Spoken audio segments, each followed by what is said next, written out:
And here it is. It is here. Roll up, ladies and gentlemen. Gather, come and join. One man went to mow. It is here. I am here. Hope you are. This session has commenced and your company is required. So we gather to do that thing that we always gather to do. Oh, sorry. Bear with me one moment. I'm hearing an echo back, so let me just quickly deal with so let's just find where that annoyance is coming from. In a moment. Okay, so that was that. So yes, we gather as we always gather, as I was just about to say, and we're about to do what we always do. So gather, let's do that thing that we do one more time. Let's do that dance yet again. One man went to mow that bald-headed or you're laughing man that talks in a very funny way. Come hear that funny talk again and marvel at the audacity of this rather funny chap. One man went to mow, the eagle has landed. Only water, only water, where they see ma. Water, only water, where they see ma.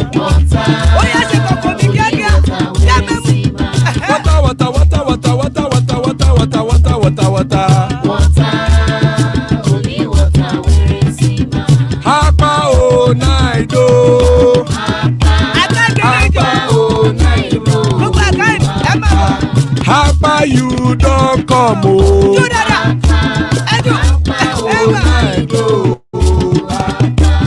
Hapa o naido.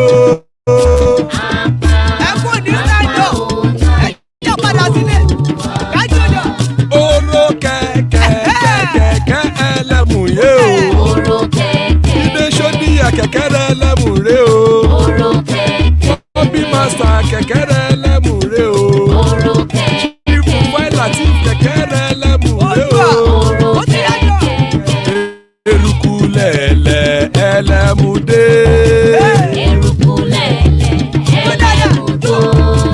Eruku lẹ̀lẹ̀ ẹgbẹ́ ẹlẹ́mùdóde ojàre o.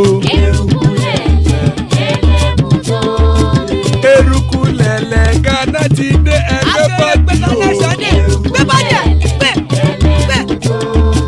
Ọmọ ẹlẹ́yẹ ẹyẹ o ó dilé o. Odúyẹ̀lá ẹyẹ o ó dilé o. Petrosoname ẹyẹ o ó dilé o. Petrosodúnkẹ́ ẹyẹ rẹ̀ ó dilé o. Ẹlẹ́kọ̀ ọ̀run mú ìní o.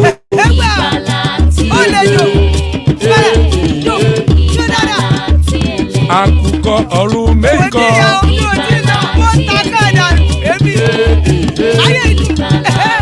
Ikú kò ní rí wa gbéṣe o.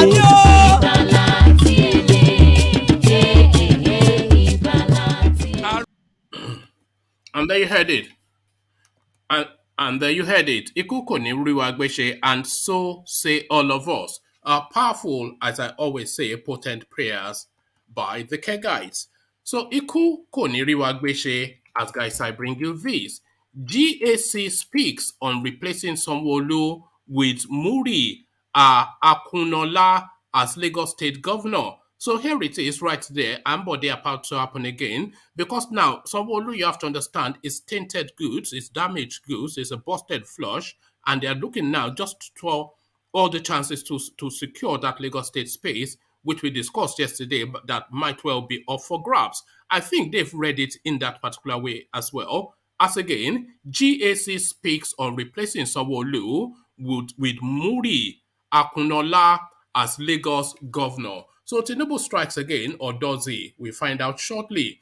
Why it is difficult to do business in the Southeast, or why it is difficult to invest, to be proper with the headline, why it is difficult to invest in the Southeast. So here is now somebody now coming up with what might well be a study as to just doing business in Nigeria and identify the difficulties in the Southeast. But what are those difficulties? Then you have to wait just for a short while to find out.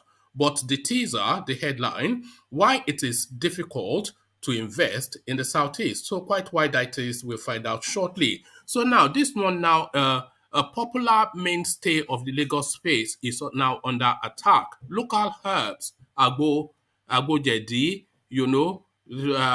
Sobonto and all this kind of business, So all these things now are for discussions as the expert focus their satellites and their microphone on that industry space. Local herbs, experts express mixed reactions over efficacy of Agbo. So I'm not quite sure what expert is expressing mixed reaction over the efficacy of Agbo that has been the main pharmacy of the Yoruba race for 300, 500, even 1,000 years. Now, some rascally person that has been to some school is now telling us, let's not preempt, but the headline again: local herbs, experts express mixed reactions over efficacy of Agbo. So quite the audacity that is in play there, we'll find out just shortly. We'll find this out just shortly as well. How some northerners made it impossible for ex-President Jonathan to defeat Boko Haram. Former Niger State Governor ALIYU, Babangida ALIYU, his person speaking. And yes, a lot of us did have that sense at that time that they were thwarting his efforts to defeat that space because they needed that thing to carry on in order to use it to truncate his presidency and make him fail and then replace him. And that has played out as they intended, but then the upshot of it, the spillover of it, is not quite what they are contended. How some northerners made it impossible for ex-President Jonathan to defeat Boko Haram. Former Niger State Governor Babangida ALIYU. So quite why that is being said, I will find out just shortly.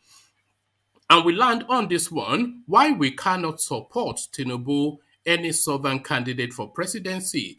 No less a body, Miete Allah, but once upon a time they did say they were going to support Tinubu, but it looks as though a turnaround then. But then, as we are often reminded, there's more than one inflection of that body. But again, their headline, why we cannot support Tinubu or any other southern candidate, a headline attributed to Mieti Allah. So shortly we'll find out what is in play there. But before we find out what is in play there or anywhere, we're coming now via what is tradition, the Eastern Quarters, and of course, another Python dance.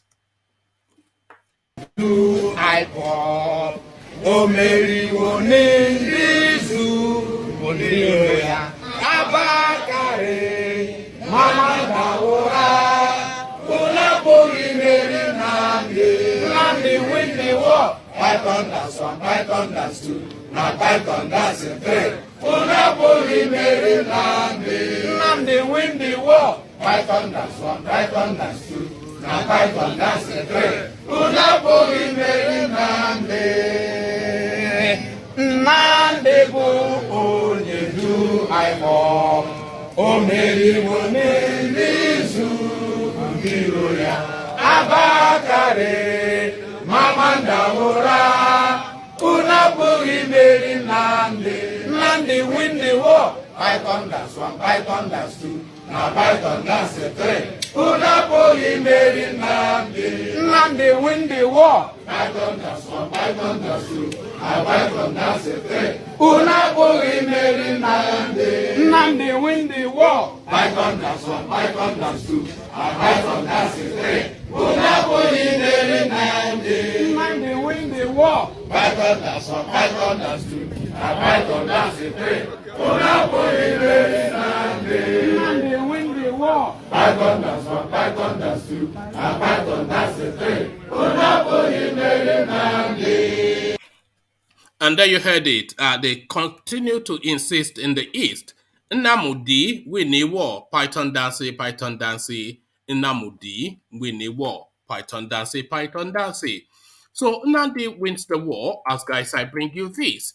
GAC speaks on replacing Sanwo-Olu with Muri Akinola as Lagos governor. So quite why and what we find out just right now.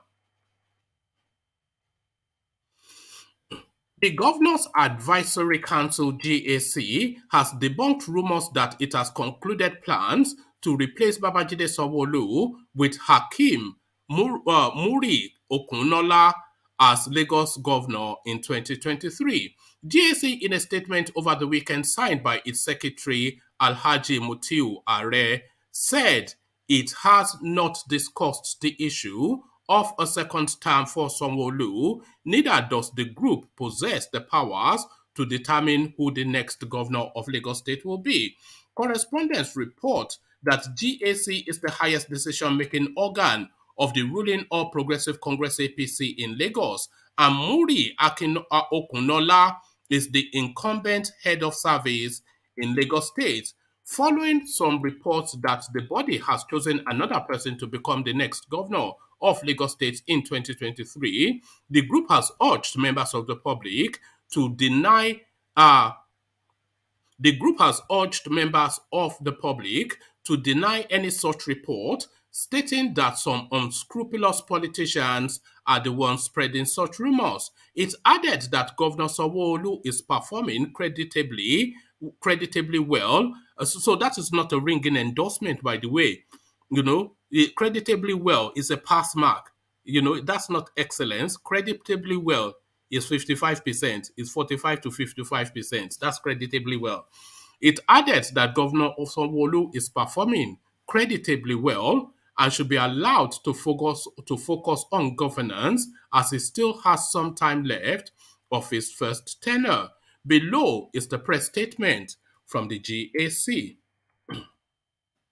The attention of the Governance Advisory Council has been drawn to a vexatious post circulating on WhatsApp purporting that the GAC, party leaders, and stakeholders have settled for a replacement for Governor Babajide Sanwo-Olu. Ordinarily, we would not have dignified such an anonymous post with a response. However, because of the possibility that some unwary persons may believe the words contained therein and interpret them as factual, the GAC would like to state as follows that the GAC has not settled. So listen to this now. So this is not, there's nothing ringing endorsing in any of these things.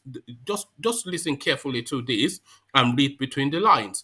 The GAC has not settled for any person to replace Babajide Sanwo-Olu as governor.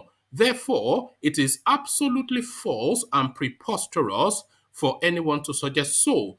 That the process of picking a governor is clearly stated in the Constitution, and contrary to the false impression the merchants of hate, confusion, discord, and disharmony wanted to create with the post, there is no discussion of second term tickets by the GAC. So that is to say, then Sanwo-Olu's second term is not yet guaranteed.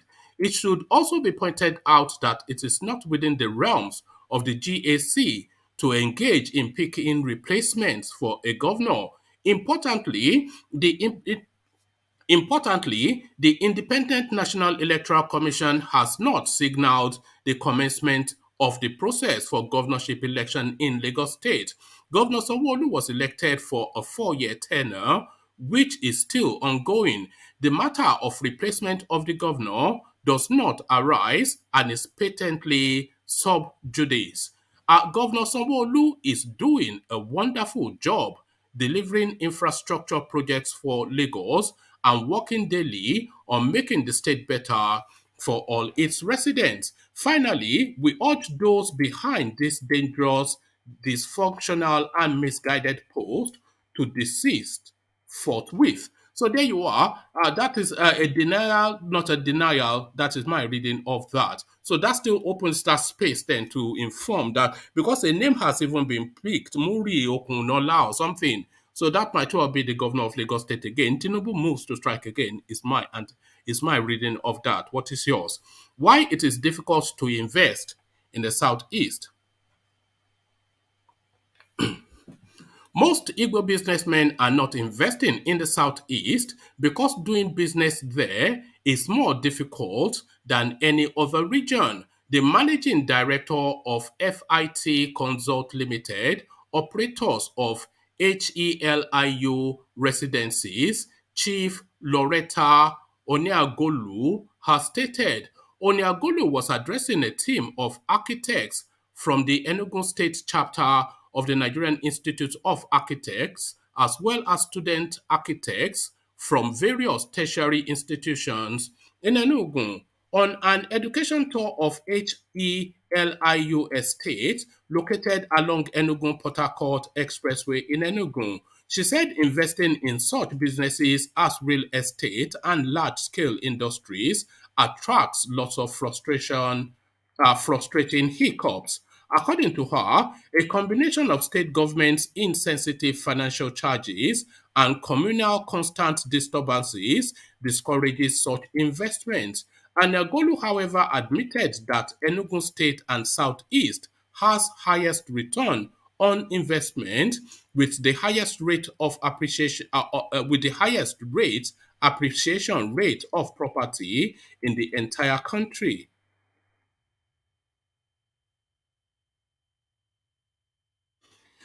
She said, nobody knows why it is like that, but I think it has to do with the sentiment of Igbos owning property in Enugu. So you find out that the minimum appreciation rate of property in Enugu is 100% annually. For instance, these bungalows, when we built them, we sold them for 8.5 million naira for 3 bedrooms. But today, people are selling them for 20 million. I can't even believe it, but that is the reality, and it is shocking because the houses were just sold. Because the houses were just sold in 2019. So that tells you something about the appreciation rate in this place. Not even Lagos has this high appreciation rate. This is actually the first district we are developing in the southeast. We have not done any project in the southeast. We have done in the north, we have done in Zamfara, we have done in Taraba, we have done in the south south. She, however, lamented southeast is a very difficult place to do this kind of business. In fact, now that we're doing it, we know the reason some people are not really doing investments in the southeast. Indeed, it is very difficult to place.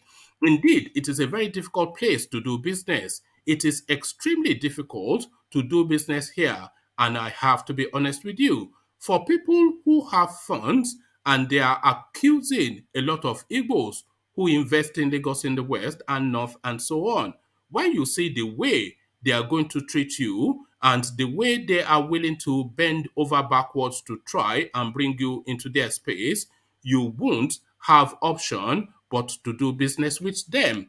But here, after you have battled, but here, after you battle in the southeast, you won't do another project there. That's even when they are using your own money too. In most parts of the southeast, when you want to do a project, you actually have to pay the entire money to the government on their land upfront. This Enugu is one of the few times we have worked with the state governor and they said, okay, pay us part of the money as we walk along.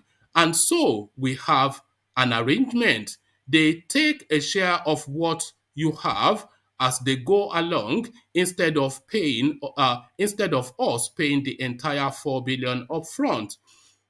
So when you are a developer, if they give you bush, you have to provide light, road, water, which is the job of the government. In addition to that, they estimate what you are doing based on an assumption that you have already done it, and they charge you as if to say it is done, but meanwhile, you are still in the middle of a bush. So it is a very difficult place to work. Also, the communities don't make things easy. As soon as the communities see somebody coming in, I mean, we've invested over $15 million so far, and we haven't borrowed money yet. So there it is. It's just an impossible place to do business. It's just it chimes with the stereotypes that we have of that place. Just gluttonous greed is essentially what their own is describing. So now from that to this, local herbs, experts express mixed reactions over efficacy of Agbo.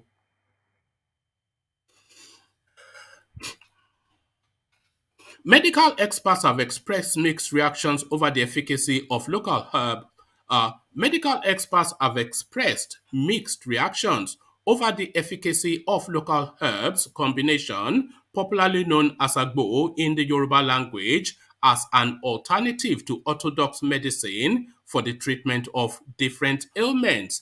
Whilst the seller of the herbs and roots claim it can cure piles, arthritis, malaria fever, amongst other diseases, some experts have concern about its impact on people's health. Chine Chisholm, a neurologist at the National Hospital in Abuja, said most herbal preparations are unrefined and cannot be relied on, she said. Another thing is that there is no dosage as to the quantity one can use, and because of this, it causes a lot of havoc to the body. It can be toxic and affect the liver and kidney. It is not advisable for people taking it, she added. Precious Adetunji, Precious Adetunji, a nutritionist, also aligned herself with the assertion that taking herbal medication could cause kidney problems. Femi Oguntebi, a pharmacist also at the NHA, cautioned against the use of herbal concoctions in treating ailments, noting, however, that most orthodox medicines were derived from plant extracts. The issue with herbal concoction is that there is no standard dosage, no medical trials, and the problem of one herb treating 3 to 4 diseases is dangerous, Mr. Oguntebi said. However, Taiwo Alabi, a local herb seller, said herb preparations were the major medicines used in the olden days to treat diseases. According to Mrs. Alabi, herbs and roots have the capacity to treat many diseases. Local herbs and roots are more effective than orthodox medicines, she added. Also, Abiodun Dahunsi, a trado medical doctor, said herbal combinations were effective enough to take care of sicknesses if taken as prescribed by practitioners. Tony Yusuf, a local herb seller, also said since some Toyin Yusuf, a local herb seller, also said, since most orthodox drugs are derived from roots and herbs, it shows that they can heal all kinds of sicknesses. Meanwhile, the National Agency for Food and Drug Administration and Control had on December the 29th, 2021, warned Nigerians against patronizing hawkers of herbal concoctions for lack of storage standards. The Director General of the agency, Mojisola Adeyeye, told journalists in Lagos that drugs hawked on the streets and in buses should be avoided because of the uncertainty of the source. So there you have it, the mighty Agbo being disrespected by their ficos. How some northerners made it impossible for ex-President Jonathan to defeat Boko Haram. Former Niger Governor ALIYU. Babangida ALIYU, former governor of Niger State, has said some northerners made it impossible for former President Goodluck Jonathan to defeat Boko Haram. According to correspondents, the former governor said it was unfortunate that insecurity has been allowed to escalate. He said, when Boko Haram started and Umaru Musa Yar'Adua and Goodluck Jonathan's government started doing something about it, it fell on former President Jonathan to carry on. Many Northerners misconstrued his position at that time, and for political purposes, they threw many arguments that made it impossible for the proper articulation and proper implementation of policies that would have got rid of Boko Haram, and now we still have them till today. The banditry that many of us thought was impossible to happen, I am yet to hear from anybody about the statement credited to Kuwa Baraji, our former PDP national chairman in Kwara, when he stated that they brought the bandit of Fulanis from other places. I think based on the thinking that probably former President Jonathan wouldn't hand power over even if they had won, but he handed over. He congratulated them even before the conclusion, proper counting of votes, which then took away whatever purposes of bringing those people would have served. And I would have thought that if that is true, then those who brought them, then those who brought them in would compensate them to go back to where they came from. If the governors had really done a lot from 20, if the governors had really done a lot from 2015 till date, we would have got rid of the banditry.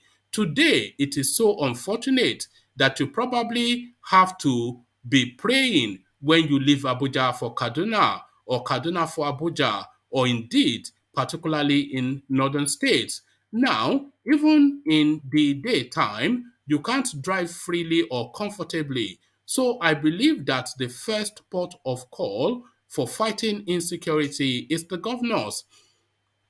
Maybe you heard me in Kano when I was saying, could one be greater than 19? Because at one time, even though the circumstances were different, we had one man for 19 states, and now we have 19 governors, and still we have more problems than we did the last time. So I don't quite know what that means, but that was what he said. But essentially, he's just confirmed what we've always known, that they brought in these bandits to come and attack Goodluck Jonathan's second term. But then he sideswiped them by giving them the presidency. And now they've created this monster and they don't know how to contain it. So there it is right there from voices from people who should know. Why we can't support Tinubu, any other southern candidate for presidency? Mieti Allah. National President of Mieti Allah Kato Hore, Bello Badejo, has said that the association would not support any southern candidate for the presidency in 2023. Amongst the southerners that have declared interest to succeed President Mohamed Buhari are the national leader of the All Progressive Congress, Bola Tinubu, Dele Momodu, Isiaq Ose Telu, a businessman, and former governor of Imo State and senator representing Imo West, Rochas Okorocha. In an interview with correspondents, Badejo said Northerners manage the country better than their Southern counterpart. He said, even though Nigeria is one, we are not going to support a Southerner as president. A president from the North is better because Northerners are better managers of the nation than Southerners. The North has demonstrated that there is no difference amongst them in the region. They don't show this. They don't show this is Fulani, this is Hausa, and this is this and that, unlike in the South. Northern people have managed the country better than Southerners. If your enemy asks you to join him to scatter your father's house, can you support him to break your father's house? You shouldn't do that. But if he overshadows you and you help him to accomplish that, you would cry later. It will be very difficult for a southerner to manage Nigeria the way a northerner would. The northerners that are ruling or governing were trained by our leaders that ruled the country before. Badejo also spoke on the grazing routes, adding that states should return areas earlier marked for reserves to herders. He also accused Samuel Otom, governor of Benue, of playing politics with the Fulanis. Otom wants to be a hero by force. After the end of his tenure, even to be a councillor in his village, he can't get it. He is doing politics with the Fulanis. He was the first person that called for the stoppage of Fulanis from grazing their cattle, but we went to court to stop his evil plot. And that is why he's running here and there, asking Buhari to declare Fulani organizations as terrorist groups.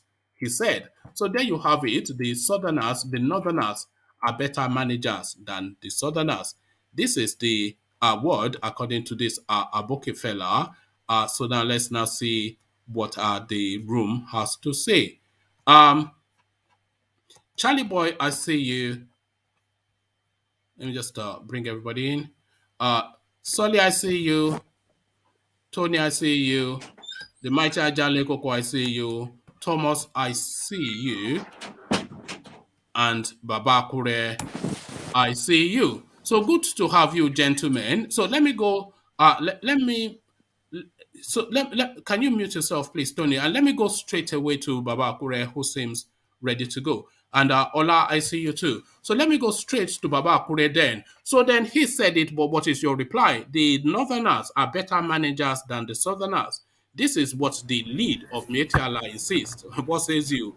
Yeah, Nigeria being a prime example. good afternoon, good evening, good morning, wherever you are, everybody. Well, it is very funny that Miyetti Allah could be saying that because we could even see clearly right now with what is going on.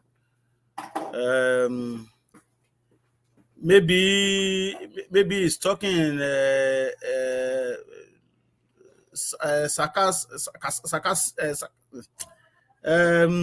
maybe he's talking another way around. Let me put it that way. It's been how do we pronounce it? Sarcastically. Thank you very much, Ola. So I think he's talking sarcastic. Yes, it's talking the other way around. So because we can even see clearly right now that we never had it as bad as this. Well, we may shift blame on Goodluck Jonathan that okay, it was Goodluck Jonathan that led us to this and stuff like that. But we can as well compare what happened during Jonathan. Today I was watching a program, Dr. Damages. According to record, when Jonathan was leaving the power, he left $2.1 billion US.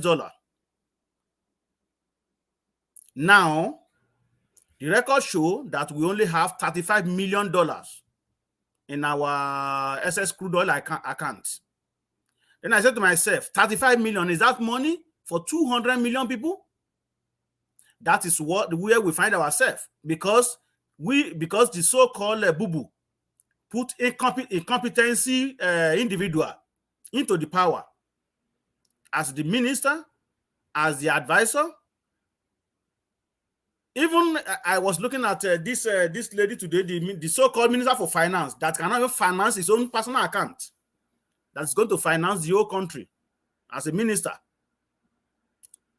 So, telling us this, it is we cause it too because our leaders are so foolish.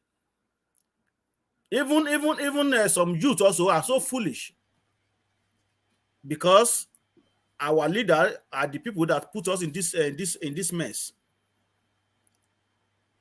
Because if they supported youth with what they want, well, this nonsense wouldn't have been happening. Or if they take their stand that I think enough is enough, we have to go back to maybe to regional government, or we just have to go in our separate way, they wouldn't be saying all this. They wouldn't be saying all this. That they are better manager of the country. Manage what? Manage what? Oh. The only person. Go ahead. You see, one thing is when some people talk carelessly without even using a yardstick. We've seen Obasanjo twice. We've seen Buhari twice. Mm-hmm. We've seen how IBB has led the country down, right? Mm-hmm. And we've seen what Goodluck Jonathan has done. So I don't know where they are coming from. Even though those people didn't perform optimally, but yet they didn't break the country down. But the funniest part of it is that who led us to this? Is it not the same Northern? I cannot think of, and this is without prejudice, Baba Kure, I cannot think of a Northerner that has done even a 20% decent job in that country. Can you think of one? Absolutely not. I can't. Absolutely not. Are we going to talk about? Are we Maybe go one. Are No, we going to? Gowon nearly ruined the country. He took us to civil war. Are we talking? Are we talking about? And Gowon is not a northerner, by the way. Are But we talking yeah. about Absalom that even led us to this crazy stuff that we're going through right now? Who is better manager of the You see, country? Baba Akure is actually the wrong way around. They smash up the country. A southerner comes to fix it. They get the power back. They smash it up again. A southerner, they smashed it up. Obasanjo came to fix it. And then Goodluck Jonathan fixed it even more. So this guy has now come to smash it up. Tinubu will come and fix it, and then the next Malam will come and smash it up. This is what we've been saying. Well, that is what we are. You are not wrong. You are very right with what you just said. Even we might be saying that Obasanjo he was fighting for third term and stuff like that. But at least we could see what he did, and I could remember when primary teacher were earning 600 naira. It was the same Obasanjo that jacked their salary to about 3,000 naira. And at that time, you can see everybody buying vehicles. You see primary school teacher buying vehicles, and when you see them on the road, you will say, "Oh, that is Obasanjo's son. That is Obasanjo's daughter." Even the lecturer cannot even boast of what the vehicle right now in Nigeria. Before they can boast that, maybe they have to do yahoo with what they are doing, because they cannot afford it. But when Obasanjo was there, even primary school teacher, they were buying vehicles. You see a lot of vehicles on the road, but not now. Well, they match up the country, and they are telling us that they better manage the manager of the country. This is what we are saying. Nigeria will not. We will never be one. It's not cause, because if these people continue saying this and behaving like this, it will never work. You see, if he's not making that statement to be provocative, if he actually believes that, then that means we are in a bigger problem than because that means we are both looking at the one country and we're seeing totally different things. You know, if he thinks that the Northerners manage the country well, then we are not looking at the same country. That is just it. Anyway, right from day 1 2, you can see that even with the statement is showing that they are superior. They are the best. They're better than anybody, and they are the first-class citizens. So the statement already show what will be proof what we have been saying since all this while. That okay, they cannot assume second position in the country. They cannot be second citizen in the country. So who's supposed to be the second citizen? Me? These people, they are ignorant. Very ignorant. But their ignorance is a big problem. That's the thing. Well, that is true anyway. Because their ignorance is holding us back, is killing us, is stifling us, is affecting us mentally. You know, the brutish way that we act in the South is to mirror the brutish way that the Northerners use upon the country. Because we are not naturally brutish people, so they are even changing our way of being with their manner. So it's just it's a terrible situation. And I think if this information is really true, and I do hope that we Southerners we can come together. And this is what we'll be saying. Don't be surprised when the election come, if they will even vote for anybody from the South. I can bet you that. With this statement that we are hearing here and there. And they said they are not supporting anybody from the any presidential aspirant in the South. Can you see a northern president in 2023? Can you see that? Well, if Atiku, of course, but what I know for sure is that since these people have been saying this now, right? They be saying this. It doesn't really matter if they zone PDP, I mean APC to South. I can bet it with you. The majority of them will still vote for PDP. That is, if PDP goes to North. I can assure you that. And when you come and look at the number of the APC that will vote for PDP at that time, you'll be so surprised that, seriously? Let's just wait and see the game that is going on. You see, because I'm struggling to see how the South will just wear another northern president in 2023. I'm struggling to Can I see interject? how the South will accept that. Yeah, go ahead. Prof. The statement of these people, we shouldn't regard it as the statement of the Northerner. These people, yeah. Miyetti Allah, they are two groups. The real original one that are well registered and that are well recognized by government, state government across the country, are the one that came out like a week ago to declare their support for Tinubu. These other ones that are speaking now, those one are backdoor, those one are like, we could even call them terrorists. They are those one are terrorists. Those are the ones supporting the killing of Benue people in Benue State. You see that in their statement, they mention about Autumn, because Autumn has been their problem. It's been mobilizing its people against them as well. So I don't want us to regard this statement as a statement from the North. What they are talking about, a lot of Northerner, particularly they are well-educated one, will not agree with that nonsense statement that they are better manager than us.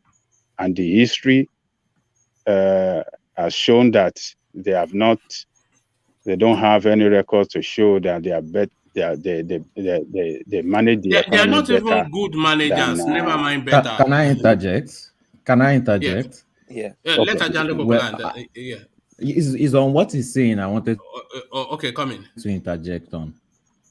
Come in. He said that they've come to show their support to Tinubu. Let's not forget that they are not stupid. They are not as stupid as the Southerners, because the Southerners, you give them 1,000 naira, 3,000 naira, 5,000 naira, and a bag of rice, and they'll still go there to still vote that person that gave them. The Northerners, they may say they may support you, but it's the last minute that matters, because if their leaders tell them last minute, change, don't support these guys, they will do it. That is wrong. That is wrong. I disagree with you. That is how they are. No, that's wrong. You don't look. Don't let us drive. Don't let us drive our position with sentiment. It's not sentiment. It is fact. Hold on. Do you remember when Jonathan was pushed forward, and when some other people were against him from the North? What happened? Jonathan won. So it's not a function of all those things. It's a function of who are those people behind the candidates.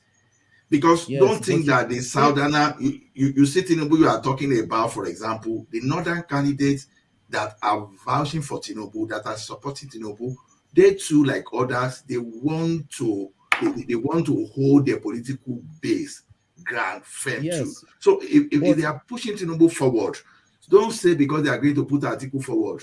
Two, see, Atiku may be Northerner. If Atiku becoming the president is going to threaten the survivor, it's not going to fly. Like, I never said anything about Atiku.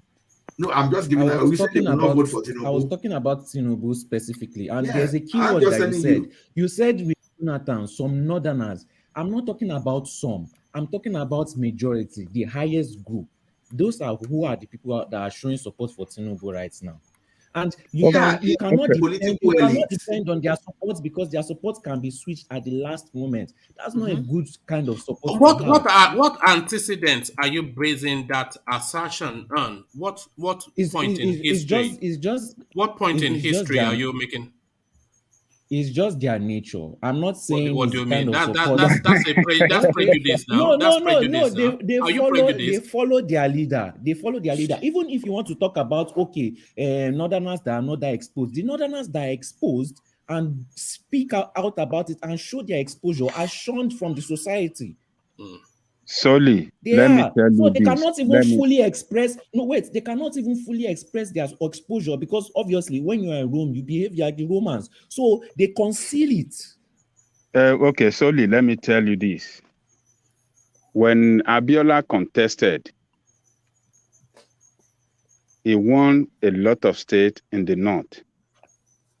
Even the polling booth of the other candidate in the presidential race, the candidate of NRC, Tofa. Abiola was the candidate, Tahir Tofa.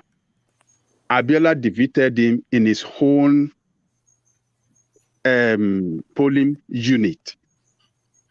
So, I mean, that is still based on what their leader told them too. That is still based on what their leader told them. We shouldn't drive our position with sentiment.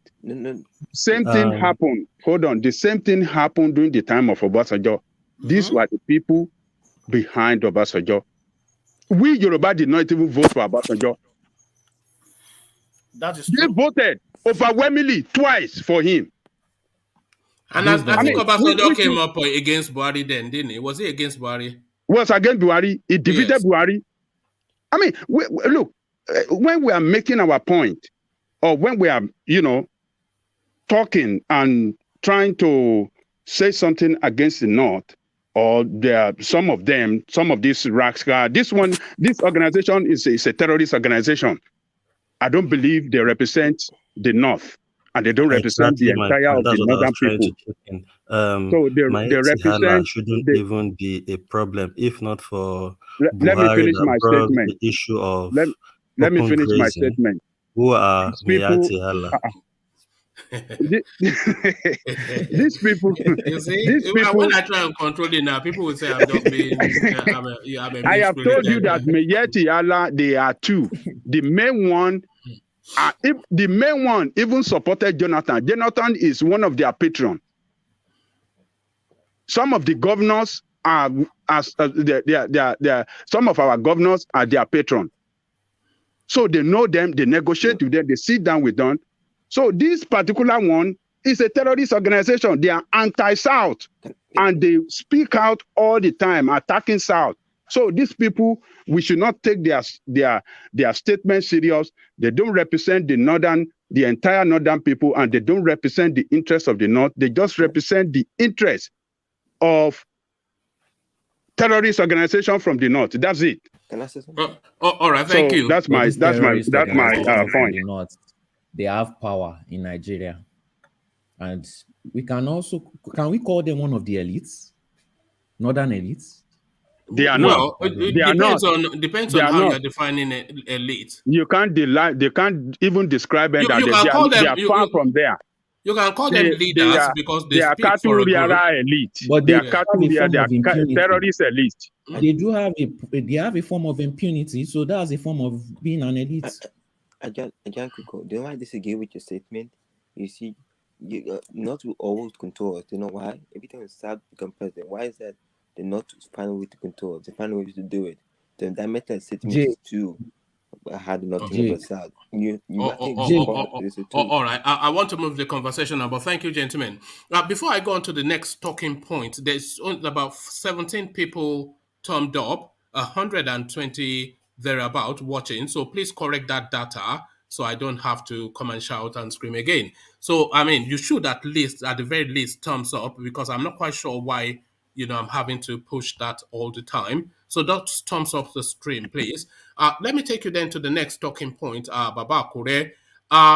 It's how some northerners made it impossible for ex-president Jonathan to defeat Boko Haram. So this is Babangida ALIYU speaking, the former governor of Niger State. And let me just give you this paragraph. The banditry that many of us thought was impossible to happen.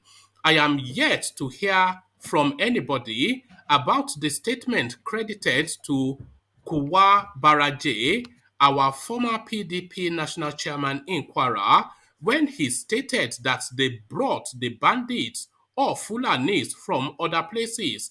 I think, based on the thinking that probably former President Jonathan would not hand over power even if they won, but he handed over. So this is it now. We've always said that these people, they were brought in to attack Jonathan in anticipation that he would not hand over power to them. But then he sideswiped them and gave them the power and the problem.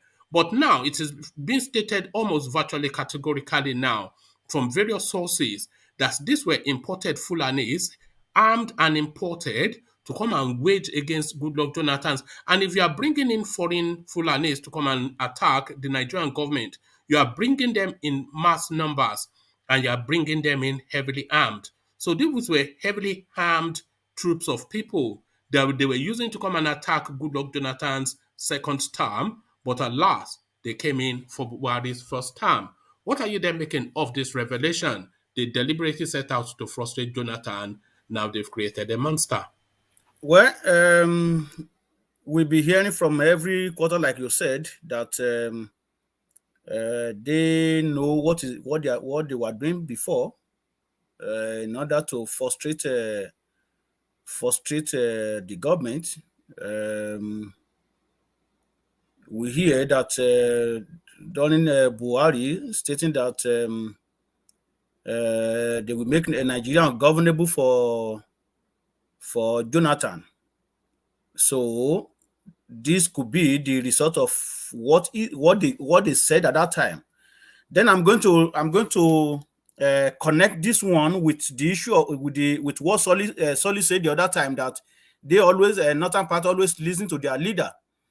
If you remember, if you look at the election between Goodluck Jonathan and Buhari, though we know that Jonathan made a lot of mistakes about the issue of corruption and stuff like that, and we believe that, okay, well, Buhari will do something about it, maybe at least a quote unquote so-called man of integrity and stuff like that, which is on my which that is just a bullshit right now.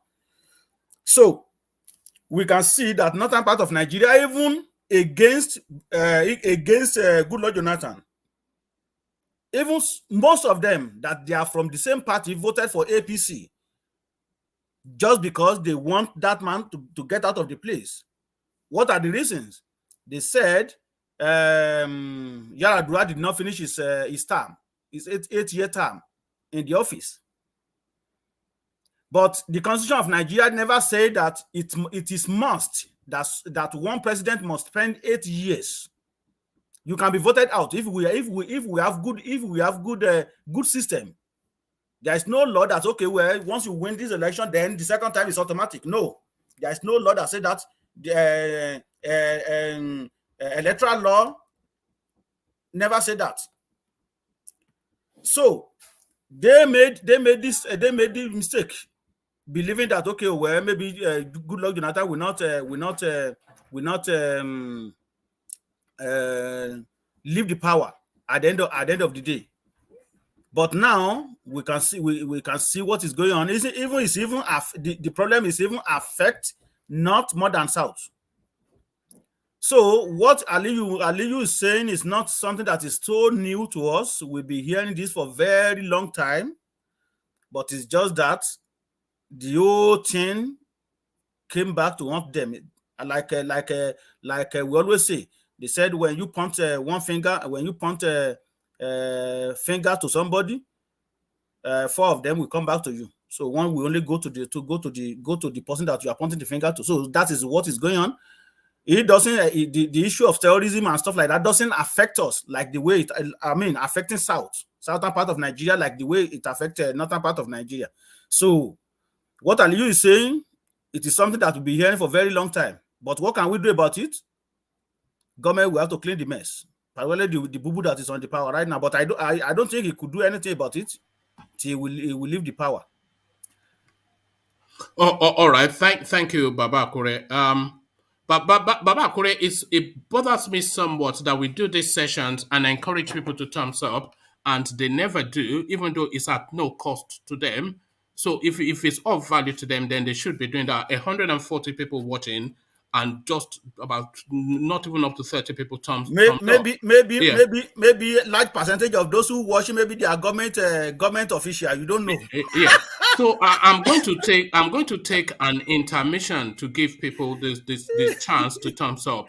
So I'm going to play a bit of music, and within that space that people can thumbs up. So I'll resume with you in a moment, but I'll give people a moment to thumbs up.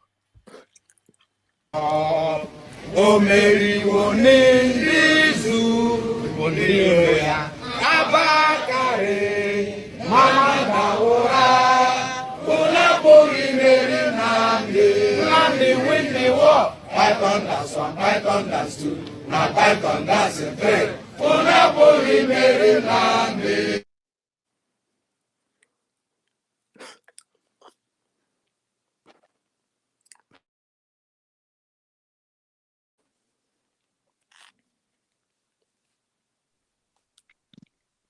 Everybody, thumbs up. We urge you to thumbs up. This is Ajanle Koko speaking. Thumbs up, please. Everybody, thumbs up.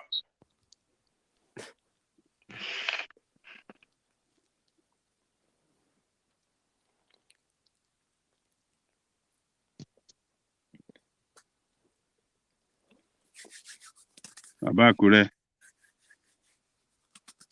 Ajanle Koko. Yeah, I'm right here. You're speaking now. I mean, you are speaking. Oh, Mary, Abakare, Mama Daora, Unapoli Maryland, win the war. Pythondas 1, Pythondas 2, now Pythondas 3. Unapoli Maryland, win the war. Pythondas 1, Pythondas 2, now Pythondas 3. Unapoli Maryland.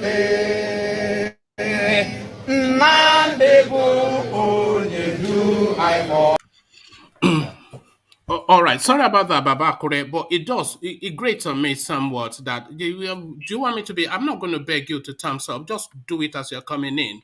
Is that no cost to you? We put in the effort, and we're just asking you just to click one lousy button. And do you want to be finessed? Is this what it is? You want people to be begging you? Just thumbs the down. I will beg you, no, don't beg anybody. 140 views. We should be at least 60 likes. It's ridiculous now. They'll just tell you to thumbs up the damn thing, and are you playing hard to get? What is this? Do you think you're being toasted?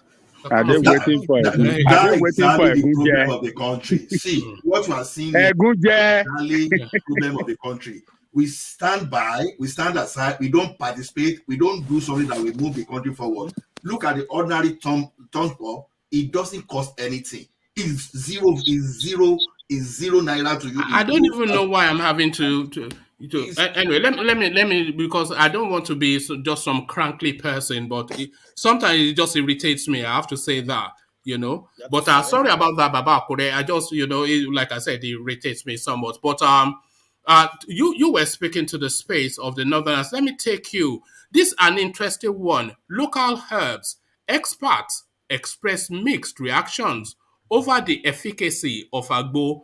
So now these bookworms, they have gone to some silly institution to get some lousy certificates.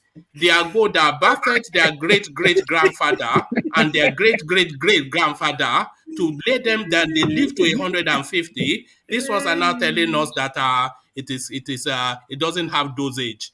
When as Agbo ever has dosage, you drink a cup and then you cough it out. And then what comes out of your body is the what is this nonsense? This Efficos attacking Agbo. I have been hearing this for a very long time. It's very funny to me, and I question why too, because when I was growing up, we never use all this medication. We use back of what do you call it? Mango leaf, the back of the tree of mango leaf and all these things they put together, and that was our medication at that time when I was growing up. When you have fever, you don't even know when you vomit all those brownish things in your stomach one time. Then the second day you come back to normal again. Well, to me, I don't know, because I'm still using Agbo until now. You know the promises that they make with Agbo. Drink one shot and everything. Even your madam is in trouble after you drink Agbo. This is what we mentioned yesterday, because sometimes because we got Western education. I'm not saying that Western education is not good. I am not a Boko Haram. They both have advantage and disadvantage. What I think, to me, where I live, I see some of their culture that is good, better than mine, and I see some of my culture that is better than them. So I take which one I think is the best, combine it with my culture, and life goes. I cannot just discard the old cultural background that I have, and I just embrace the old cultural background of another person. I take which one I think is the best, combine it with what I have, take out what I think is not the best. I mean, it's not good in mine. Take it out and take their own and combine it together, and life continues. So those people, I think, they get education. They are doctor and nurses now. But when you hear that Baba at 1995, you can say that 95. Again. Baba, or 5 years. Do you think it was medication? It goes and marries some 18-year-old girl, and before you do it, they've had twins. You think it's medication? You think it's medication? It's good in your Olodo and Agbo. This is it now. And Agbo was saying to me to pound my yam and machine. What kind of machine? Ajale Coco has been too long in America. We've lost Ajale Coco to the world now. Telling me to go and pound yam with food processor. When you pound yam, you see you sweat. All those things that's in your body already come out before you even eat pounded yam already. Yes, so and then the pounded yam will put the good stuff back. Exactly. By the time the pounded yam go down there, it just dissolve one time. It's Baba, not going to. If na warehouse job you go do, you understand? Mechanized one that Ajale is recommending is good. By the time you work for 8 hours in the warehouse, you won't even have hand to pound anything. I did that before, I can tell you. Okay. I think pounded yam is more like a Sunday meal, isn't it? When it's Sunday afternoon and you have undone your buttons and you've drank a bit of pounded something. Now 4-5 days in the kitchen. So Baba Kure, let me interject on what you said. See, do you take paraga? Do you take paraga, for example? No, sir. I never drink that. You see, paraga is part of Agbo now when we are talking now. See, the thing is this: I don't like wholesale condemnation of our apps. At least we have Yemkem, we have some people that have been able to improve the processes, right? So if people want to talk, if you condemn our apps wholesale, then it's a total disgrace to those people raising that, because you can't say because you are competitors, because it's alternative therapy, right? They are competitors. So those people that spend maybe like 14, 15 years in school, they want to tell you that you Alagbo, you are not going to send us out of the market. But there's a way you attack your competitors. No, I think it's just a nonsense. You know, some of these schools, they teach the sense out of these people. They teach the sense out of what utter nonsense. Agbo, that has been the pharmacy of Yoruba land since the world began, and you went and spent 4 years in some place when they're teaching you are now coming to say Agbo in dosage. Have you ever heard such a thing? Agbo in dosage, Baba. Even the person who's saying that take Agbo when it was very small. They even use it to bathe you. To bathe you, exactly.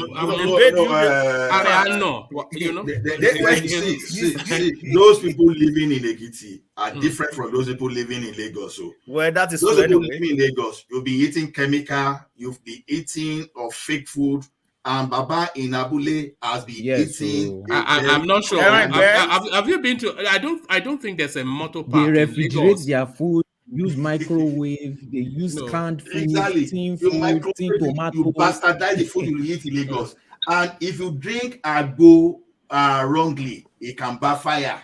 It can backfire. Yes. But people Ola. in Abule, Ola. Hold on. Let's hear from Ego. Yes, hear from Ego. Okay. Yeah. Ola story is too much. It can backfire. You say Lagos is not safe. You know where I am now. Okay. Hello. You know where I am. We see your Ferrari, but where are You you? want to know where I am showing now? Where I'm are in you? the middle of Ikeja, the Lagos State. What do you call it? The Ikeja is capital. a I'm in Jebota the area now. Fela Chiran. Hello. I'm in the street of Fela Chiran. I can bring out the phone. You see the public space. Everybody is safe. Everybody is living happily.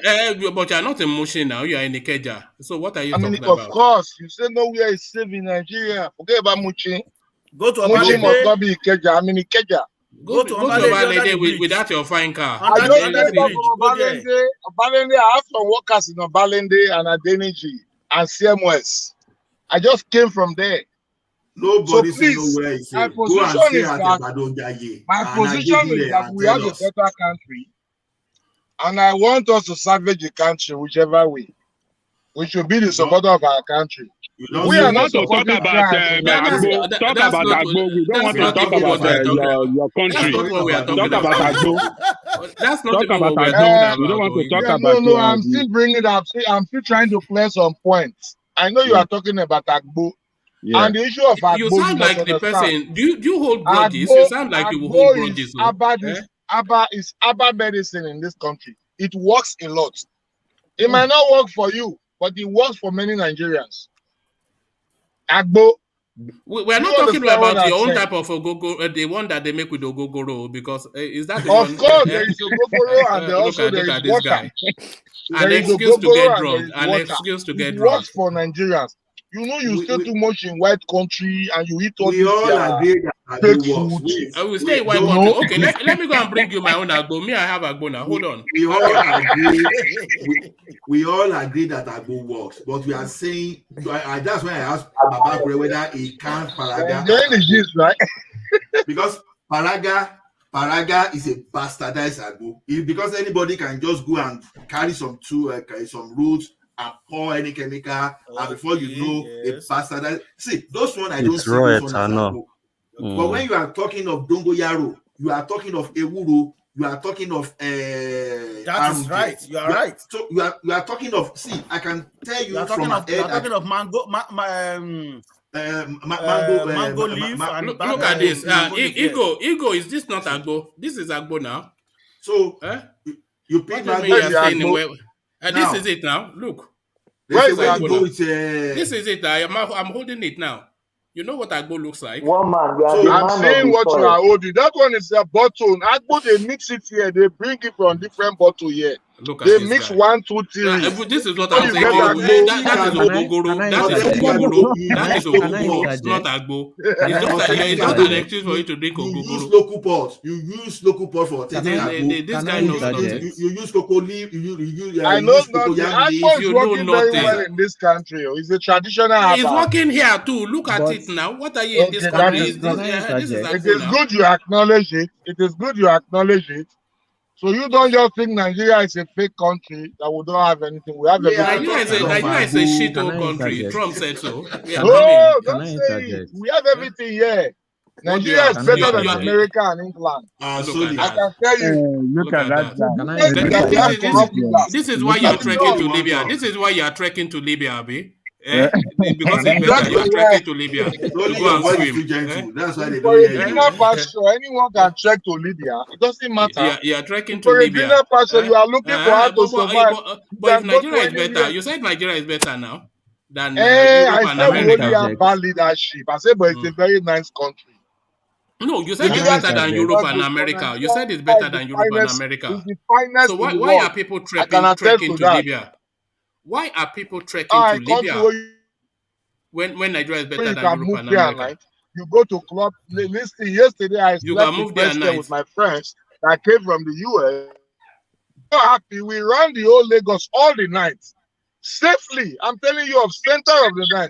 Look So at stop this this impression Can of I We are talking of Agbo. You like, don't sing come on, talking. man. Talk of Agbo. I Talk wanted of to Agbo. talk about Agbo. I'm I have talking told you about that we Agbo. have I'm the talking best about Agbo, and Agbo. What Agbo is is good in your better Nigeria? than Iko any just other came kind to of Dabaru. medicine You you just can came to think of. Dabaru now. I'm All agreeing right. with you. You are just Can I taking it interject? so Can I serious. interject? All right. Let's hear from Solly. Let's hear Let from me Solly. come on. Yeah. Who this thing? The problem, okay, Agbo, I feel Look like at is that. He just came to cause trouble and run. no, Carry no, on. no, Sorry. no. I feel like it's something that works.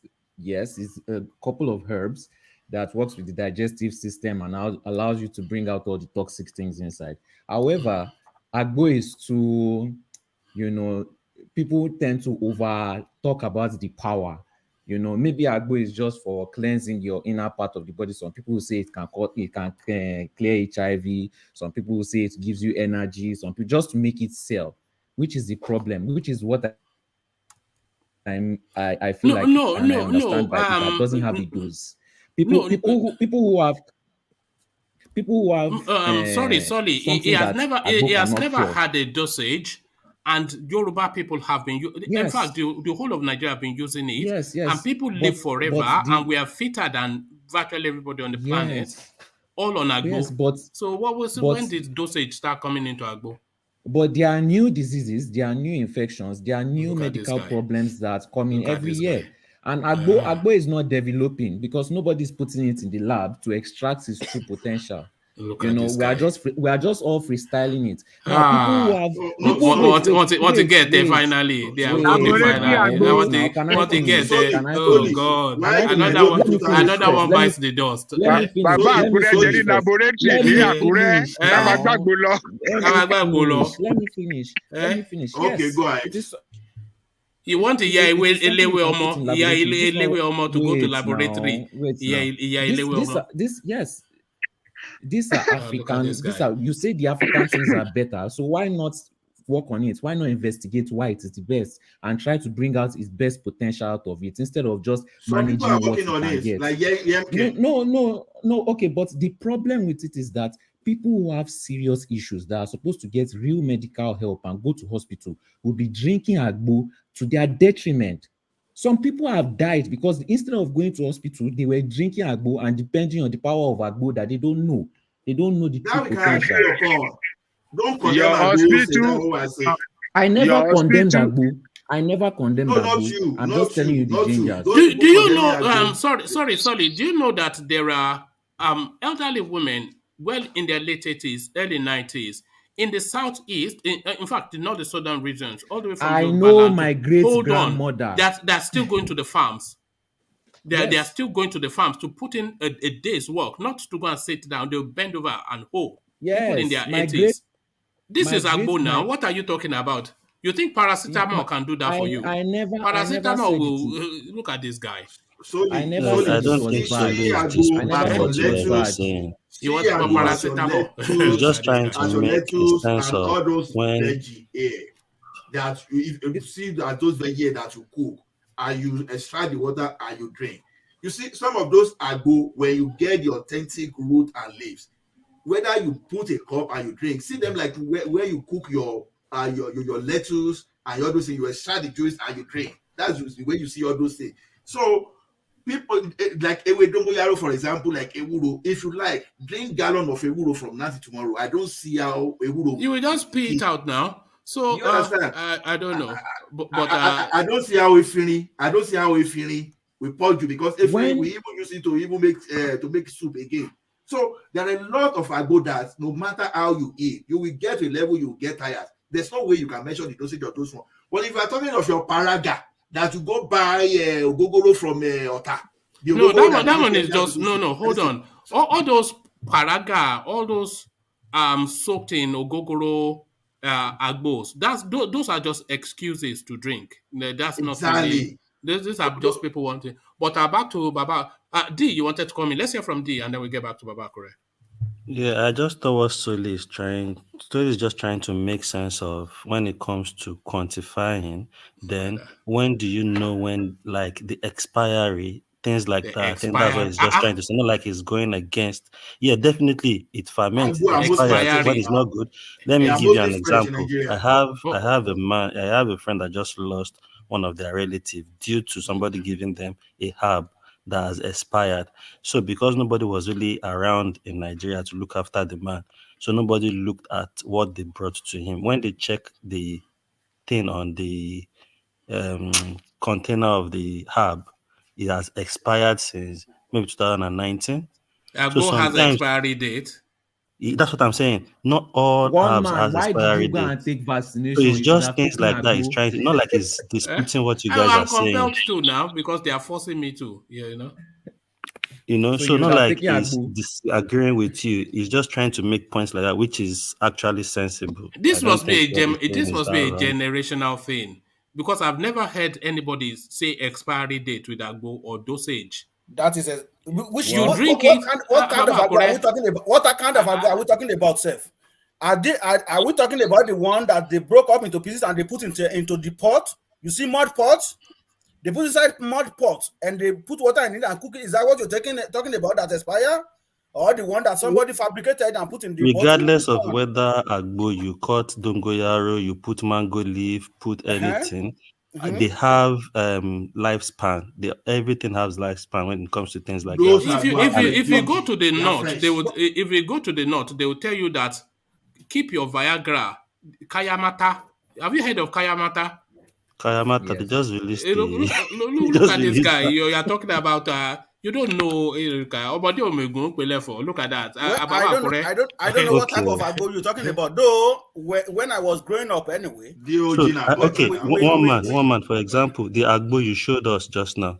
Yes. Doesn't it get to a point when you look at it and you think this thing is not consumable? No, again? if it is water based, I'll just fill it with water just whether as it's water. I've been filling this thing with water for 1 year. Until it loses its taste, I will just continue to fill it with water. Exactly. When it loses its taste, that is when you throw it away. I have Agbo in the house that is not even up to a year. That once they start showing some signs on top of it, I have to chuck it and request for another one. Because that might affect you. It might not show on you as we speak, but it might have a long time effect later in the future. Look at that. You don't have to put paracetamol doesn't have a long time effect. No, we are not comparing that. You are not getting. That's why I say you people are not getting what he's trying to say. Nobody is against whatever you guys have said about herbs. Have you ever drank Agbo before? Me. But one man, where do you get these facts from? I sell Agbo is this powerful because this is not Radio Biafra. Like no. Look at this guy. You're using my own language. Facts on this power of the Agbo. Look, I'm getting the facts from the villages. When I see Mama who will wake up and warm her pot of Agbo, dip her cup into it, drink it, get woman. The evidence is there now. My mama drinks her Agbo. She drinks her Agbo, and then she picks her hoe, and then she heads to the farm for the day. It's not only Agbo that make them live long. Why they live long is what they consume. Can you send me the link of these facts? Their lifestyle. They don't sit down and just sit down and not do anything. They don't eat junks. They eat fresh foods. So it's not by the Agbo alone that they are drinking. Yes, but the Agbo is the source that juices it up. Those that are part of the fresh food. Baba Akure, the world is changing, These are Nigerian youths, Yoruba by their tone of voice, turning their back against Agbo. Hold on. One man. Do you know there is one Alagbo in Hackney? Yeah. In Hackney. Proper Agbo. I go there. That is not traditional Agbo. We're talking of it's traditional Agbo. Do you know the place Baba Akure? Do you know where I'm talking about? No. Let's hear from Baba Akure because I'm alarmed. I thought we were all going to condemn this together, but we're talking about the Agbo because Agbo you're talking about now is different from the one I know of. The Agbo I know of that I drank when I was growing up is the one that you broke up, you put it in the mud pot, you put water into it, and you cook it for some hours. So, like one man said, it doesn't have expiring date until when because when you first cook it, you will see the taste. So and the color. Exactly. So when it's going one man didn't cook the one as he just poured water. That one they just put the herbs in the bottle. That's why we are saying we are not disputing whatever you guys are saying. We all drink Agbo here. But his own point is, obviously, when it comes to things like Agbo in Nigeria, scientifically, if you look at it, there are some things that needs to be checked with those things. Like you guys were mentioning about Baraga earlier on. There are proper Jedi joints you go to, you drink correct Jedi. There are other Jedi joints you go to, you are just drinking ethanol. You are not even drinking any Jedi. There is no herbs. All those herbs are fake herbs. It's just ethanol people go there to drink. And in the name of the ones who drink. The only way I can support you Baba Akure, it looks as though we are the last of the Mohicans. So maybe. The Yoruba next generation, they are lost. They are lost to the world. The only way I can support you guys, the only thing that I can support about what you guys are saying is that we can say that, okay, where the herb of these days is mixed up, not like original that we drank when we were growing up. Like some people now, when you say, okay, you have back pain, they will come and they portray themselves to you like those who know about herbs, but they just went somewhere and pick up with some unnecessary herb that won't work for what you are talking about. They just give it to you. That is why you get those things affect you.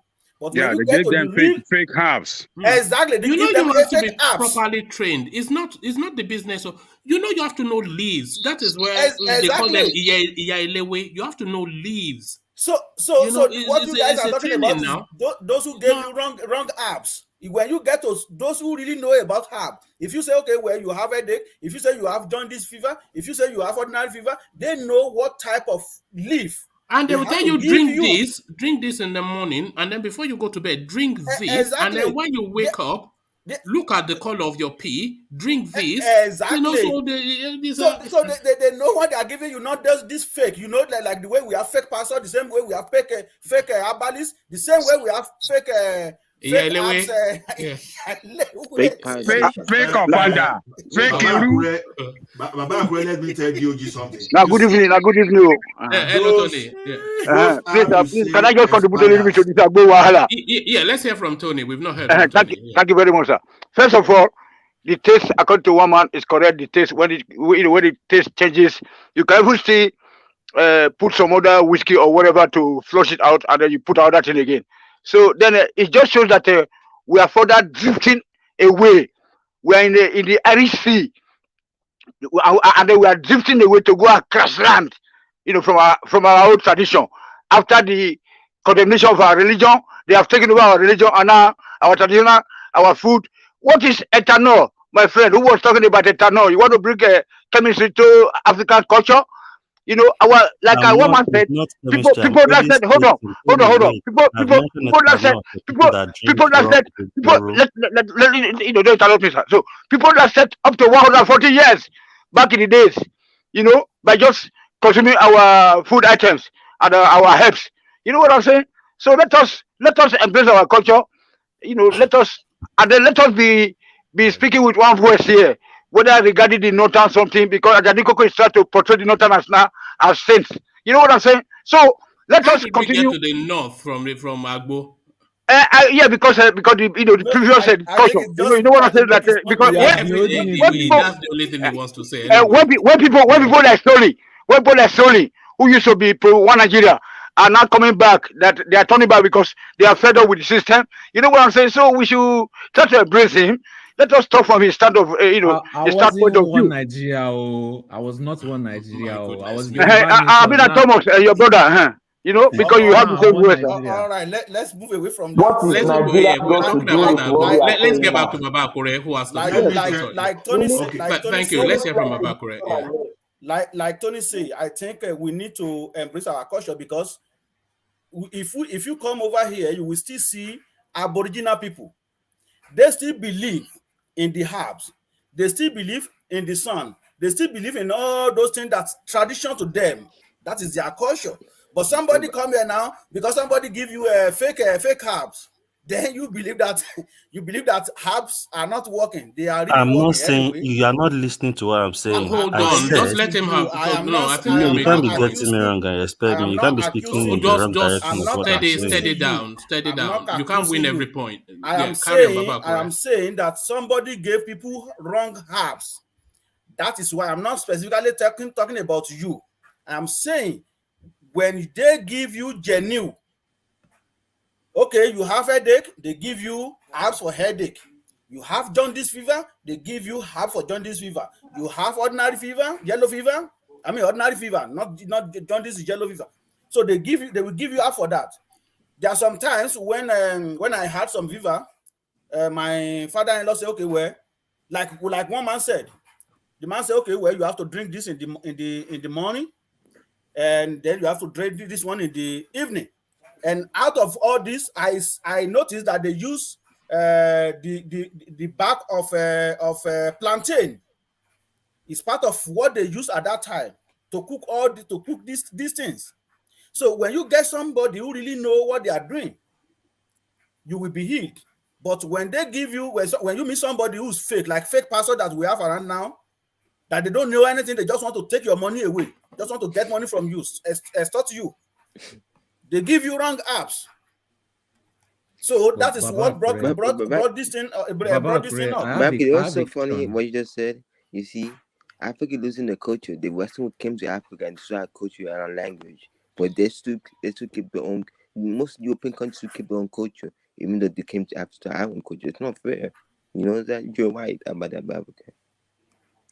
Baba Akure, can I ask you a question? Yeah, go ahead, sir. Why would I go through all that stress when I can just go to the pharmacy and buy my pill? That's okay. Because then you are drinking chemicals. You are drinking chemicals then. Let me tell you something. That is the one that really has real experience. Did you call it stress? So going to the pharmacy is not stress. It's not stress. Let me tell you something. I can order it online. I'll just download my phone application and I'll order it. That is one that give you expiration man. When you want to deal with Jedi, do you go to pharmacy? What type of medication do you use for Jedi? When you want to deal with Jedi, tell me one.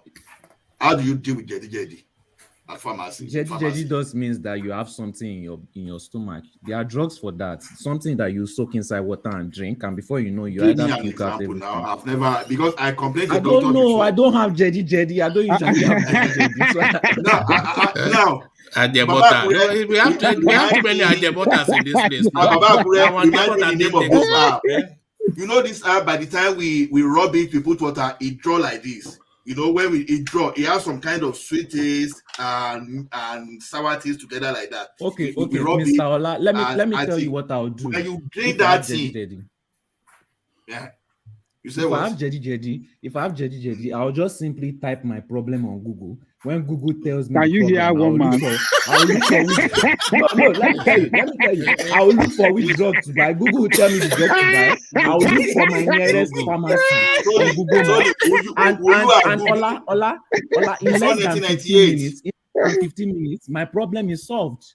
Can you hear that? No, your problem gets bigger. The moment you start doing it, that's where you get fake apps. Don't worry. Chinese are all over the place. They are waiting for you on Google. They will just give you fake designation. Let me have somebody else explain exactly what. I don't think it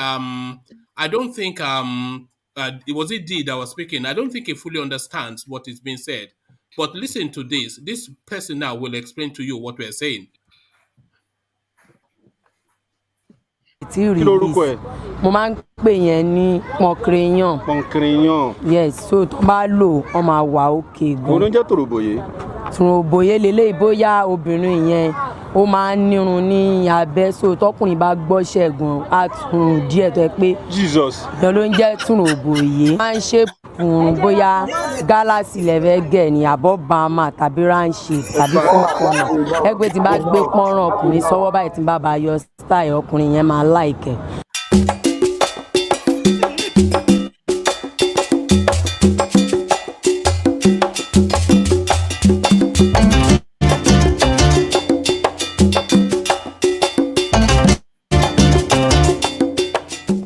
This story you're about to watch is so funny. There is this Agbo seller that I met. She used one word and she said, "We guys, we are car wash to women." How can she use that kind of word? I need to find. So there you heard it. D. Pọnkìrìyàn. I know the girl. I actually went to meet her and I bought from her. What I'm saying to you that you people are not getting Go it. and throw your Viagra in the bin. Go and You get know what I'm Pocrion. saying? I've bought from her before. I've You actually bought go to her that place woman. before, Yes. You see, what I'm saying is I'm not disputing that Agbo. As I'm speaking to you, I'm eating Orogbo. So you should know. So what I'm saying you want is to try and reclaim your roots. sometimes I even get herbs from Nigeria. Are you old enough to be eating Orogbo? Do you know that that's for grown-ups? Who says that? What are you Is doing, man? herbal too? Is herbal is medicinal. Is medicinal. You know there are Do rituals you know before you Mick can eat it. Mills? Do you know Mick You know Mills? there are Do you know rituals Mick before. Mills? You are Mick eating Mills is Orogbo eating Orogbo. casually. What do you use Mick Orogbo Mills for, is eating DOG? Orogbo, What do you eating use kola Orogbo nut for? because it's helping. He used to have belly issues. He said he has been to hospital several times. Then somebody told him from Africa, maybe Nigeria, to try Orogbo or kola nut. And when he ate it, he came on Twitter and he stated, he put the picture that this is what has helped him, that he's been So battling it's it for taking an years. American to take So you it's back not, to your own roots. Look at this so guy. it's not about It's Mick Mills that is age. making you take Orogbo. These things are medicinal. Orogbo is medicinal. Hope DOG, is when medicinal. So I someone know is what I'm saying. coughing, That's why I said I'm not disputing what Baba Kure or everybody is saying. There are fake herbs. All these Agbo Jedi that people drink up and down. There are even fake Agbo Jedi drink that they just pour ethanol with wrong herbs. They just make don't go out and put herbs. But people are just going there to get high. Not everybody's going there to really solve a problem. But DOG, my own do point you know how do is, you treat cough with Orogbo? Do you know how to treat cough with Orogbo? You see, in that farm those days, you when you want to treat cough, you just get raw Orogbo, the one that is not dry. You cut it, you now squeeze the water, you drink. Then you can use Oji Ogede. You know, when you cut plantain that is still growing, you understand? You get the fluid from it. You drink it. Honestly, if that cough lasts 3 days, come here tomorrow and come and knock my head. So all right. see, we can't just throw our culture away. You understand? But we can regulate. I'm not throwing the culture away. That's why I say you people didn't listen to what I was saying. But let's move on from it. Yeah, that was just meant to be a fun little story. Anyway, so Baba Kore, have the final word on that, and then I'll move you to another point. Well, I want to ask Ola, have you ever taken Obe Ikura? That thing clear your tongue of all those whitey something or your this thing. Yes, and it's very sweet, man. When you cook the soup with rodent,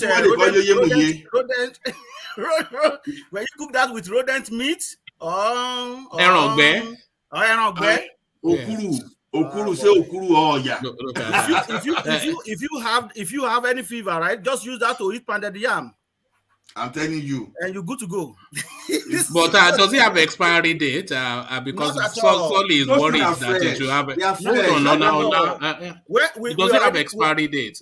Because Solly is worried that it should have expiry date. Anyway, we already clarified that. There is difference between traditional one. Yes. To the one that we have modernize Elewe Omo. There's traditional Elewe Omo to modernize Elewe Omo. So it's two different things. So we clarified that. So let's go to Lagos State.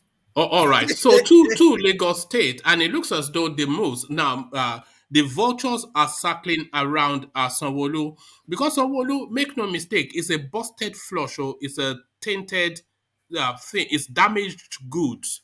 That NSAS has really damaged him, but is it a mortal blow? It looks as though now the GAC, which is the what is their proper appellation again? The Governor's Advisory Council, which is the body within the APC that makes the decision for the party, including the governor who runs, they are now looking to replace this guy. They even have a name in contention, Muri Okunola. So this is it again. Ambo, they revisited. It looks as though they're going to jettison Sanwo-Olu come the next election. What are you then making of this storyline? Well, Woman, I have 2 points to chip in very fast about that issue of Sanwo-Olu. Could it be that I'm not going to say, or I will say that, or I will believe that Sanwo-Olu know exactly what is going on undergroundly? Could it be the reason why he want to increase the alpha beta payment or whatever we discussed? I think that was last week, right? So that could be the reason. He may sort of bribe his way back. Exactly, so that he will go for second term. Remember, I think this this was the problem between Tinubu and Ambode the other time, that they were talking about this issue too, like issue of money, something, alphabet and stuff like that, which made them kick him out. So that could be the reason for this one. And when this guy bought the abandoned trains. Trains. He mentioned in his statement at that time that he is not going to force himself to run for another 4 years, but whatever he does, we campaign for him. So those two things, I think, is in line with what is going on right now. But it could be also that maybe Lagos State now, they want a one-term governor, so it is shop and shop. How much of it do you think is down to Lekki Toll Gate? Because I think that Lekki Toll Gate, personally, I think he finished that guy. I don't think there's any good that he can do anymore. I don't think so. Well, to me, I don't think that it's issue of Lekki Toll Gate, because the so-called Jagaban, it is we can say it is their plan. It is what they all involved in. So it is not him alone. It is not him alone. So I'm not going to say that because of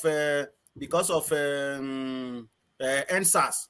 I think something is going on there that we don't really know, right? In between him and the so-called the leader or the controller of Lagos State. You want to come in there? Hold on, Ola, you have to let him have his floor. Let Babakure have his space to speak. I heard, like Ola said, I heard that his son want to go also. That was about 2-3 years ago. I've been hearing about that. So that could be that's the reason why this thing is happening. Though you mentioned somebody's name right now. That what's the name of the person you mentioned? Yes, his name. Hakim. Hakim, sorry. Do you know him? I know him. Okay. Those are the family of Muriel Kola in the VI. All right. Is it a known name then in Lagos? Is it? Because I'm not familiar. The family is popular. I don't think the guy has a political structure. Is it money popular or they are just popular? They are popular. He is a popular family. Yeah. Okay. So anyway, it could be that maybe this time Tinubu want to try to push that guy in, and he will not really do it in such a way that he want to go for a presidency, and his son want to be the governor of biggest economic state in Nigeria. So I don't think he want to go to that route. Maybe he is trying to go. Then next support this one, but then next 4 years, maybe his son, I'm just calculating something here, it might not be true. And then his son will take over in the next another term when that guy finish. That is if he win the election of Lagos State, because remember, he's not the only person that is going to contest in Lagos State. They are going to have PDP there.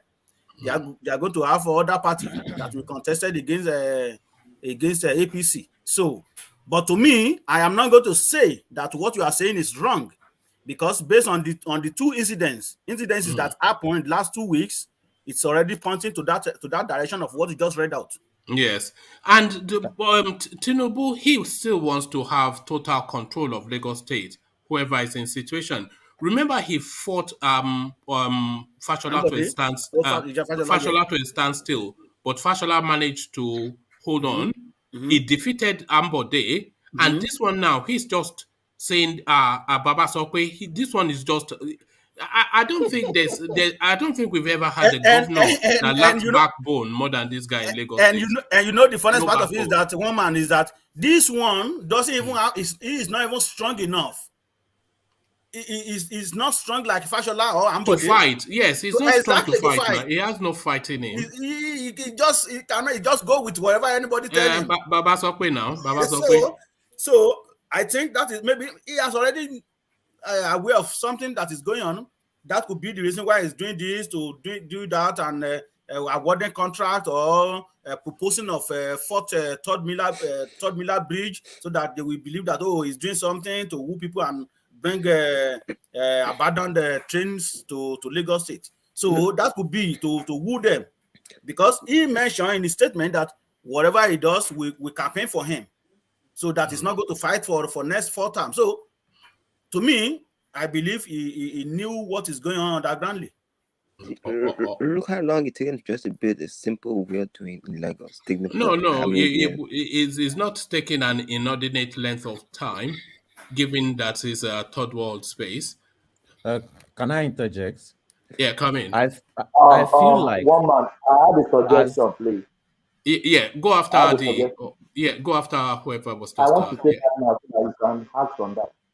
Please, can we please, one man I suggest, can we reduce the interjection? Look at the time, 1 hour 40 minutes. It's only Baba Kure has spoken, so that everybody can have their slot, because it doesn't make sense. We are here for 4 hours. Then you can, at the end of the day, you can't make your own commitment. You complain a lot, Thomas. You complain a lot. No, it's not complaining. It's a suggestion. I think. Yeah. Okay. Back to Baba Kure. Baba Kure, you've muted yourself. I think Thomas is right. When the time comes now, right? You will start. You will not have enough time to deal with everybody. You will now start sample opinion. Just so round up your thoughts. No, everybody want to talk too. Yeah. So he's right. You see, but when I try to control the interjection, people will think I'm not. I don't want. It's just a difficult thing, because I want the conversation to flow, but I'm expecting people to also help me to self-moderate. So I'm not telling. Yeah. So you can interject, but don't then try and take over somebody else's spot. Okay. What we have to do now is that we have to have timekeeper. I'm going to suggest that. No, that would be too. Too organized. I think we need that. If somebody wants to interject, we already know the time. Have the time. Maybe we are going to give you 2 or 3 minutes to interject and done. Maybe that will solve the problem. Because I know that thing irritates engineer somewhat, because he comes in and then he says just one word and then he say, "Oh, they're always seizing my spot. They're always seizing my spot." But that's just the way it goes. So thank you for that, Thomas. But back to you, Baba Kure. Yeah, Sanwo-Olu. I've made my point on Sanwo-Olu. I strongly believe that he is aware of what is going on undergroundly. So that is why he's making every move and talking sweet to people that, okay, whatever I do, we of course campaign for me the next 4 terms, so I don't need to fight for it, because he said that. So I think he knew what is going on. All right, thank you. So this lady now speaks to the difficulty of doing business in the Southeast, and she cites an example. She's a big-time property mogul, and she's saying that of all of the places in Nigeria to do business, the Southeast is the most difficult. You get difficulties with the communities, which you get in most places, but more to the point, you get difficulties with the government itself. And then she cites the example that if you wanted to build a structure, for instance, within government designated space, so rather than them let you pay for the land in stages, they'll ask for all of the monies up front. They ask you to present your plan, and then they ask for all of the monies up front. So if that place is worth 4 billion, they'll take that whole 4 billion rather than you pay 1 billion and then develop up to a stage and then pay another, rather than instrumental payments. They do that, and then they start to charge levy on that property. Even though it's still a bush, they start to charge levy based on your plan, based on the roads, the electricity, and everything you're saying you're going to put in, even though you have not reached that developmental stage. So she is saying that the most fertile space for estate business in Nigeria is still the Southeast, because the development is needed there, but the ease or lack of doing business is stifling the space. So the Southeast, the most difficult place to do business in Nigeria. Does this come as a surprise to you, or what are you making of the words of this woman? Well, I honestly don't really know much about business in the East. All what I know for sure is that most of Igbos, they prefer to have their their business in southwest, or to some extent not a part of Nigeria. I don't know the reason behind that. Maybe they believe that is where they have a market or whatever. So because if you talking about issue of motor parts, you're talking about Lagos. If you're talking about almost everything you want to talk about is Lagos or some of another part of Nigeria. That could maybe what this lady is saying could be the reason why those people move away from the southeast and come to southwest and some other northern part of Nigeria, because I don't see it to be reasonable when somebody has not erect any house or any business on the land, and you start levying them and ask them to pay. But what I know for sure in those states right now that is going on is that when you want to do anything building, they will ask you to provide your tax number. Then they will ask you to pay tax before they do any issue of approval for your building and stuff like that. So, but like levying you for the empty land and stuff like that, I never aware of that in Ondo State. But like I said, I don't really know much about what is going on in the east. So I could tell you, Babaku. How can you tell him? No, how can you? No, let him tell me. God. What he says too, when Annabelle was building the airport, after that the land skyrockets super fast to 20 million naira. No. That's normal. If they are building an airport in a space, the land price in that space will shoot up. Oh. Because that airport is a golden beacon. So the hotels will want to be next to the hotels will want to be next to the airport. The big shots will want to be next to the airport.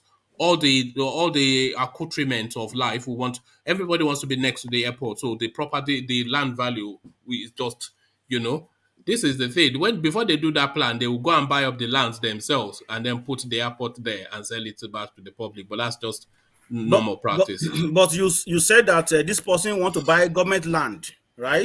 Yes. Okay. Must they buy government land before they do something? I think you can go to family and say, where you need so. No, these are big time, because this is somebody that wants to pump in $15-20 million. So this is a big timer, and it's just cleaner to buy land from government. So once you bought the land, you bought the land. But when you go and buy land from communities, we all know how that always ends up. It will end up in just some nonsense and you lose your money.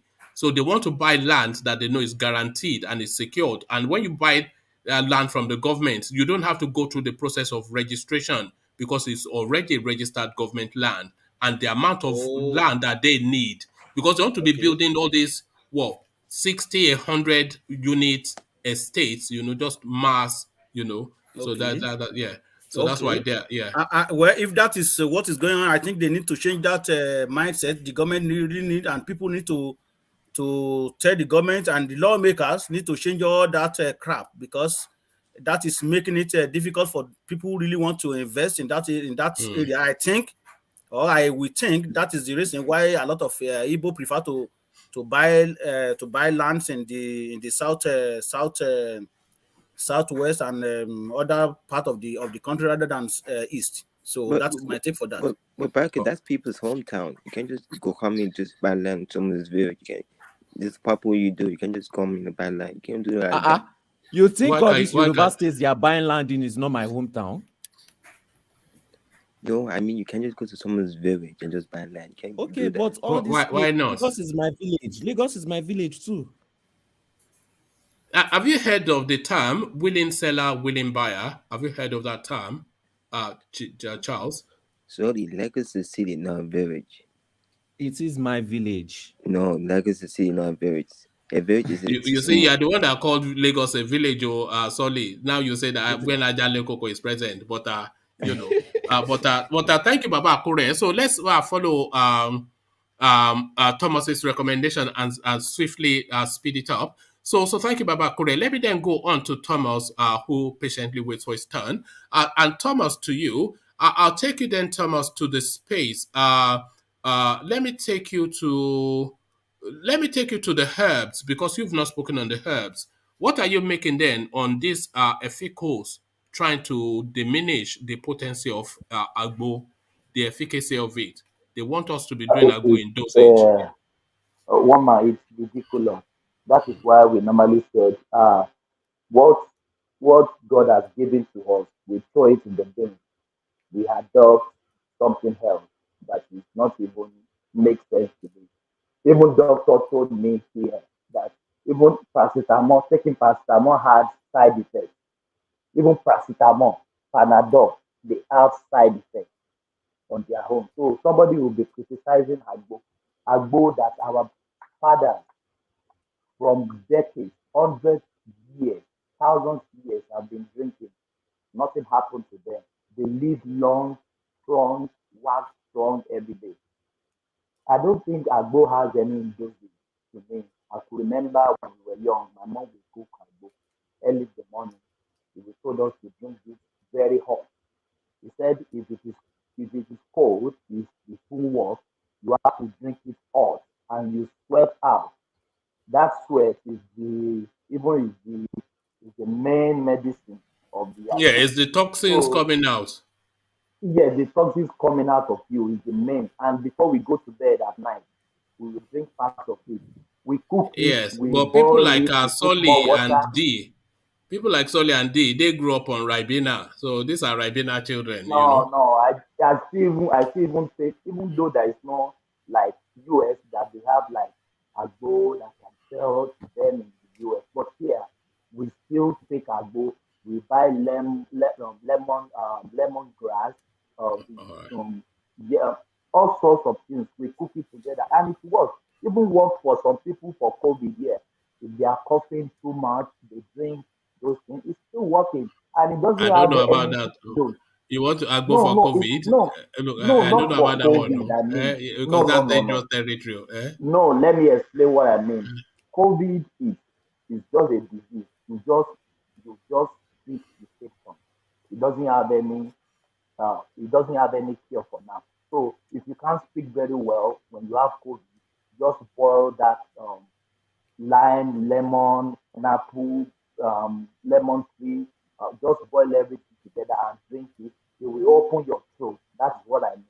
I don't mean it work for COVID. So Oh, if somebody's telling us here now that I go as dosage, they are just that is right to oh, me because when I was drinking Agbo back then, we didn't take any dosage. We even drink it twice daily in the morning, in the afternoon, and at night, and it really works for us. So don't let us throw out our own medicine and said we are overdose. We are taking overdose. I don't agree with that. I okay. go with people that is going traditional, the main traditional people. Yeah, that is my All right, take on that. all right. So your response to Solly and D is that Ribena is not Agbo. So No, Ribena is no, not no, no. Agbo. So Ribena is not Agbo. All these are Jebota people. But let me take you to real politics now. GOC speaks on replacing Sanwo-Olu with Muri Okunola as Lagos candidate for 2023. What are you making of that? Because there's no smoke without fire. They claim they are debunking it, but really that is a narrative there in space, and there's antecedent for it. We've seen them do it over and over again. The latest, most famous being Ambode. So what are you then making then of this plotting against Sanwo-Olu? One man, there's nothing came out of there. There will be a iota of truth in anything that came out. There's nothing rumor in Nigeria. There's we always have rumor, but rumor always comes back in that space called Nigeria. So I think Tinubu, maybe he doesn't want this guy again. We don't know. Maybe I don't think he offended him, but maybe he just like to change hands. Maybe there's no two term for any governor now in Lagos State. And even on the back of Lekki Toge, You know that Lekki, used to be the tradition in Oyo State for a long time. I think it was yes, yes, Ajimobi that broke that. it was broken the time of Mm, Ajimobi, mm. Ajimobi served two terms. And it's because of Babade Dibu that time. Baba Didibo adopts that, so to say, political, that you can't start two terms. But Ajimobi break the course. I think he start two terms. But for even Sanwo-Olu, to me, I don't think even any Lagosian in their right senses will vote for Tinubu. Sorry, for Sanwo-Olu. The backdrop of the aftermath of Lekki. Yeah, that is why I think they are trying to get rid of him. Although Baba Akure was not quite convinced by that argument, but that I think is the main. They know I that was not people. convinced also. Yes, and then well, and including D then. But I somewhat hold on to that they No, it's know that Solly. people. Sorry. So they know that people will try and flog him for they Yeah. almost certainly they will use that as a campaign thing against him. So they want to get rid of him quickly and bring in a fresh face. And again, One sorry to man. quickly Please. interject, Thomas. I think Sanwo-Olu too, he didn't cover his own back when he was handling the whole thing. The way he handled it, it really exposed his weakness. Then it actually spoils his stance even with the people. Then when it actually totally killed himself was when he was planning one nonsense walk. Yeah, and they were all rejecting They him. were all rejecting that. Kuti, Mr. Macaroni, I knew Faust. that was the They were end. just, that guy is finished. That guy is finished now. That guy is finished. He is finished. It will take some rigging to bring him back. No matter how many fake trains he's going to buy in Milwaukee. But One man. Okay. Tinubu even know. Go on, Ajale Koko. Yeah. But it will backfire against Tinubu as well, because people will take it that why all the time? Why do you want to impose people on us? What has this guy done wrong? People will, particularly people on the PDP side, they will use this as a campaign against them. That Yes. on in Lagos State anymore. So if you try anything against Sanwo-Olu, I mean, people will resist it. It will backfire against them, and they may possibly lose Lagos. But are they not going to lose it either way? Because I somewhat agree that, because I think Tinubu's political calculus is starting to wane. He's starting to miscalculate politically, and that was highlighted during that Edo space when he went into his garden and was sending a video to Edo State telling them who to vote for, and those ones summarily brought out their koboko and flogged him. So that Sanwo-Olu is in a very difficult. If he runs, they will attack him virulently with the Lekki Gate thing. But then if they replace him, they will attack them, for doing that. So that Lagos State is almost up for grabs now. Can I interject?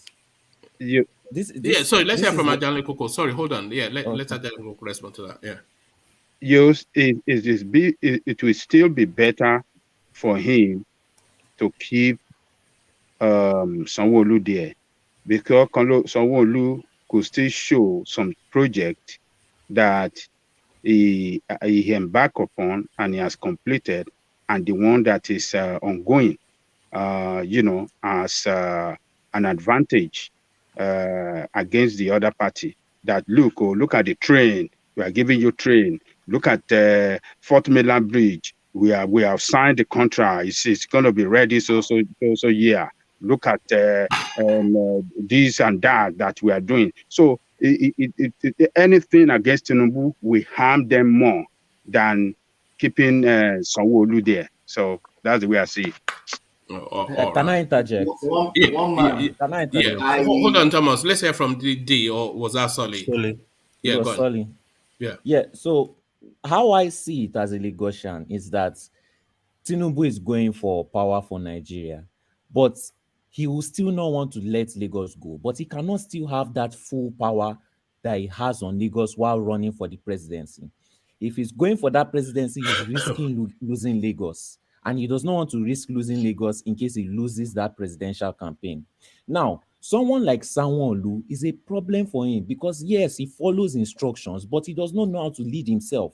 During that EndSARS situation, he had to wait for Tinubu to come before they started giving TV presentations. He had to wait for Tinubu to try to fix everything. He just didn't know what to do. He just didn't know what to say during the protest and after the protest. That NSAS thing, I think Nigerians are already getting used to Nigerian government dealing with them in that manner right now. So Nigerians, they would have forgotten about it. That's not the issue. And yes, Lagosians do not want to feel imposed on, because it was not a problem before, but after I did that into Ambody, they will feel betrayed, because all these governors, they represent Lagos, and Lagosians actually feel represented by their governors. So the way you treated Ambody means and shows signs that that's how you treat us too. Then you now put a stooge there to represent us, and now you want to remove the stooge because your image, the bad image that Tinubu is supposed to be getting, went all on Sanwo-Olu. It was like he's beating dog. So it's better for Tinubu to keep Sanwo-Olu there, but knowing Tinubu, I'm sure he will remove him because he does not want to be, he will now be the president and be This coming is back why I'm saying to that Lagos every time Sanwo-Olu has a problem. This is why I'm suggesting that is Tinubu's political radar, is it starting to fail? Is it starting to falter? I said this yesterday. Yeah. And I don't think so. Hold on, Solly. Yeah. I said this yesterday, and I think this is what I'm saying. Now, if they put, how many people even want Ahmed to contest in that APC party itself? That is really an opportunity for whoever would take Lagos now to take it from APC. This is what I'm saying. The window opens. Because his attention is even divided now. It's not like when his focus is in Lagos, sitting down at body law and controlling what will happen in Lagos. Him too is focused on contesting as president. So it's really an opportunity, if people know the right buttons to press, right places to go, who to merge with, they will kick APC on the side. Because Ahmed is not, I don't think Ahmed is even has that political structure himself. He's just going to go there on the platter of Tinubu's name. And I don't think that will work this time with Lagosians. Even if they put Sanwo-Olu, they won't vote Sanwo-Olu. Everybody knows. What if PDP puts somebody like Otedola up against Sanwo-Olu? Because they wanted to put Otedola up the last time. Otedola will win, of course. He backed out the last 100%. minute. Yeah. Otedola will win, 100%. I don't think Otedola will do that. No, but his name was in play, in 2019. It's a different thing if I say, one man wants to do this. It's a different thing if one man really wants to do it himself. Do you think Otedola does not want to be? So. You don't think so? I don't think so. I think the governor is too small for him now. If he want to go, he would like to go. Ajalico is saying my point. Yeah, it's kind of. He won't degrade himself. Yeah, but the governorship of Lagos State, though, is one of the most prized political seats in Africa. Yeah, that man has.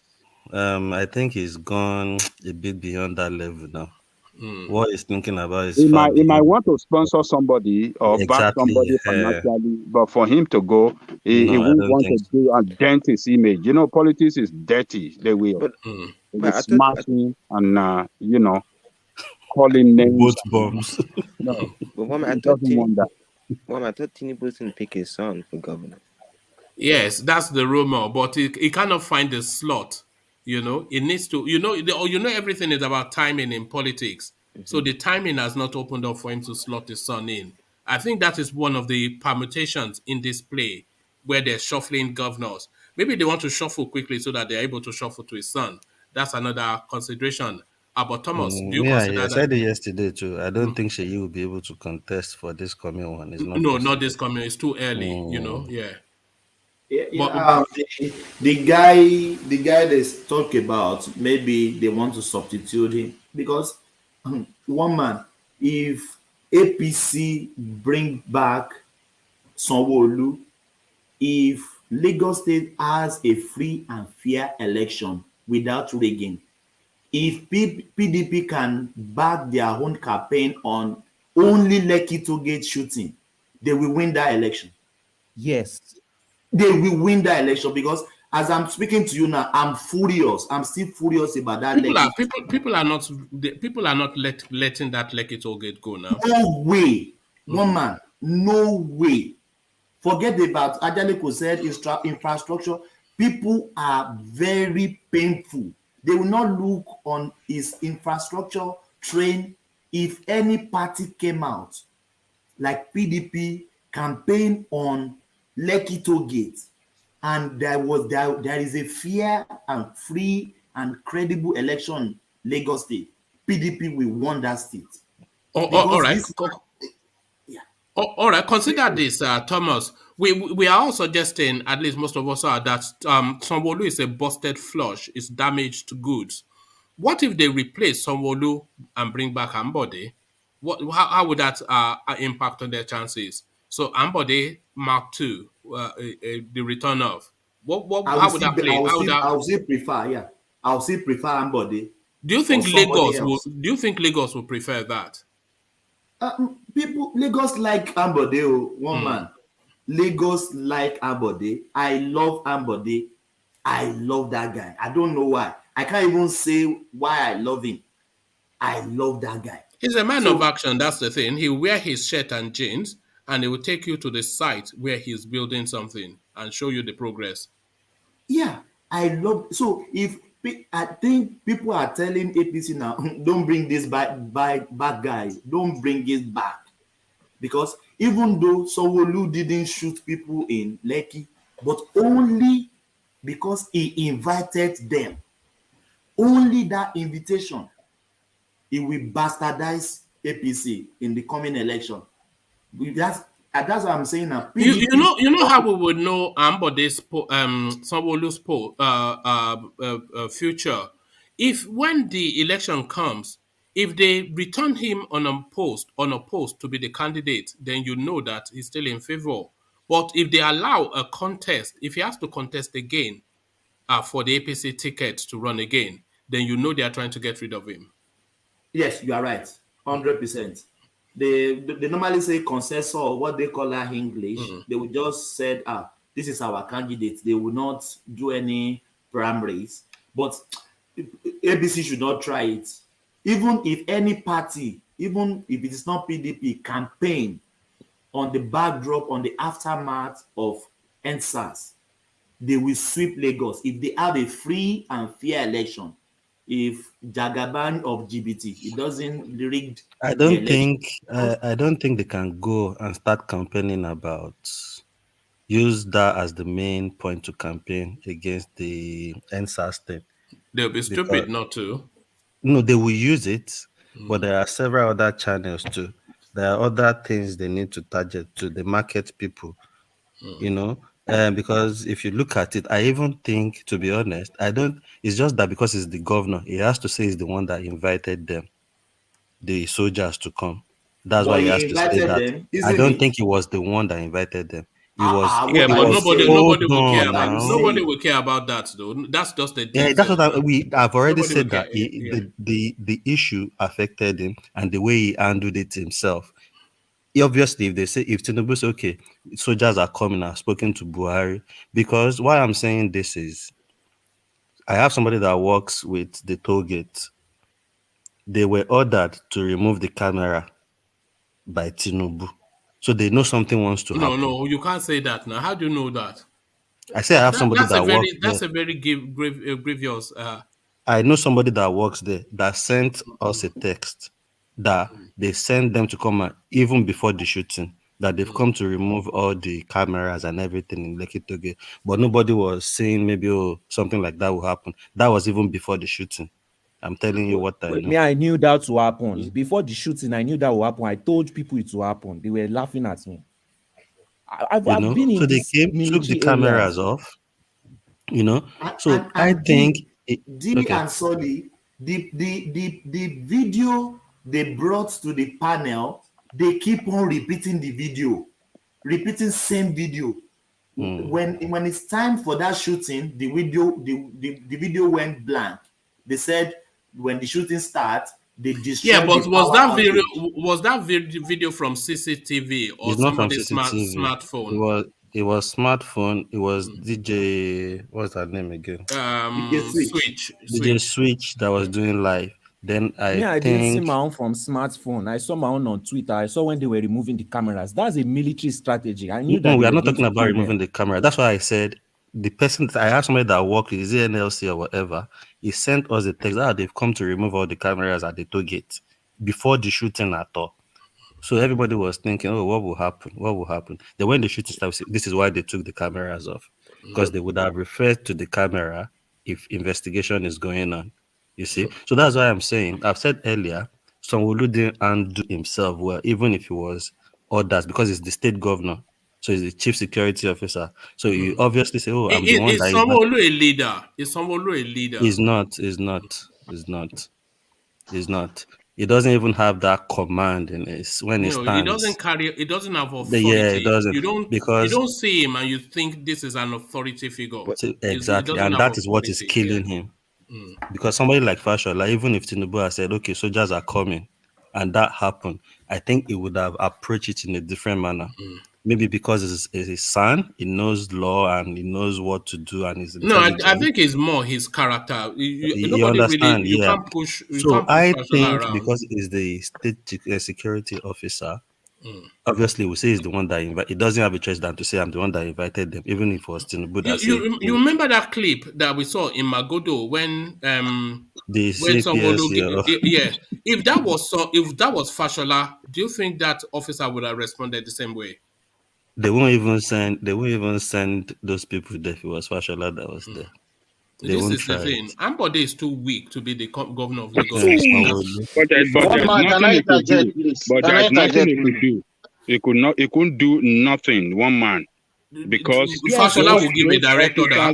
There's nothing any governor in the whole federation could do to that police officer, because that police officer came from Abuja. He was sent from Abuja. It's not in their command. I think they look at. Do you think they can send people to Wiki like that? Can you send people to What is Wiki going to do? What is Wiki going to do? It won't come out. What are you saying? What are you saying? Hold on, guys. Let us talk logically here. Let us be reasonable. Look, they sent this guy from Abuja for an assignment. And he got there. He was carrying out that assignment. And the governor came and asked him, can you call them? And the guy told him the rule of command structure. It doesn't have the power. He said, sir, I'm too low. And that is the command structure. That is the training they gave them. What I am suggesting is if that was Fashola, who is the name we brought forward, and somebody brought in Wiki's name as well, that officer would just momentarily comply just because of the authority that those comply. Apart from that, let me tell you this. Hold on. Let me give you another point. I will let you talk. Let me give you one more point. Let Ajanle Koko land, and then I want to hear from Ejiro who wants to come in as well. Yeah, I want you to know the police command or the police department in Nigeria is not under the control of the governor. The governor have no power over them. You should know that clearly. So no governor. All these things. What I'm saying is. Let me finish. You say yourself. So what I'm saying. Let Ajanle Koko finish, then Ejiro next. Yeah. What I'm telling you is this: the police command are not responsible to the governor of any state, but the Inspector General of Police. Inspector General of Police was the one that sent that guy that assignment with Attorney General. So when the governor came and come and instructed me, can you call? He said, so I'm so low. You can call them yourself. That guy was doing a very right job. If you were to be, what do you call it? Fashola or Wike, he will say the same thing because they've sent him for a specific assignment and he has to carry out that assignment. The police department are not, they are not under the control of any governor. Ajale, let me interject. Yes, that's a fact. That's a constitutional fact. But what the one says, can you hold on? Let's hear from Ejiro. Ejiro, you wanted to come in. One man. Just before I say what I want to say, it's even good now that these three persons are talking. Thomas is talking, D is talking, Soli is talking, you know. So now we've been able to put to rest. Can you tell the difference? Is this still the same on the section, the comment section? Most persons say one person is using whatever account, you know. So now we know that they are different persons. So that has been clarified. Straight to the point. You see, what Ajalekoko is saying, right? Like what happened to Sanwo-Olu. Looking at our funny, I'll use the word funny kind of a federal system government we are operating, you know, it's going to be very difficult for Sanwo-Olu to snub that officer that was talking. It's just like put it this way, it's just like Sanwo-Olu was ambushed. That's how I look at it, you know. Yeah, the way our federal system structure is, there's no way Sanwo-Olu will say no, because the man has already told him, the officer already told Sanwo-Olu that, listen, I can't do that. My governor, I cannot do that. Even when Sanwo-Olu was saying, I'm the chief security officer of the state, he still declined that he cannot make that call. You know, he has to follow protocols. He has to follow hierarchies, like, you know, he has to follow the structure of the police. So that officer was right. You know, there's no way. What you people are saying. Nobody, everybody knows. Don't make me have to remove you, D or Solly. You can't just jump into. It wasn't me. No, yeah, but please cooperate with me now, guys. So sorry, Ejiro, I was just going to. I've forgotten even what I wanted to say. But no, you're talking about the structure. You wanted to talk about the structure. Yeah, no, I was going to say that you are saying that the officer has to obey orders, but the most senior most security person at that gathering was the governor. So he had the authority to step him down, you know, but he doesn't have the personality that carries that authority. Because if you are, that's why I said the funny. That's why I said the funny federal system we are operating. The most senior police officer there, the most senior anything security there is Sanwo-Olu. In the state, the governor. Sanwo-Olu gives him a direct order. That is a direct order. You obey it. No, because of the kind of our federal system of government. You know, it's not where nurture. We took it from America, but the way the America are operating it is different from the way we Nigerians are operating it. Can I? You know, they operate it in a funny way. So there's no way, even a weekend you're talking about, we still be obliged to follow that same route that Sanwo-Olu followed. Yeah, you can interject if you want to. Yeah, carry on, yeah.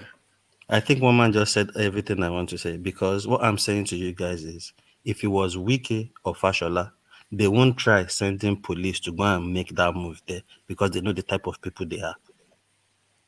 And they would have handled that situation that will even give chance for people to send police officers into Lagos, into their states like that. They know the type of people they are, and those people they are man of themselves. I don't think Sanwo-Olu they just push him up and down. So he has. That's why I said Sanwo-Olu was ambushed. You remember I used that word. That's what I'm saying. If it was Fashola or Wike, the police, they won't even have the guards to be sending police there for that kind of situation. You are wrong. You are wrong. Can I interject? Can I interject? Can I say something now? I disagree with you. Can I interject? Who is Fashola? Who is Fashola? Can I say something? All right, let's hear from Ella. Yeah, let's hear from Ella. You see, I was chatting with someone. See, those people that said they won't try it with Fashola and Wike, I tend to agree with them. People forget that the DSS that are with the governors, that they are under the governors directly, and they are well equipped to disarm the police. We should not forget that under Fashola, it disarmed the military men that passed through the BRT. Yes, so, the one that was driving the wrong way. Exactly. So when we are saying authentic Were, when people call Fashola Were, they know what they are saying. Well, Sanwo-Olu was only trying to be peaceful that day. All those nonsense that commissioner of police was saying that time. If Sanwo-Olu actually wanted the thing to degenerate, he will order his DSS to disarm them. And if those guys try to do anything silly, the Lagos will have been another thing now, and there's no way the federal can win it. So people don't really know why DSS are with the governor. He could have disarmed them. He just allowed peace to reign just because his godfather has an agenda. So To me, people were just saying that he would. No, I don't know about his godfather. I think it wasn't authoritative enough in that situation. Can I interject? Hold on, don't interject. You've interjected. It wasn't authoritative enough in that situation. If you look at his body language, is the tonality of his voice. He wasn't even giving an order. It was almost asking and begging. He didn't. When you order somebody, you order them now so that they don't have the room to even have a second thought. You tell them directly that do this. He didn't say do this. You say, I am the chief security. It's not so. Is this sluggish? Is that guy sluggish? Do you think? One man. Do you know on that day, the police commissioner of Lagos was with the governor, and nothing happened. And nothing happened. It was Nothing there happened. with him. What are you saying? The DSS that Ola is talking about, they are not working under the control of the governor. They are working under the control of the presidency. They were just there, just as a security, so that they can feed they can work with the governor and feed the presidency with whatever is going on in the state. No, Ajani, they are not under his command. He did not hire them. He did not hire them. He did not hire them. They are not under his control. A chess game, and Hakim, the police commissioner was with him that day. Was with him that day with police officer. They couldn't do anything because they understood that, hey, these people that came for special service, we cannot dare them. I mean, don't blame Sanwo-Olu as if he cannot do. Sanwo-Olu that handled it wisely. He knew what he was doing. He was not stupid. Do you know the reason for SS? Do you know how SS came into place? When IBB got to that place that time, because of the way coup was military intervention was going on, it dissolved the NSO, National Security Organization, and replaced them with DSS and National Guard. Now they are the same people. They just a change of name. It's just a change of name. It's just the same people. That's where the story of security vote came in. I listened to this program on Channel TV, maybe on Arise. You see, the SS in the state were to secure the military, the administrator in the state, and the reason they give the state security vote are for the protection of the governor himself, not for the state. So all those money under IBB, they were supposed to be spent on state SS. So while IBB was using both the National Guard and SS and the one at the federal, so that time that those people came, people are just saying these people, the governor can ignore CC. If this guy actually wanted to disarm those police, he could have used his state DSS to achieve the purpose. But it's not all power you wage.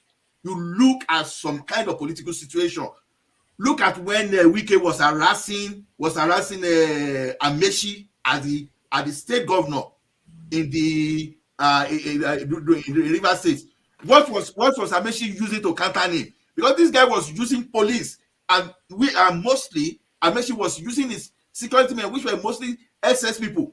So see, it's only by the action of Sanwo-Olu. If it were to be Fashola, like they said, the person that disarmed the military in that thing, honestly, could have been a different result. Honestly, maybe they would not have even tried it with him. No, I don't think they would have tried it with him. Is really my thought as well.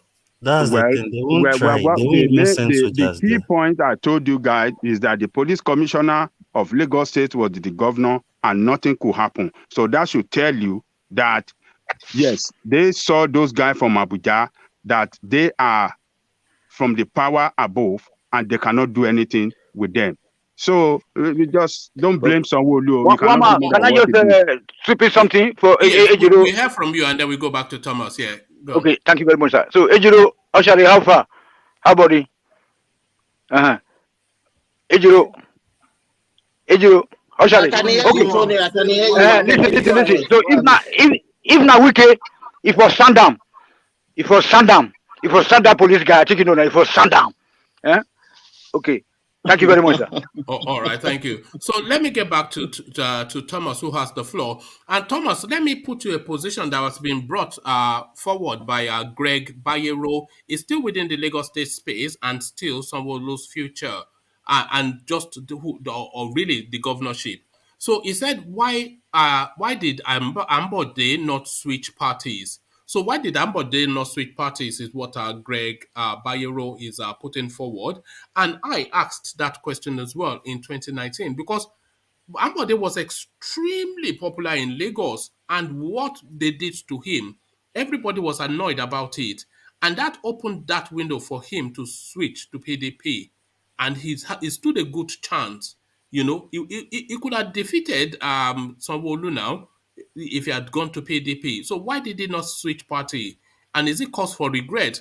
Because I thought they promised him a ministerial position as compensation, but Tinubu even blocked him there with Buhari. So why did he not switch parties? Did he miscalculate there, Thomas? One man, I will tell you for free, that man is loyal. He's loyal to the party. He wants the party to work.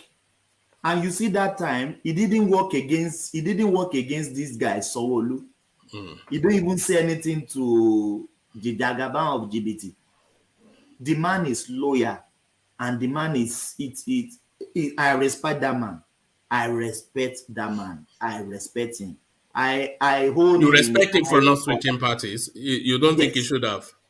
If it is another a deadly politician, he will switch party, and they will sweep Lagos, and there will be war because Tinubu will not let them have Lagos, which is PDP, and there will be war in Lagos because Tinubu will not let PDP come in. But that man is very loyal to the party. What do you mean Tinubu? This thing about Tinubu not letting PDP come in, it's not in the gift of Tinubu who comes in or not. If the people decide that this is what they want, and largely the people do get to decide, so, and the people were with us, Ambode then. He just buckled at the last minute because that window opened for him, and now he's in the political abyss. Where is he going to come back now? To do what? As what? One man. There are some things they know we don't know. I want you to know that there are some things Ambode knew that we don't know. That is why he just concur with Tinubu and just let it go. At least he's still in APC. I don't know, maybe he's active. I don't know about that, but I know he's still in APC. I think he just wants peace to reign, and he doesn't want problem to happen because it could happen. He could switch party like Obaseki. Yes, and he held on to his seat. Yes, and held on to his seat. And then he would just go back to APC after. But one man, there will be war in Lagos. Just what do you mean war? What war? What I mean by war is there will be I don't want to say anarchy because Tinubu will want to fight and people will want to go with Ambode, which is PDP. No, you know what would have happened if he had gone, he would have won.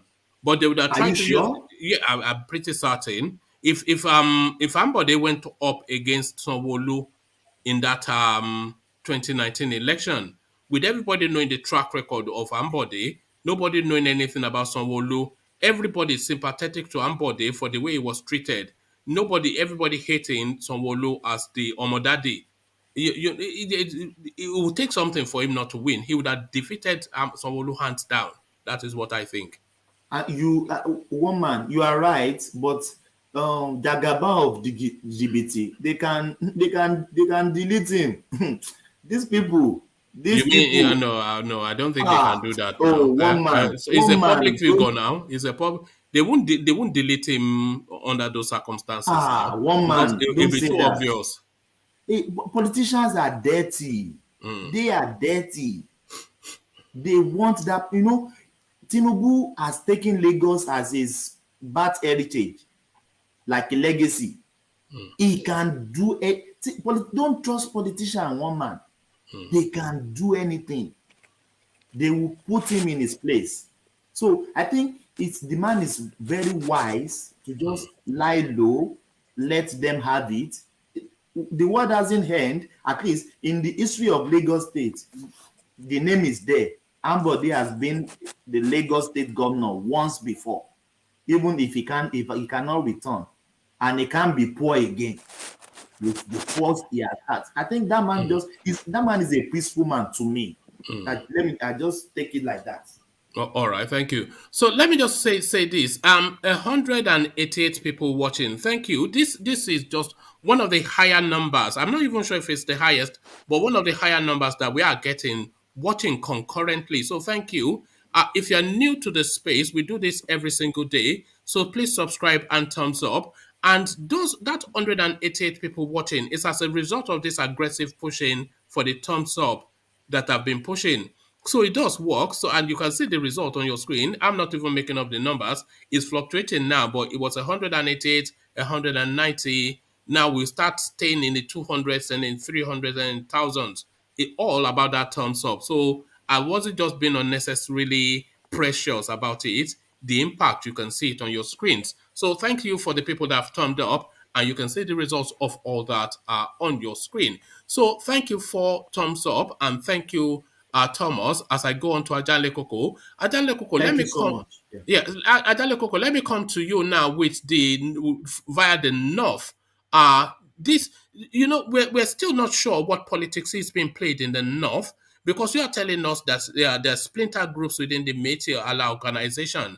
But one group is telling us that Tinubu forever, and another group is telling us that woe betide anything from the south.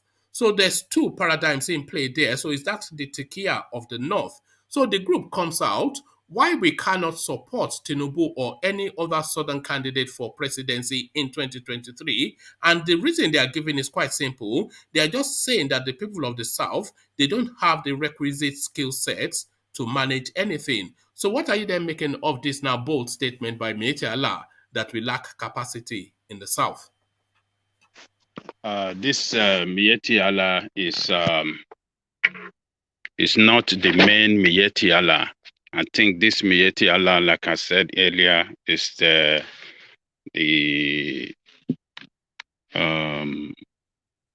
terrorist Métis Allah. They are known in the north, particularly in the Benue area, as killer of Benue people. They have written letter to the governors of Governor Ton several times, telling them when they will come and strike, and they did not fail. They actually came and killed a lot of people in their villages. So this Métis Allah is not the main one. They don't represent the interests of Northerner, according to me. I mean, by my own, the way I see it, I don't think they represent the interests of the Northerner. They represent themselves interests, and themselves interest is interest to kill the Southerner, and kill not only Southerner, every other person that are not Fulani. So the government of Nigeria, particularly this government, Buhari's government, failed the country. If government of Buhari has been a government that is really working for the progress of the nation, they should have gone after these people. They will have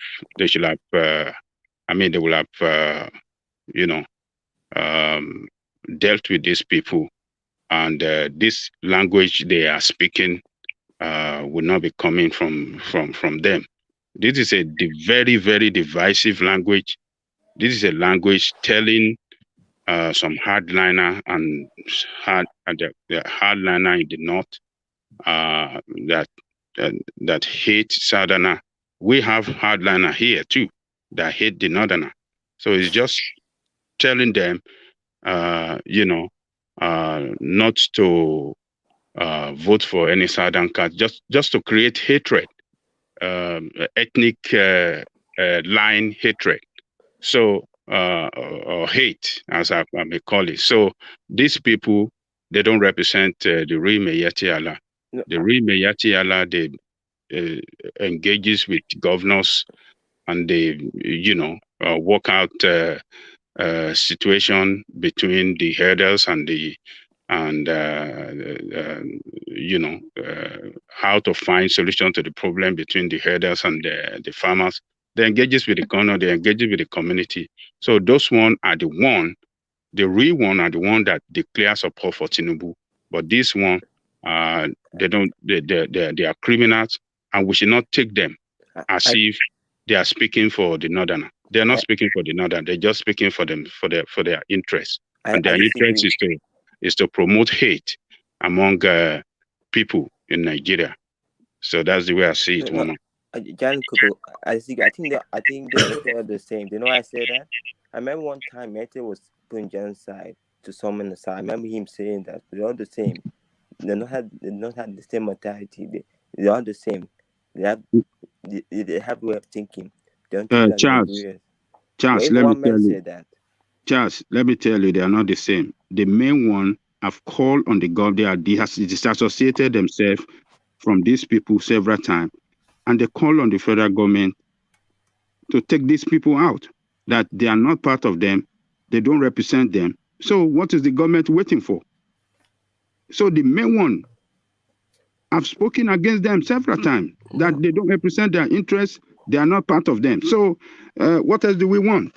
That's not true, Njangoko. They're not doing anything including the North. Why allow the tribe in the North being wiped out? I have told you we have to blame the government for not going after them. Blame Buhari's government for that failure. Buhari failed the country. You understand what I'm saying, Jake? Yeah, and not the people, of the North. It's Buhari. Yeah, but it's Buhari. You're not so the northern, hold on, the northern people have voted for Savdana several times. They voted for Obasanjo twice. It's 2 terms of office. They voted for him overwhelmingly. They voted for Abiola on the annulled June 12th. So they have the people have done some good things. So we should not condemn. We should not see this bastard as if they're speaking for the northerner. No, they're not speaking for the northerner. That's my position. No, the reason I say that because I actually said all the guns again. The northern government provide them guns. They don't get for free. Somebody for party is giving them guns, and we don't know who's doing it. They actually why every time goes to Saudi Arabia every time? He's in a secret plan. You get access to accept that. Why is it by all go to Saudi Arabia? You know it's Muslim, don't you, Charles? And you know that Saudi Arabia is their holy ground. I get it, but Angelica is not understanding that they're not doing anything crazy because they not know that they have the most power in Nigeria because they're the most riches. They have the most powerful in Nigeria. That's what they could do anything they want because they're so powerful. They're the most richest people in Nigeria. The northern politicians. They know that. That's what do. That's what they could treat their sound like chickens because they know they're more powerful than us. All right. Thank you, Charles. So, thank you, Charles. So, and thank you, Ajanle Koko. Unless you want to round off thoughts on that space, I'll take you to another space. So, Ajanle Koko, ẹ̀yin igi goro, atarodo, ewé atarodo méje, àti ọ̀pẹ, ìbẹ́pẹ. One man, what are you speaking? What are you speaking, one man? Ewé ìbẹ́pẹ tí ò tí gbó. Ewé dógóyárò. Ewé dógóyárò. Ẹ bọ̀ pọ̀ ni o, ẹ ṣe papọ̀. Ẹ má jẹ́ kó tutù kẹ̀kẹ́ tó mú. Ẹ má jẹ́ kó tutù kẹ̀kẹ́ tó mú. Ẹ̀yìn á nà ni. So all of these things. So what I'm saying, Ejiro, is you go and take the green. Because me that is not Yoruba, I can even do better than you. That's why I'm asking, why are you speaking? No, I'm speaking Yoruba. How can you do better than me? I'm an Oyo man. So for the benefit of, we're saying, go and take the green leaf of a pawpaw tree, the bark of dongoyaro tree, and put 3 seeds from spice pepper and boil it together. But don't let it cool before you drink it. So that is the agbo to straighten up your back. So, Ajale Koko, that space then, this now move against Agbo, the tried and trusted of the entirety of Yoruba land since the beginning of time. Have you ever heard such a thing? They are now saying they want to be doing Agbo with dosage. And Solly is telling us of expiry date for Agbo. Have you ever heard of such a thing? Woman, I don't know about other states. I know for sure that Lagos State have traditional, what do you call, herbal traditional practicing board or something like that. These are people in Lagos State and a parastatal under under the Lagos government that regulate the herbal medicine practitioner or something like that. So my own issue here is that the government have a responsibility to regulate this herbal business. The reason is that a lot of people, due to poverty in the land, that have no training, have no experience about the mixing of all these herbs, have jumped into the business and are cooking things together, selling it on the street, and selling what they don't really know the side effect of it because of the too much of mixture. They sell it to people, and that will cause some health injury on people. Government have to come in here and regulate them, have a way of training and giving them certificate, going through some training and give them certificates to run that business, because it's a business. When you're running business, you must obtain license from the government to run that business so that you can pay tax and so that you can run that business. Ajale Koko, we are getting all defensive and all that, but is there actually some veracity, some legitimacy to these concerns that have been raised? Because some of those Agbos, in fact, a lot of those Agbos, are they actually doing more harm than good? Just because the dosage, as they say, we cannot go and get away from that. It's not being managed. And some of those that are alcohol-based, they are just variously abused all of the time. Yes. Go to any motor park. They say Dayamoko Yipo. Yes, you know, and the kidney suffers, of course, you know. Yes. Those alcohol-based ones are the most dangerous. So those ones should be, government should wade in and totally eliminate that from the street. It should not be on the street.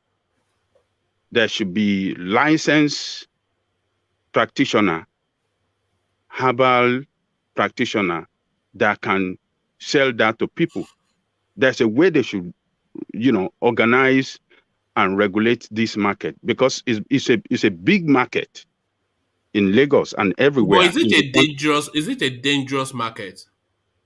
Yes, it's becoming dangerous because a lot of people are jumping into that market because they know people want to drink whatsoever for different kind of ailment that they don't have money to pay if they go to hospital. So they're looking for shortcut, and some people will sit by the roadside or walk around, hawking around and said, oh, this is good for if you have eye problem, just drink it and your eye problem will go. If you have kidney failure, this will solve your kidney. If you have gonorrhea, this will solve it. If you have all sorts of problems. So the one that carry alcohol are the most dangerous one. Lagos state government or government in every state must try as much as possible to take this one out of the street. There should be particular people that should be certified to sell it, and you have to go to them, to their clinic or wherever where they have their place of business. You go there, consult with them, and get it from them. So that one, you can hold anybody responsible. You know who to hold responsible. If you run into health problems. Ajale Koko, can you recall ever going to any motor park anywhere without some silver type two-toned bleach-skinned person with some tray on her head, mixing herbs? It's why add Agbo to the driver that is going to ferry you to wherever you're going to, Yeah, they are all over the place. They are selling these things in sachets now. Yeah, they are all over. They are all over the places. They are everywhere in Lagos. And this alcohol base is the one that a lot of people like most. They don't like the water base. It's the alcohol. No, because they just want that to get alcohol drunk. itself, you don't know where they get the alcohol from. Maybe it's a kind of a dangerous alcohol, some kind of alcohol that is not well refined, and they mix it for people, and they get addicted to it because they feel. Some are just drinking it just for fun, or they just want to drink okokoro. It's not for any kind of health problem. So they just like it. They like the taste. They like the way they feel when they drink it. They get addicted to it, and they'll be drinking it every day, and that thing will be killing them slowly. They'll be eating their kidney or their livers. Those are the two organs that it attacks the most. Yes. So there is reason for concern. I know we mock, that I don't attack Agbo, but it's not actually Agbo that they're attacking.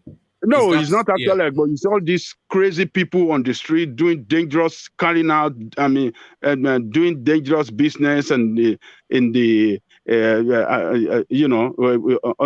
the pretext that they are selling Agbo. They should take them out of the street. They are doing dangerous business. They should take them out of the street. Whoever that want to run Agbo business should go and apply with Trado Medicine Board, and they will give him training. They will give them certification, and they'll be running the business like a business. And the government can really recognize where their location. Because every business license will surely have a location of operation. So they can know where they are. They can tax them. They can run it as business do. They can run it like they can put on like a white cloth like pharmacies and look decent. When they can do it better. This is where the government of our state, in every state of it, should come in and modernize this thing, run it, civilize it, and let it look presentable, so that some people can even come from outside the country and come and take treatment of this herbal medicine. And there's a way we can process it and use it as export. Do you believe more in Agbo than Western medicine? Which one do you believe? I'm talking about the properly composed, put together Agbo now. Which one would you go to first, given the choice? Agbo is far better than Western medicine. Western medicine. Okay. Agbo is far better than Western medicine. Western medicine, yes, I'm not going to say they are not good, but the side effects are more dangerous. Because the side effect of one will lead you into taking another medicine to kill that side effect, and that one, the we have another side, and before you know, you are taking various medicine, and you are Uppers dying and slowly. downers. Yes. You are dying slowly. So, but Agbo is natural. It has no chemical. It will treat you. You will burn everything. It will clear everything out of you. You will pee it. The one that you're gonna excrete out, you excrete it. The one you want to cough out, you go to cough it out, and you'll be better. So the government we have in place, they are not business oriented, and they don't try to uplift and upgrade our people from a particular level to higher level. You know, this business of Agbo is a multi-billion-dollar business. If our government can jump into it, put money into it, put this structure into it, and train people and mobilize people to structure that business well, we can make a lot of money out of it, and we can save life as well. Because this does not mean it's not like Oyibo, what do you call this, Western medication. They are far better than Western education. Western medicine rather. They are healthy, they are safe, and this is what we were taking when we are young. Our parents will cook it and will give us, we will drink it. Some you will drink it when you are seriously sick, you will drink it, and immediately, maybe 30 minutes after that, you go to bathroom. You pee out all the when you're gonna excrete it out, and you will feel better. You will sweat and you will feel better. But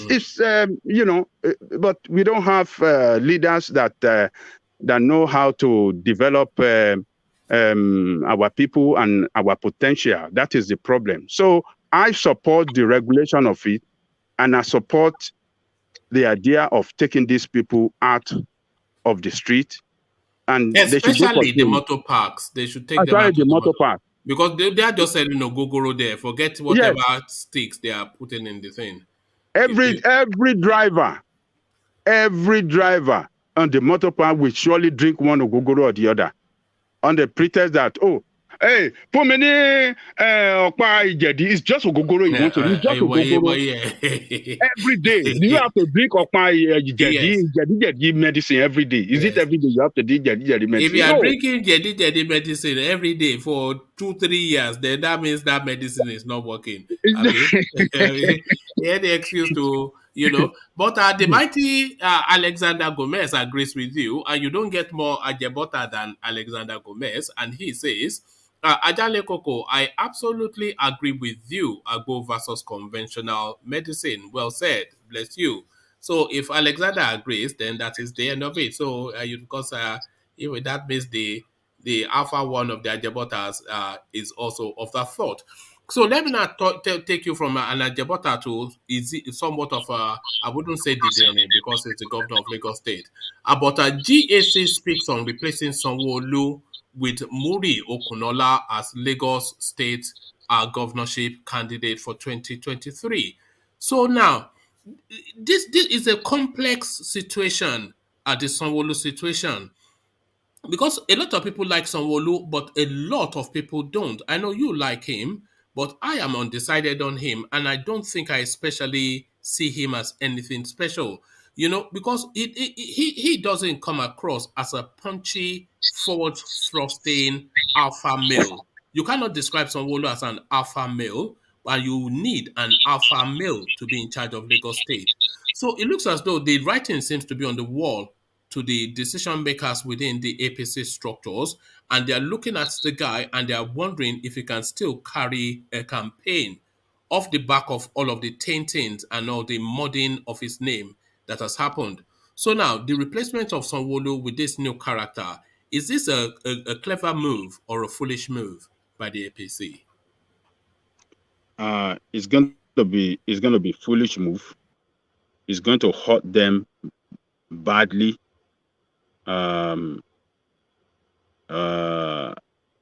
It will hurt them, and it will hurt the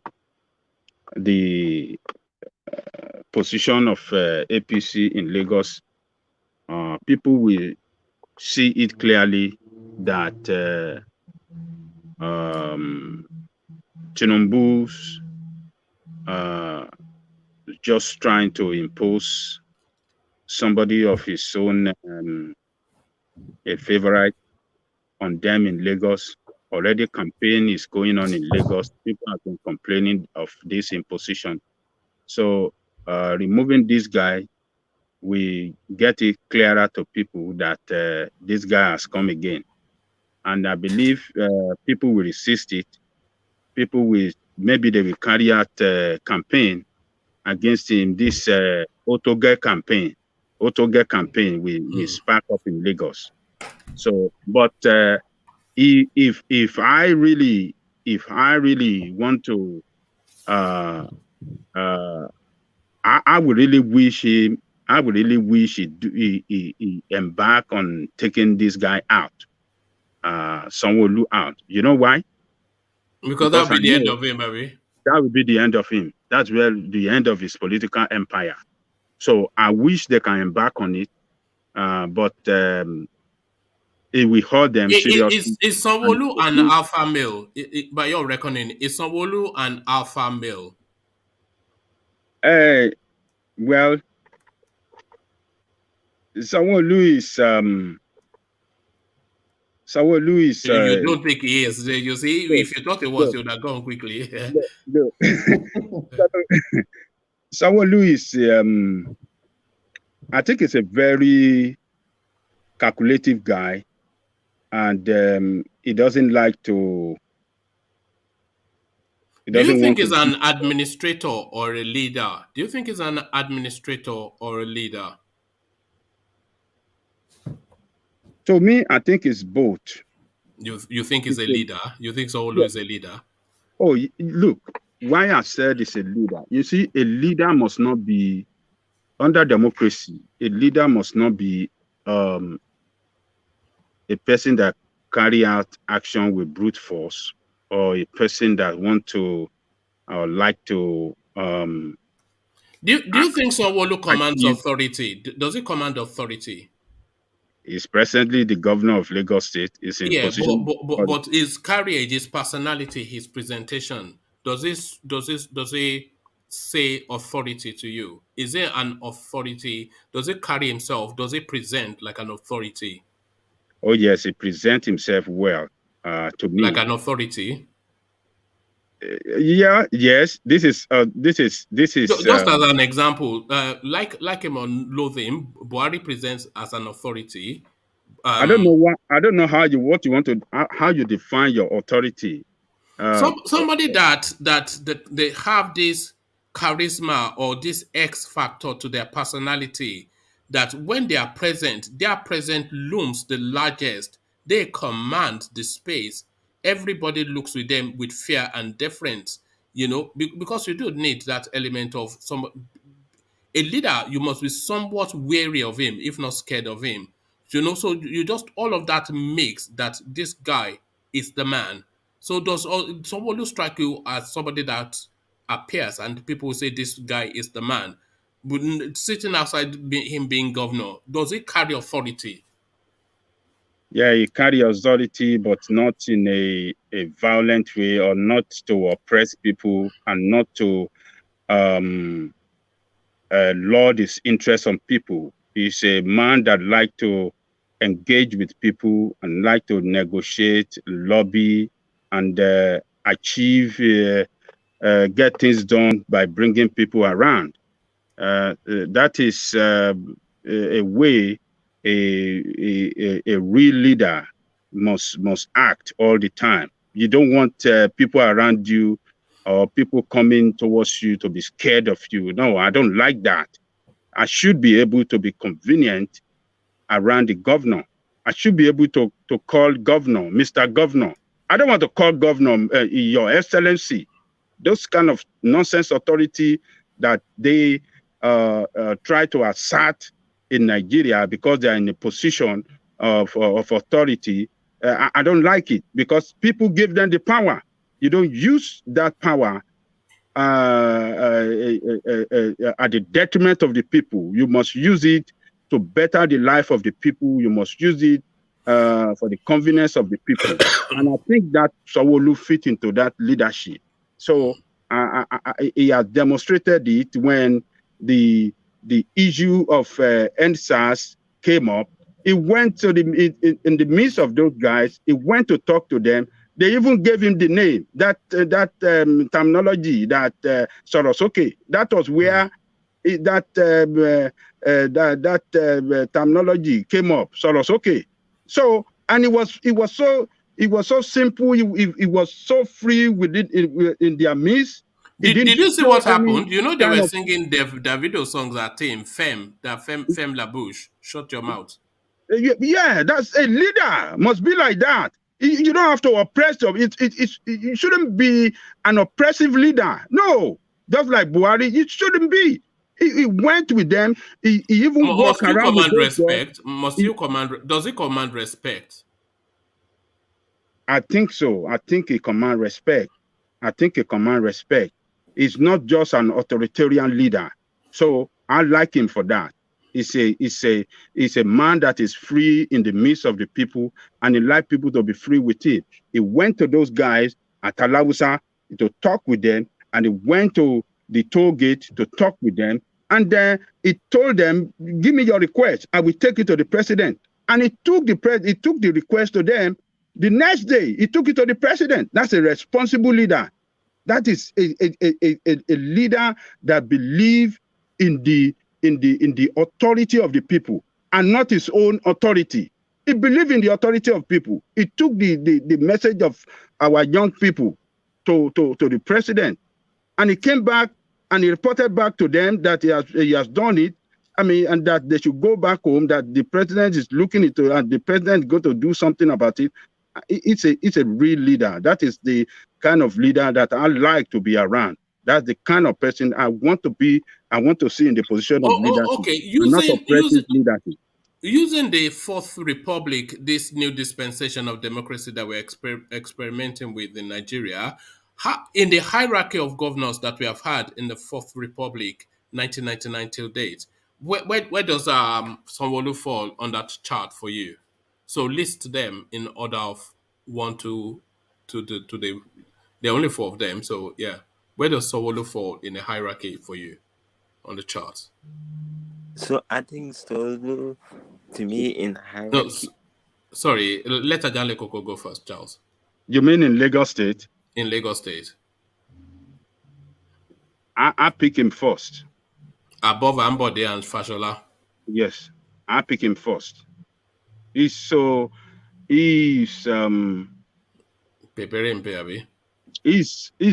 a leader that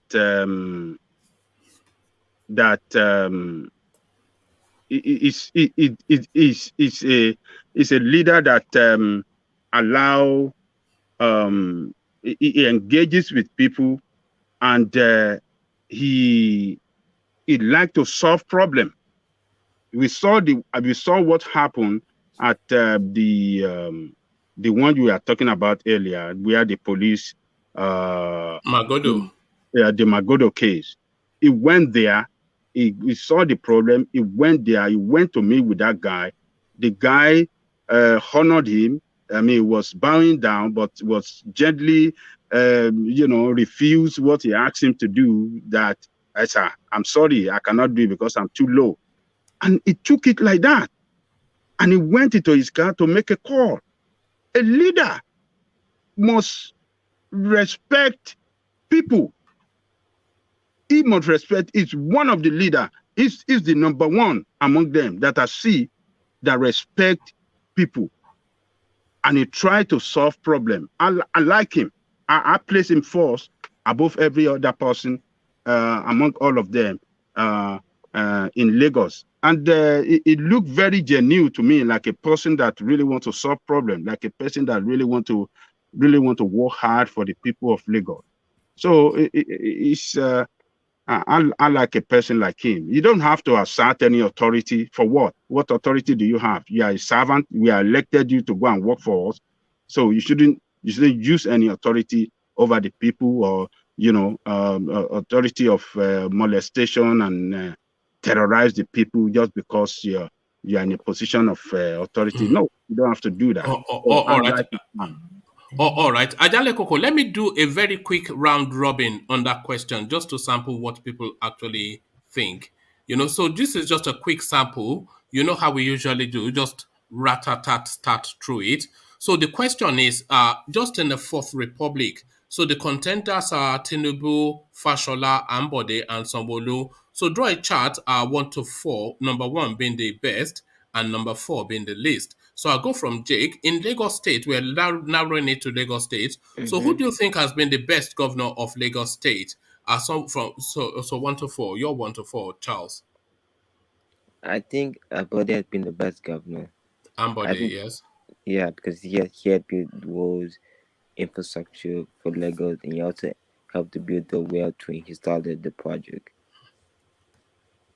Okay. All right. Do you want to go through a list, or are you just happy to name Ambode and leave it there? I don't know the other two people, but I know Tinubu. He's not capable of being a president. I know that for sure. All right, brilliant. So to you, Solly, you know the question. So just rat-a-tat through it. 1 to 4. Ambode, Sanwo-Olu, Tinubu, Fashola. Well, I would say first, they are all on that Tinubu. So what's the point? I don't see any point. Still, based on their performance, they sat on the seat. I don't want to count Tinubu. I don't want to count. So I'll just do 1, 2. Okay, do your top 3 then. 3. Fashola first, Ambode second, and Sanwo-Olu third. I don't know. I think between Ambode and Sanwo-Olu is kind of the same, because I agree with Ajani Koko. You don't have to show authority.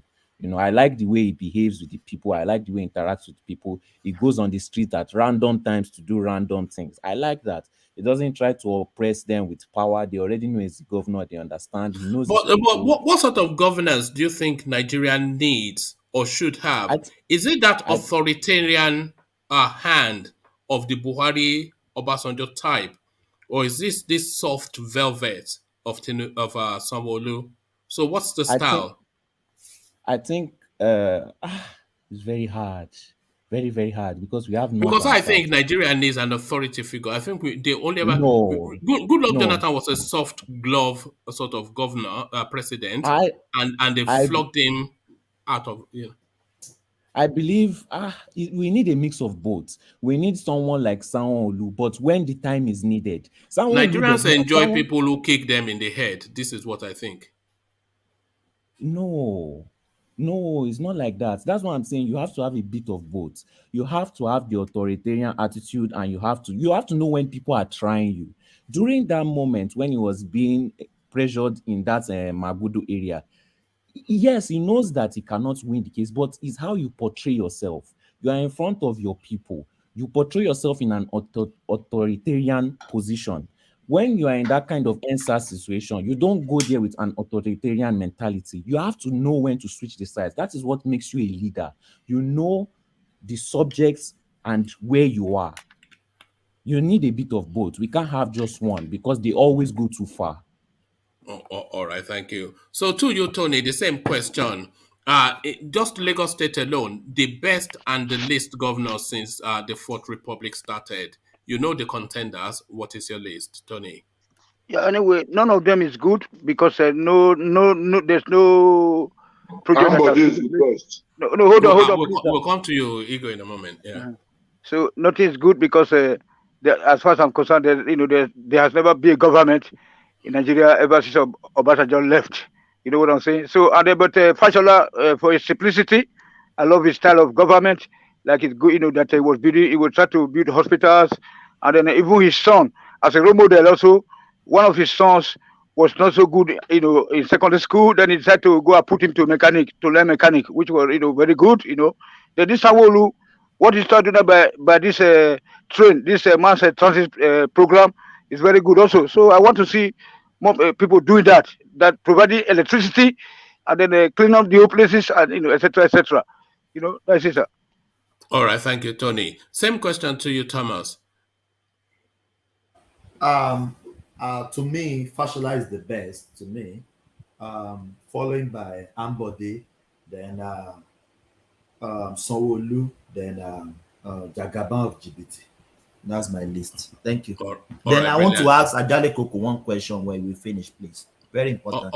Ask him that question now so that when we get to him, he can pick that up. Yes. Ajale Koko, I want to ask you, at the backdrop of Lekki shooting, do you think the protesters stay too long for them to warrant that shooting? Do they stay too long? Do they have retract, and let normal business take on? Thank you. All right, thank you. So, Baba Kure, same question. Lagos State, the hierarchy, your list. Well, like to me, I will prefer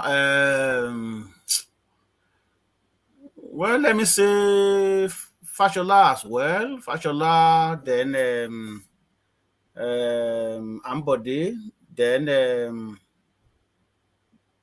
well, I will also put I will put Tinubu before this guy, the one that is there presently. Though Jagaban is believed to be on Lagos, but he tried a little bit anyway. So as a matter of fact, he spent 8 years, so we should expect him to at least to do something. And this question is not for me. I think somebody asked Ajale Koko if those are the legitimate warrants. I mean, if they are there too long. Yes, to warrant the shooting. This is what he's asking. You know, absolutely not. They can stay as many days as they want, in as much that they want to force government to do what is needful. So it doesn't really matter. It is just that we don't have law in Nigeria. It happens here. And even if they stay too long, then there's ways to usher them off without killing them. Without killing them. So we have protests here where Aboriginal people, they block all the train track. Do you have Aborigine in your country? In Canada, yes, we have Aboriginal here. They are originally from Australia. I don't know. You guys have they block the train track all the way from British Columbia to Ontario. They block everywhere. They paralyze about $3 billion wasted in 1 week. That the government could not even get it. They kill them because of that. The government has to find solution to that. They call them on table and they resolve it. But Nigeria, everything is by force because we don't have law that is working. That's why government just do what they think. We don't have any right. So I don't see any reason why they have to shoot them. They can stay how many days, how many hours they want, because they want to compel government to do what is needful. All right, thank you, Baba. Correct. So, Ola, to you, the list is just a quick snapshot. Well, I don't judge by how corrupt politicians are when it comes to performance. So, Tinubu is number one. Then after Tinubu, then I can pick Fashola. So I will still, up to now, I will still rate Ambode and Sanwo-Olu as the same. Even that's if Sanwo-Olu is not higher than him. So I'll make them the same. So because people forget that someone laid the foundation for the like of Fashola and go to be there. So which happened to be Tinubu, and Fashola was a critical component of his administration as the chief of staff. So he paved that way for them. So if he had not done that thing properly, for example, maybe it's possible that Lagos may not be where Lagos is today, or maybe they can be worse or they can be better. I don't know. But the fact that he laid that foundation for others to follow, so the credit goes to him. So I've not seen a politician that laid foundation for his successor in Nigeria like Tinubu since the time of Awolowo. So Allah, you are wrong there. What Tinubu? Hold on. What Tinubu meant? You are wrong right there. What it's my opinion. Okay, Opinion yeah. cannot be wrong. You said you have not seen. Ajale Koko, You leave said him so you have that we not can go seen. round. Just leave him. Let's go round. Okay, I just want to let you know, most of the things that Tinubu met on the ground are put in place by Jakonde. Every government infrastructure that you see on the ground that they build upon Even this was light laid down by rail was a Jakonde. Jakonde plan. The There was light rail. Jakonde. Yeah. Everything was put in place by Jakonde. So I'm talking yeah. of the governing structure and the way he built the leadership structure. That's what I'm talking about. So it's my opinion. It doesn't mean I'm right. That's just my view. Okay. Okay. All right. To you, Ediro, the list. For me, the list, I don't like Tinubu. You all know that. But I'm going to give it to him here. My number one will be Tinubu. Number two will be Fashola. Number three will be Ambode. While number four will be Sanwo-Olu, because I could have given Sanwo-Olu number three, just because of that answers mess, you know. Sanwo-Olu is somebody. Let me break it down. He's very approachable, in my view. Very approachable. He's civil and democratic. You know, like when Ajale Koko was talking, we all saw it on video. The next they took the demand of the youth to Abuja to go and meet Baba Integrity. We all saw it. You know, the people were able to reach out to him. You know, one thing about Nigerian politics or about our leader and governors, you see, in Nigeria, if you are not dogged, if you are not rugged, it's very difficult to really rule in that country. You know, just the way the country is structured. You have to be very, very, very rugged. That's why the people like Tinubu, you know, is getting away with so many things. You know, that's my submission. So Thank what are you saying then? To give you the choice, do you think the Nigerian governance, both at federal and state, is more suited to a hard man or a man that wears a soft glove like Sanwo-Olu? Absolutely. A hard man. No, not a man that wear the soft glove. Is No. that what Nigeria responds Because to? our people kind of like celebrate their oppressors. That is how the system, unfortunately, that is how the system has deteriorated to, you know. In my opinion, in my view, you know. I somewhat agree with you. Nigeria, they like an authority figure, you know, not some guy that will be, you know. So anyway, to Ego, you know the question. What is your list? Ambode has been the best governor of Lagos State. Right. My opinion. Right. Yeah. So from the we're going through the go on. Yeah, since 1990 days, Ambode, who spent 4 years, has done better than Tinubu and Fashola combined. I'm in Lagos. I can prove it. I can show you evidence. Yes, they might be the one that laid the foundation, but who demonstrate some of the jobs, who perform most better, is somebody. So I give him kudos. I see I'm one of the best leading governor. Yes, people might say Fashola, yes, but I give it to Ambode. In his 4 years, I think he did better than Fashola.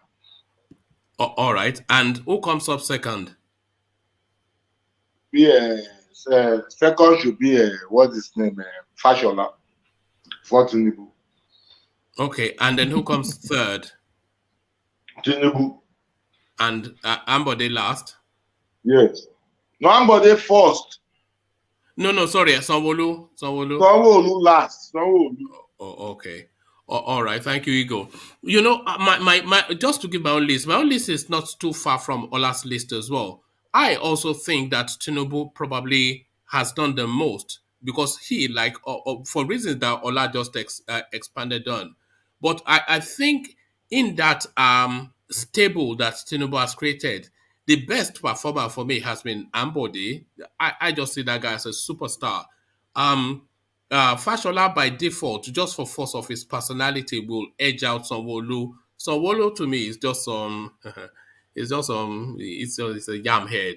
But that's my list. So Ajale Koko, back to you. I'm picking it up from there, and what Thomas was also putting to you as well. That do you think that the Lekki toll gate protesters stayed too long to justify then what happened to them? Should they have just had their say and left it there? Did they push it too much and then the consequences was inevitable? No, I don't think that those guys stay too long. The government should have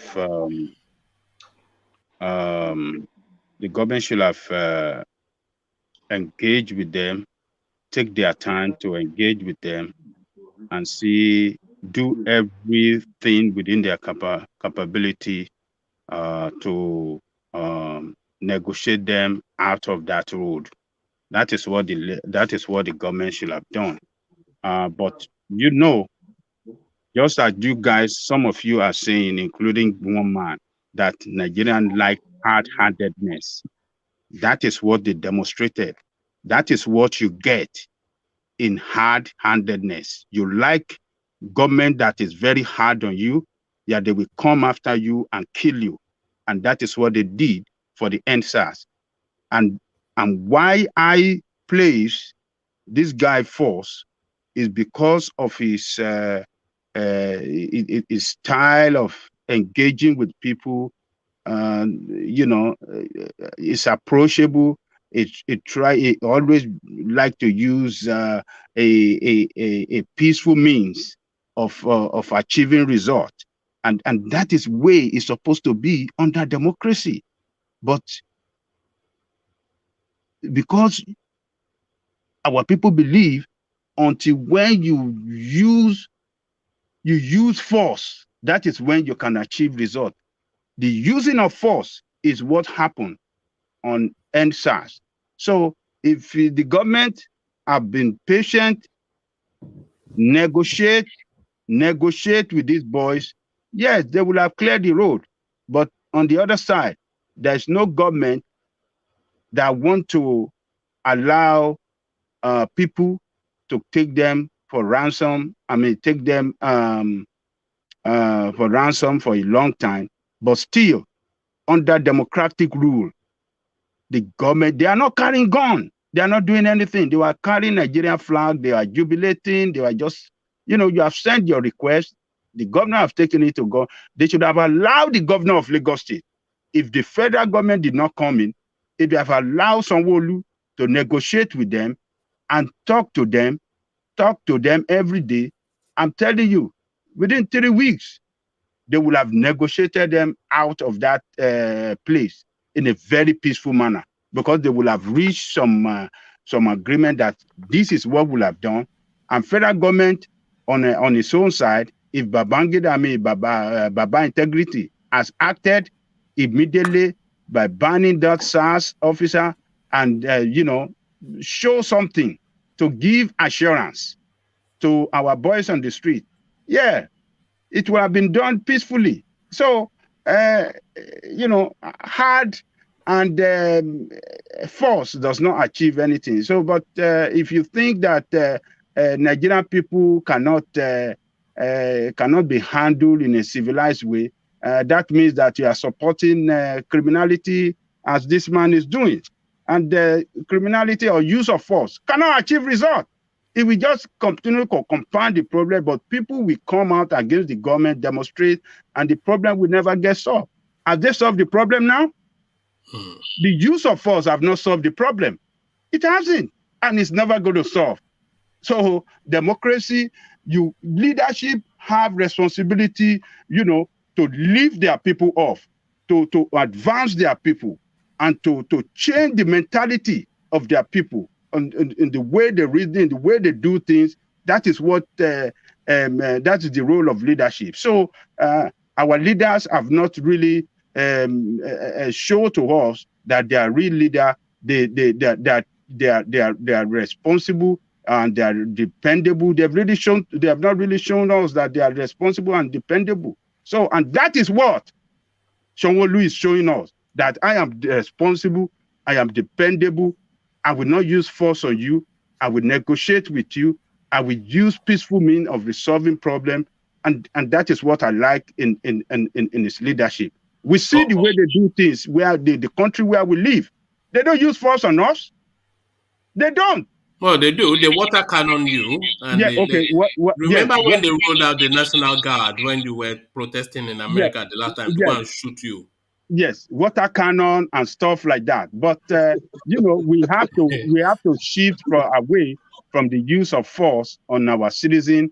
But you know, it's better to adopt negotiation and resolve things in a peaceful way. That is what I like. You know, Ajale Koko, I somewhat agree with Thomas, but not how things ended eventually. I agreed with him that the protest they went on too long, and those protesters they stayed there for too long because it got to a point that the point that they were making was made. So the point was already made. They had demonstrated their power. They had demonstrated what they could do. They have stated their desires. They have sent Sanwo-Olu to Abuja to go and hand over request. They've done all that, and the space was created for them to do all that. But they carried on and they carried on and they carried on. So they pushed it too far. But then the consequences, I don't agree with. The way they were dispersed, certainly you don't then go and Sorry, start. one man. Do you know why they carried on and carried on and carried on? Do you know why? Yeah, because they were enjoying it too much. You know, it's anarchy, isn't it? Young people, they that love is not why. anarchy. They That love is not anarchy. why. Young people The are protest anarchists. started evolving. Are young people not Protest started anarchists? They are evolving from anarchists. No. They're anarchists. Okay, talk. Who was say somebody should talk before I talk? Yeah, Go ahead. Ejiro, you go because you were the one coming. Ejiro, Okay, yeah. the reason they carried on was because one, they fear that the government. Because remember, don't forget, most times when this government promise a thing, they don't carry out that thing that they promise. They also fear that what they have requested and what the government said they're going to do, they are not going to do it. So they wanted the government to start to implement those promises before they leave the streets. You know, I think that is just one of the reasons. That's just one of the reasons. You know that protest started as EndSARS and it metamorphed into however that word is, into Buhari must go. So that's them pushing bad it government. now. Yes, bad government. So it started as EndSARS and it morphed into Buhari must go. So that is pushing it, isn't it?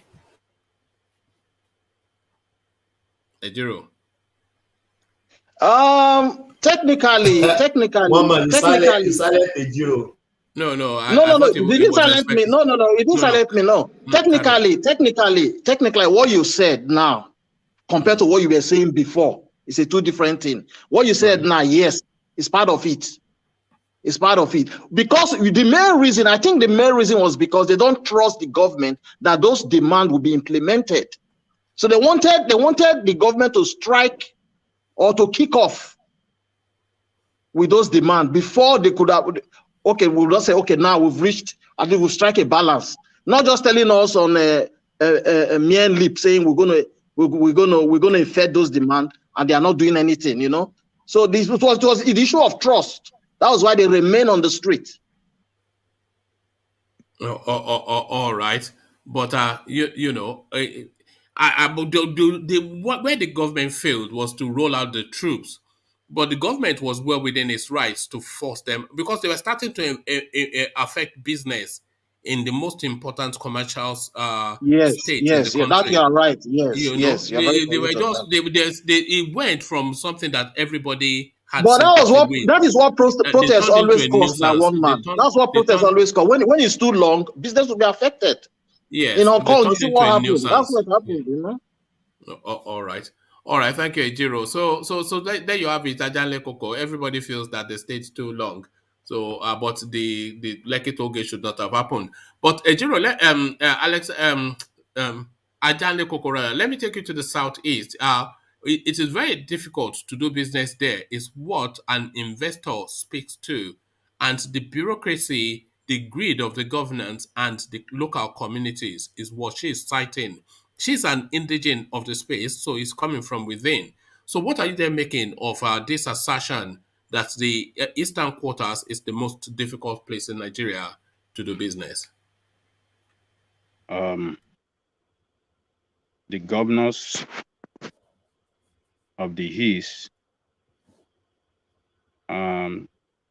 have to do something to make their region. They have to create an enabling environment for businesses to flow into their region, because if businesses are running away from there, they will suffer the consequences most, in the sense that the revenue that they be expecting to run the state will not come in. So that tells us that their leadership in entirety,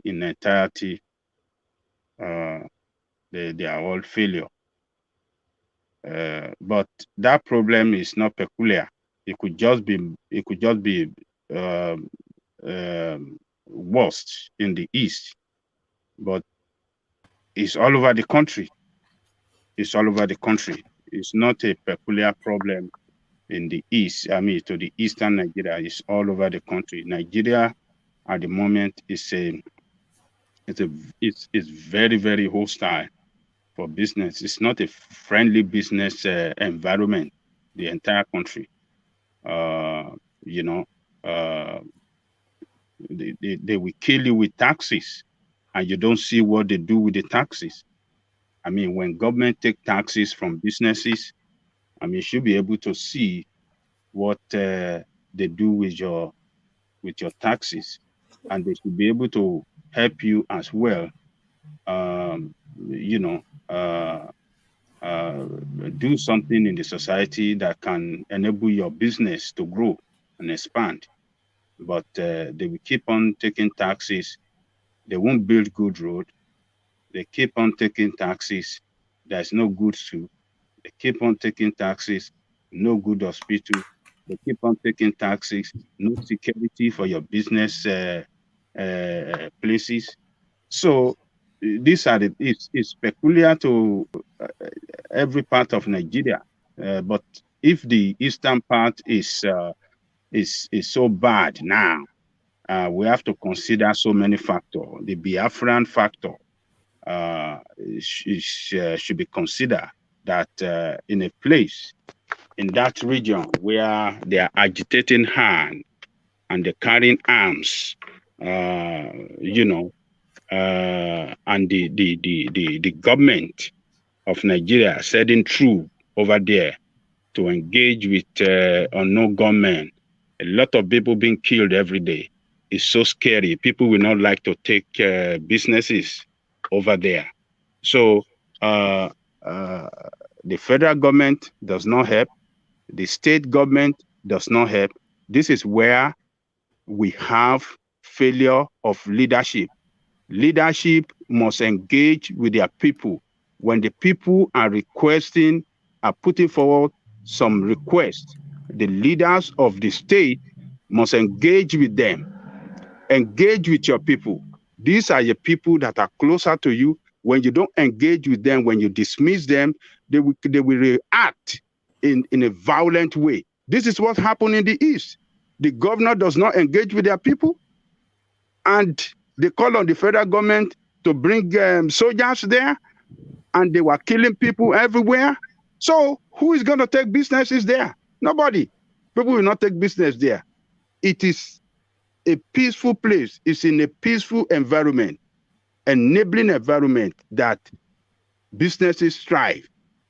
So, but it's just unfortunate that Igbos that are known, that we describe as business people, how much have they invested in their own country as well? I mean, in their own region. Now, this is what the lady was saying. The lady was saying that this is exactly the reason why they have not invested there. And you said Nigeria is a difficult place. So Nigeria as an entity, as a corporate body, is a difficult place. It's just totally unwelcoming to business. But she broke it down within Nigeria to say that in the north, they will encourage you to come and invest in their region, and they will make things work in a way that will benefit you, because overall it will benefit them. Certainly in the Southwest, everybody is welcome. Bring your money to Lagos, buy your land, build your business. The government will support you. But what he's saying is in the East, as soon as you turn up, they want to take everything 100%. They will frustrate you with bureaucracy. The communities will put obstacles in your way to the point that it's such a grueling process that because you want to go, but she's saying that the best yield for money is still in the East because there's so much opportunity still there, still untapped. But then the reason why those opportunities are not tapped, are still there, is because they frustrate business. So this is the dichotomous situation in the East. So this is a challenge to Igbo people. They have to look inward. They have to build their own place. Nobody going to build it with them. And change policies. Yeah. Nobody going to be, I mean, they go to other parts of Nigeria to set up businesses. What happened to their homeland? They don't set up business there. You are not helping your homeland. So what is the cry, the who and cry for? Go and set up business in your homeland. Go and develop your homeland. Go and make yourself, your homeland, competitive to the homeland of others. So they need to talk to themselves. Igbos need to talk to themselves. You see, but one thing that I know is that leadership matter. If you have a governor and a leader that come out with a program that is so attractive to businesses, people will bring their business. But when you have all these yam-head leaders that are just expecting money from the federal government, they take it and share it among themselves. They won't care about creating enabling environment. So this is what you know. This is why the people must know who they are voting for. If they vote for wrong leaders will bring wrong things and wrong results to them. So the wrong leaders that have been there in the East have brought wrong results to them. But I believe this new guy that just came in was the governor of Anambra State. Soludo. We are waiting for, economic policy that he want to throw out there for his state. We want to see the program that he want to roll out to attract businesses and policies that he want to roll out to attract businesses. This is what all of them should be doing. But, Igbos have to, this is a wake-up call for them. It's not too late. If they really want to develop themselves, they need to vote for right candidate to lead them, the right people, the people that knows how business is run. These are the people that should lead them so that they can transform their place economically. So that's my take. But the problem of the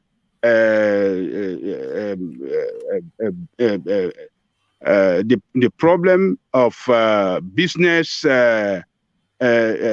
difficulty in running business in Nigeria is horrible. It's killing business, and that's why we see businesses moving out of Nigeria. Even some small scale businesses, they are packing up their clothes because our government doesn't know how to people we have in the government in various places doesn't know how to support businesses to grow. When you support businesses to grow, you are not throwing money away. You are actually investing in your community. You are investing in the future of your state. Because when businesses grow, you will they will hire people, they will create jobs, and you will get taxes from both the workers and from the businesses. So, but our politicians, being what they are, they don't know how businesses run, and they don't know policies to roll out to attract business. So that's the way I see it, woman. Oh, all right, thank you, Ajale Koko. So Ajale Koko, let me progress the conversation and go on to Tony and put him in a position. So Tony, are you still there? Yes, I'm there. All right, brilliant. Thank you for staying, Tony. And let me take you to this rather curious thing. This is something that we've always suspected, but we're now hearing it essentially from the horse's mouth. So the former governor of Niger State is the person speaking, and this is what he has to say. He says how some northerners made it impossible for ex-president Jonathan to defeat Boko Haram. Former Niger State Governor BABANGDA ALIYU. So what he is saying, BABANGDA ALIYU, was that a lot of the policies and a lot of the strategies that Goodluck Jonathan was trying to use to defeat the Boko Haram space, a lot of the northern governors and people, they frustrated Goodluck Jonathan in order to keep the insurgency going, to use that to essentially destroy Goodluck Jonathan's administration. He even went and cited quotations that they imported warriors or mercenaries from Fulani land to come and attack Goodluck Jonathan. But then, of course, he outsmarted them by giving them power. So what are you then making then of this assertion, BABANGDA ALIYU?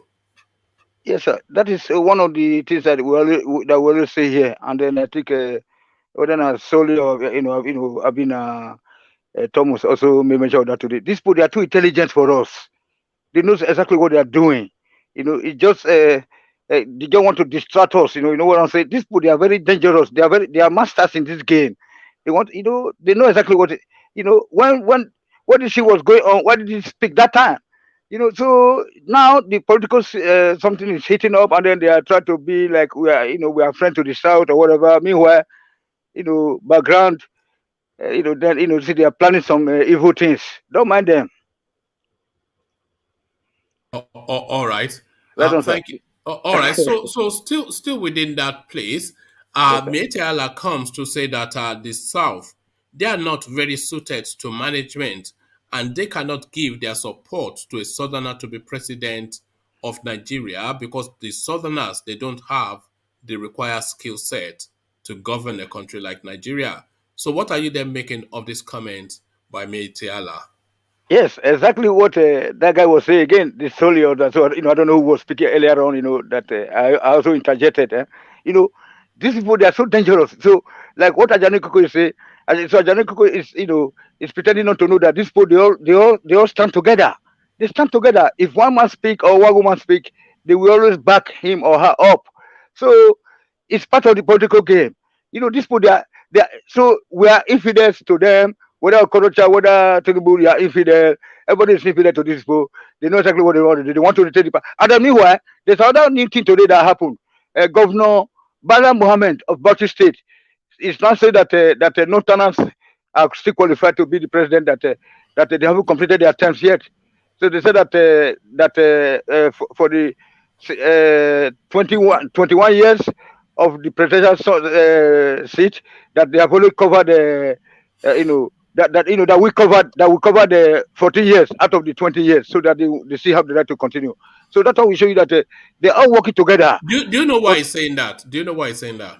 No, sir, I don't know. You can tell me because you know that better. Bala Mohammed is a PDP governor. I think I'm not quite sure what his state is, but Bauchi State. Yes, is the governor of Bauchi State. He is an extremist and an Islamist and a Fulani. So that's always been his politics. But his politics within the PDP is that he was inviting Atiku to step down because he's too old, and he's putting his name forward for the PDP ticket. So he's playing politics for the presidency for himself. So that is self-interest politics that is playing there. No, it's not remember that the guy that said that the Fulanis, they have got the right to take. Yes, that's why I said this. So like one of the guys also spoke earlier on, about this. Okay, let me not say not Tanaso about these people. Okay, I can call them aliens a little bit. So these people, they're too intelligent. They're too intelligent. See, they are more than us. So we go to school more, but these people, they are naturally blessed, with with intelligence, so they know exactly what they are doing. They are working, at the back of the stage, they are working hard. There's nothing we can do. They are still working. So the only solution is that if we can be able to unite here, like unlike what is happening here right now. Because I'm happy that you said that today we have recorded some kind of good thumbs up. A higher thumbs Yeah, up. no, Tony, what I'm saying is, and I think maybe you would notice this as well. Yes. Over the last few days, I've been pushing for people to thumbs up, thumbs up. Even I've been getting somewhat a bit irritable about it. Apologies for that. But Yes. you can, from the numbers that I am seeing on my screen, you can see that more and more people are joining. Yes. A lot quicker than they were previously before we started pushing for the thumbs up. So the thumbs up does exactly as I've just said. The YouTube, because YouTube now is just a machine. It will read data and respond to data, and the data are the thumbs up, the interaction with the session, the subscriptions, etc. So those are all of the data that the algorithm will read to then push the platform to other people who might want to interact with it. All of that wrapped in just one click of a button to thumbs up. So this is why I get a bit funny when I'm saying thumbs up now. Do you want I just made it. I just made it 75, right? Just as we are speaking with my other phone, I just made all right. 75 right now. Well, it was 78, 79. So I think some of these Igbo people are starting to, you know what they're like. Those funny people. No, please, no. We know that that is what is driving many people away when we talk about Igbo, Yeah, So, yeah, no, I know. That is, if I was coming here to say Nnamdi Kanu is the best thing since sliced bread, we will be getting 10,000 people every day. Because the people who consume the internet are the most are the Igbos. but you are And they only you want are to a great hear. guy. You are a great guy. You are a great guy. By the introduction of this Igbo music is very good for us. You no longer feature this outside music. I like it. I'm looking for a northern music as well. No. Why not? Better use Joromi. Go now. That has copyright. I'm looking for a non. So if there's any northern out there that you have, hold on, Tony. More people will run away. Hold on, Tony. It's a Wazobia. We are Wazobia. What we are doing is Wazobia, not Zobia. But not Wabia. But all right. So let me take you to another talking point, Tony. And this now, the Ajebotas, they are trying to attack the Agbo industry, trying to standardize it and telling us that it doesn't have dosage.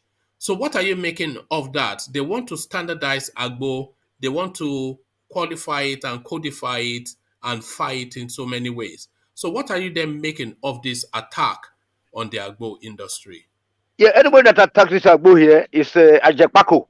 So, but they don't want to pretend like, because once they cross over to US or to Germany or whatever, they try to pretend like, and they use fork and then knife they chop a bar. You know what I'm saying?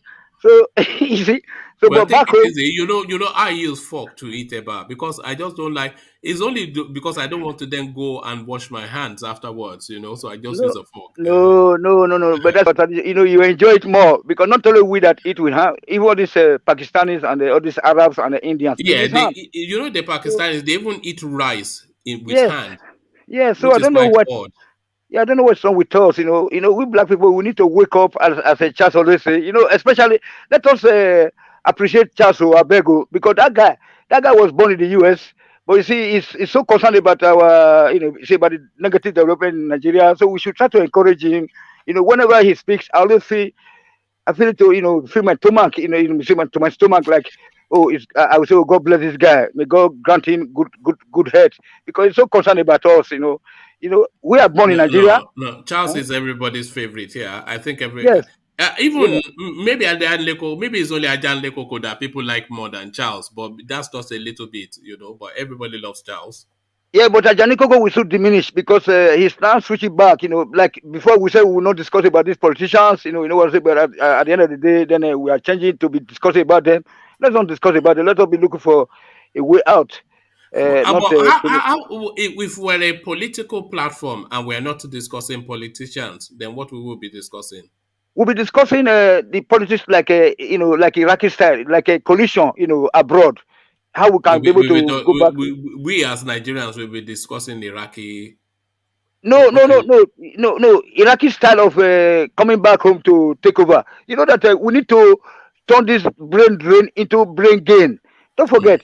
So what we're trying to do is that you see right now, ever since Obasanjo left, people that went home, they are coming back to sit on overseas because there's no environment at all. Look, no light, no road, no nothing. There's no nothing. There's no nothing. There's no organization. No nothing. So that's why we are just saying. I don't think anybody will be making their way back home for the next 20 years. Yeah, because of the way the things have deteriorated to right now, yes. and then for us to be disagreeing here, like for us to be disagreeing on points, like we should all just speak one way, like things are not working. Which way out? Which way Nigeria? Which way to go? I love my fatherland. Now, that's what they're talking about. So which way out? Because what is your way out then? Is it just split the country, Abi? Yeah, not be a big matter because not that that we don't like this. Even if we split the country, we should be together as neighbors. We can be, What problem do you think that solves? If we solves the political. Okay. How do you split it? What is your split for Nigeria? My split is through Kogi, Niger, Kogi. Then this.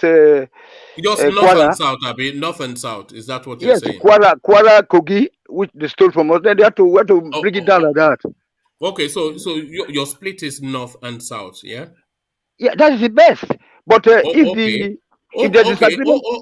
we then get that south, then what? If we get the south now, they will now look for the political gladiators from the south to come and contest the election. They will come and contest. See, and then to see whether any one of them, so I just tired. If Nigeria splits, it will continue to forever split. The only way Nigeria can split is to split into about 7 to 10 sub-nations. That's the only way. They will not have any relevant because people that are missing the Nigerian name now, we also just miss it. But no, you abandoned the Nigerian name. Nobody was Nigerian 80 years ago. Yeah, but it's very powerful name. Well, there you are. Yoruba nation even more powerful if we build it the way we can. Yeah, but my point to you though is that split that you romanticize about is just romantic notions. It's not vested in reality. Because if you split it along the north-south divide that you're suggesting, even those same problems that you're trying to solve, they're still inherent within the north and the south. So in the north, then you have the mix of the Kanuris, the Nupes, the Hausas, the Fulanis, etc. So that there's still going to be the same set of tensions that we have in the greater Nigeria now in the north. So in the south, you have the Yorubas, the Igbos, the Edos, the Didas, and the others. So within the south, you still have the same set of tension, maybe in a different inclination, but nevertheless still as heightened as ever. So it's not a natural split because the Yorubas and the Igbos, they are not natural bedfellows. So there will be continuous and perpetual tension and conflict there. The Yorubas and the Igbos, they can't form one country. I cannot see how that can be. Tony, I think Nigeria, the way Nigeria is heading, Nigeria is going to split. There's no unity, there's no fairness. Nigeria is going to split because people who shout one Nigeria are not showing fairness. So Nigeria is going to split soon. I'm seeing the sign. Nigeria is going to split. Tinubu is not going to solve the problem. I'm seeing. I get you, Charles. But one thing is that that the Igbos need to at least work with us and be tolerant in their approach towards us, and which they have already started right now. There's a great improvement regarding that aspect. Can you see the Igbos and the Yorubas forming a country together? Oh yes, because if you listen to you don't think we're too different culturally? No, but no, they are now working towards us now. They say that we are the same. That if the Oba of Benin is controlling the Benin What will be the Delta, public image? What will be the thrust of that country? Because but a country has to have one thing that they come under. So what will yes, a Yoruba, Igbo, Edo country, what will they come under? yeah, they said that the Igbos are now working towards us. Please, recent development. Please, they are making that because in the face of mutual enemy, they are now trying to work together. They know that they now know that they now suddenly realize that they cannot win the war alone. So they said that okay, that as long as the Edos with them, to up to Onitsha, they now accept that means it's Yoruba also. They said that we Yoruba, we are one people, the same Yes. father, the same mother. I think No, the best split sorry, is yeah. the best split will be split in three. That's the best split. Split in What split? three. What split? What split? Yeah, You don't want. but split into three is not enough, because the Edos, they're a nation unto themselves, the Yes, Shekiris, yes. the Hausas, they're a nation unto themselves, the Nupe, they're a nation unto themselves, even the Fulanis are a nation unto themselves. So it's not a natural three-way I split. get you. I get you. What a woman is trying to avoid, you are trying to avoid the South Sudan situation. That the South Sudan ugly situation, whereby after free themselves up from the Hausa Fulani north of Sudan, they start to fight each other. I get you, sir. But we might have realized that other we might have seen what happened in South Sudan. I will try to avoid that. So, but at the end of the day, Igbos and Yoruba don't kill each other. You see, the Igbos and Yoruba don't kill each other. That is most important thing, sir. Because like today now, Really? we're talking about killing each other between the North and the Southerners. So, but the Igbos and the Yoruba don't kill each No, other. but the Igbos and the Yorubas, they are not natural bedfellows. I cannot see a country Me that is too. made up of Igbos and Yorubas. Me too. We love the Igbos. We respect them. We adore their. I personally, I adore their culture. But I cannot see that country because you have to understand that these are two powerful nations. The Yoruba nation, a powerful nation. The Igbo nation, Yeah. a powerful nation. So when you bring those two, it's a bit like saying a country that is made up of France, Germany, Yes. and England. Yeah. It can Yeah. never work because those Yeah. those nations, they're so powerful, they will never yield way 1 inch to each Okay. other. So I don't see it. I don't One man, see. let me Yeah, interject. Let me interject a yeah. little bit. Come in, Nigeria. You see, like you just said, if Nigeria is going to split, yeah, you see the USSR situation is going to play out. We're going to split into smaller units. Maybe 7 to 8 countries coming out. Exactly. And if it happens like that, right? If it happens like that, we're going to get a quick fix to that Fulani herdsmen team we all are crying about, saying they are going to ravage our farm, going everywhere, all those kind of things. Because this time around, you now have autonomy to protect your border. You not see one But person. it's not an easy split though. That's the thing. If you take the East, Oh, for absolutely, yeah. instance, It's not going to be an yeah, easy split. That you yes. are very correct. In fact, Very it's correct. almost an impossible split. If you look at the Eastern narrative, for instance, which we've discussed It's endlessly here, possible, though. One man is possible. It's not impossible. It's it is possible. not really. It's not possible. The only way it is possible is if it is done externally. If the United Nations superintend it and redraw maps. But if it's done internally within Nigeria, it's not possible. If you take the East, for instance, when they say, okay, they don't want Biafra, go and form Igbo nation, but they are telling you that Igbo nation even it More than takes up 5 states. it takes up a whole curve of land from Benue, where Igbos historically are, to places in Edo State, You see that and one man again. see, That's why I say it and is then they start possible. to You see, that is yeah. where referendum will not come in place. No. What's referendum? No. Referendum for what? Ejiro, there's no referendum because what Uwasofia and the FA is doing, they are useless guests. Uwasofia and the FA. Who's that? So nothing like no. It's one Benin girl and one Warri girl. they are just talking of Biafra that we are Igbos. No, not like that. We are not Igbos. How are you going to split? Hold on, Tony. How are you going to split Nigeria without referendum? Tell me how. Yes. How are you going to do it? What would be the question? What would be the hold on, Tony? What would be the question? Okay, sorry, answer the question, then I'll put mine. Yeah. Okay. Let me just tell one thing. You see the River Niger there, that River Niger? Now they be our boundary. I told Sammy. So anybody who cross into that place those days to come and born their children, like Sally will say that she was born in Port Harcourt, for example. So Sally was born in Port Harcourt. His father migrated from Imo State or from Anambra State back in the days. Now, after many children, they breed their uncles and cousins, and then they come and have many Igbo people now speaking language in Port Harcourt or in Delta or in or in Edo. Now say that okay, now we are playing with this. So it's not possible. We are talking about you are doing merry-go-round. You see, there's no way you just wake up and say that River Niger there is the boundary. No. It's the boundary. It's the boundary because people cross over to come and trade. Hold on. Country is not designed that way. No.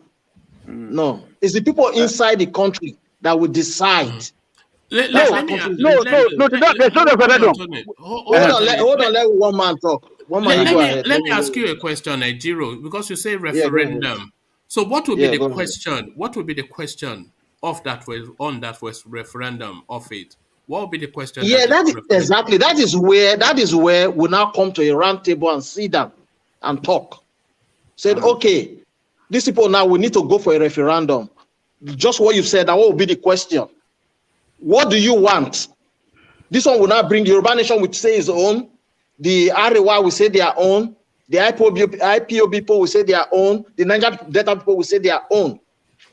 That will be the first meeting, like a confer now on the round table. Then they will now put it to the people now. It's only the people now that will decide. So that's where the referendum will not come in, because everybody have to have their own idea, their own initiative. So you now throw it again now to the people. But then when your idea is in conflict with somebody else's idea, and that is where the referendum is coming now, one man. That's why I said there must be a referendum. You must throw it again. No. You don't know what it's called referendum. Hold on, Tony. The referendum is not going to answer the conflict, because the conflict is going to be about land. That is where it's going to be, and the demarcations of. So let's say now we get to a position where everybody agrees that we all go our own way. How do you then carve the land so that everybody forms their nation? This is where the problem will be. One man, I have the answer for Ejiro. For example, the 5 states of the southeast, that is where those are the people that are qualified for referendum, whether they want to be in Nigeria or they don't want to be in Nigeria. But a referendum asking our people from Asaba, from Agbo, from Benin, from Wari, to say whether you want to become another part of the country which the ancestors never belonged to, it's not possible. Don't forget that the history shows that these people are traders. They come and trade in our place. Tony, and then hold on. No, Tony, no. If the Igbos are saying, hold on, I want to give you an example now with Delta State. Let me give you an example from where I came from. Be very quick. If IPO people are saying there's a part of Delta State that is in their territory, and there are some people in like what they are saying. There are some people in Delta State that say they want to belong to Biafra, to IPOB. So in that case, what will you do? Will you shut those people out? That's what brings us back now to what Mama was saying. No, hold on. But demarcation now. Wait. That's bring you back to one man's question just now. So we're not talking about the people.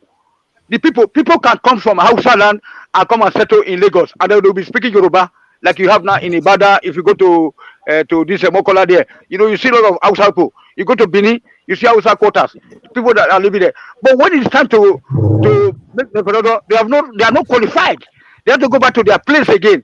So those Igbos in Asaba, in Agbo, in Ogwashiku, they will go back to their place. Some of them who want to go, they can go, but not to count that place.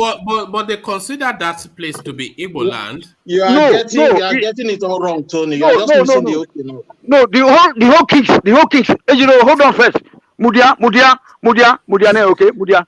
So in Ogwashiku is the Benin king crown. You go to Wari, you go to Ugeli, you go to Agbo, you go to everywhere up to Onitsha. But that River Niger have given this Onitsha out So, but people that are speaking Igbo in our place now, they can start to. Tony, do you see the problem now? Do you see the problem? Yes. Do you see I the see. problem? Yes. Because it is not a split of north-south.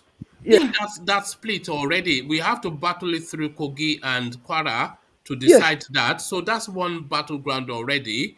The Yes. battleground that you are describing around Asaba, another battleground.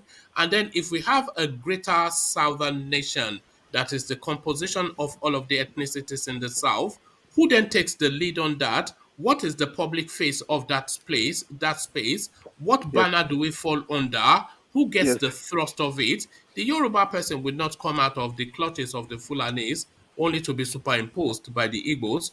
The Igbos will not come out of the clutches of the Fulanis only to be superimposed by the Yorubas. The Shekiris, they want to have a voice because they feel they've been stifled for too long and they own the Ijo. oil. Everybody, But one man, you must remember. It's not a simple. One man, you must remember. If the people are saying they are tired, they don't want to be together, something has to give it. That's the truth. Something has to give it because it's just like a union now.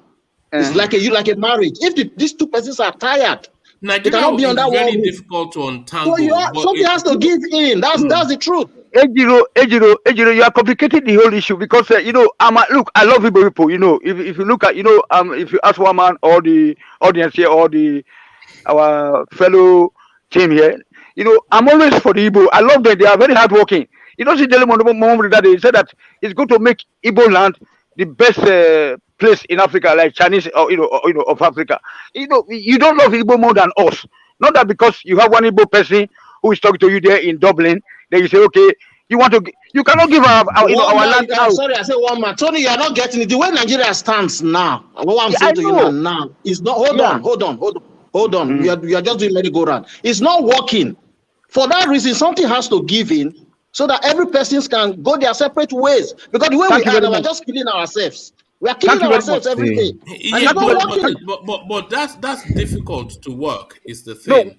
That's why we are here. I agree with you, Walma. Absolutely, I agree. It's difficult to work, but it's not impossible. This is my stand. Impossible. No, it's not impossible. The way we are doing it here now, if one man is helping us here by bringing us together, that we should be friendly with ourselves. Okay. Can I ask you a question, please? Can I give my opinion? And Solly, please. I have two questions for both of you. Yeah, okay. Ask the question and then we hear from Solly. Can Nigeria break? And you two, one man, can Nigeria break with what you see, with everything that we've narrated now? Can Nigeria be splitted? I don't think so. That is my own submission. Okay. Can I answer Nigeria the can be question? splitted. Somebody answer. Tony, hold on. Let this man answer. Let Solly answer. Okay. Solly and one man, please. Okay. Any country can be split up. We've used USSR as an example. USSR was split into so many countries. The problem now is that Nigeria is a third world country. We have too many issues that we're dealing with. We don't have time for referendum, and we're not peaceful enough people to have a peaceful referendum. That's why I agree with one man when he says we need outside help. We need international bodies to do this because they know the process. They know how everything is going to work. And it is something they can do on the side that will not affect government work or the daily life of a Nigerian.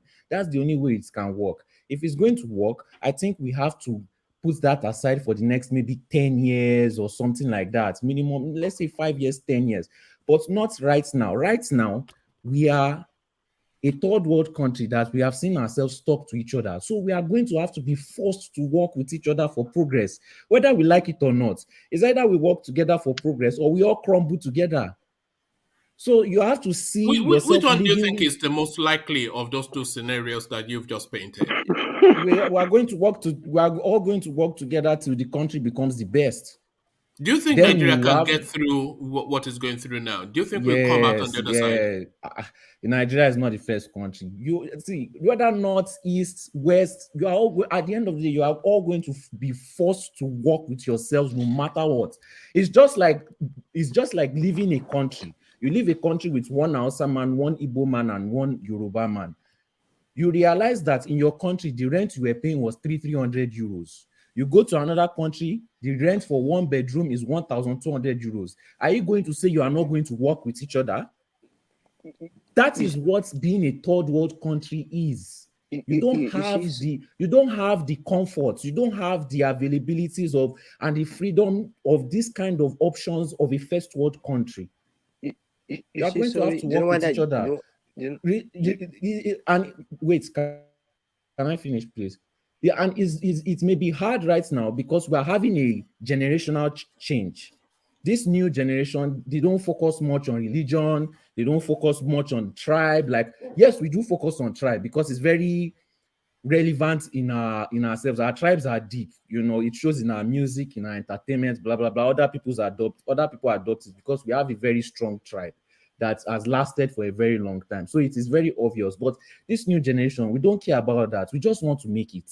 Because we are seeing other people make it in other countries, and that's what we are focused on, progress. That's why I say you are just going to have to be forced to work with each other. So you can say. Do you think the key to Nigeria working lies with the North? And I'm not just saying about their power, but their orientation.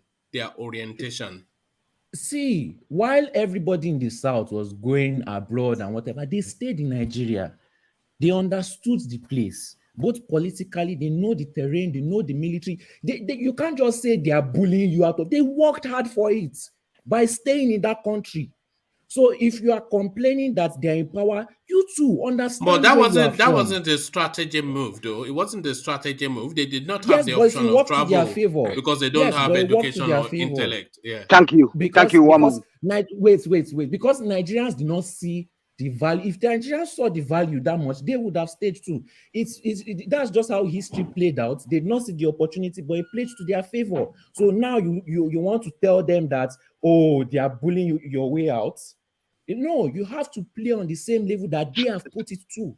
They are playing chess. I have a question for Solly speaking. I have a question for him, please. Yes. Very quick one. Can I finish?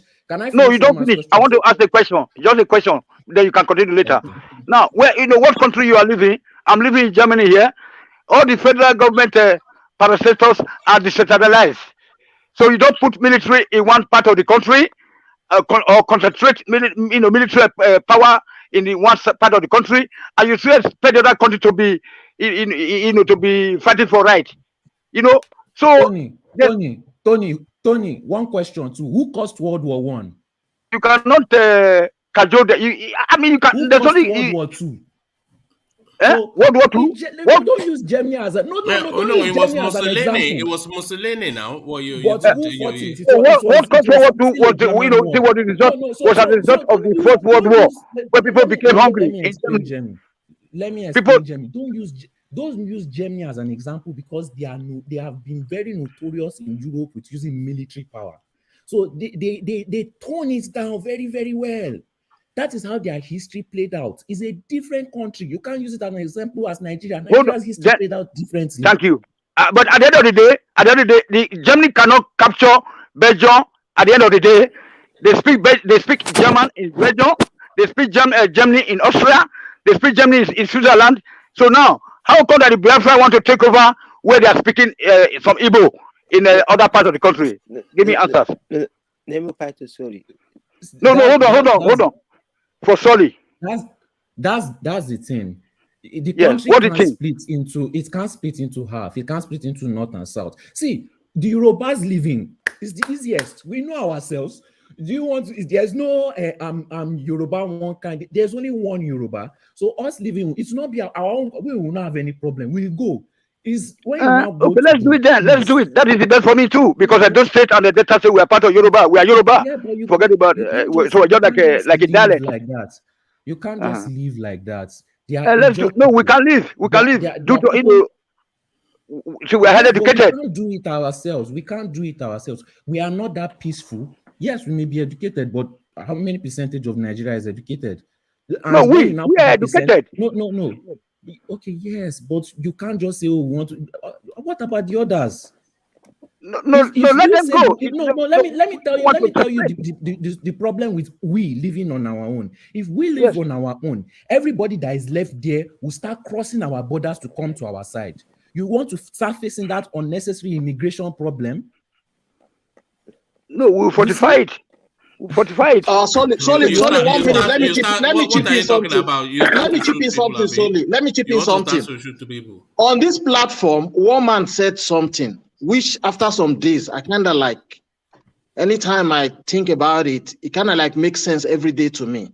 If peradventure Nigeria would be together, if we are forced, just the way one man always say, if we are forced to be together, it's only one solution. And that solution is what he said way back. The North have to be educated, sensitized. We have to civilize the North.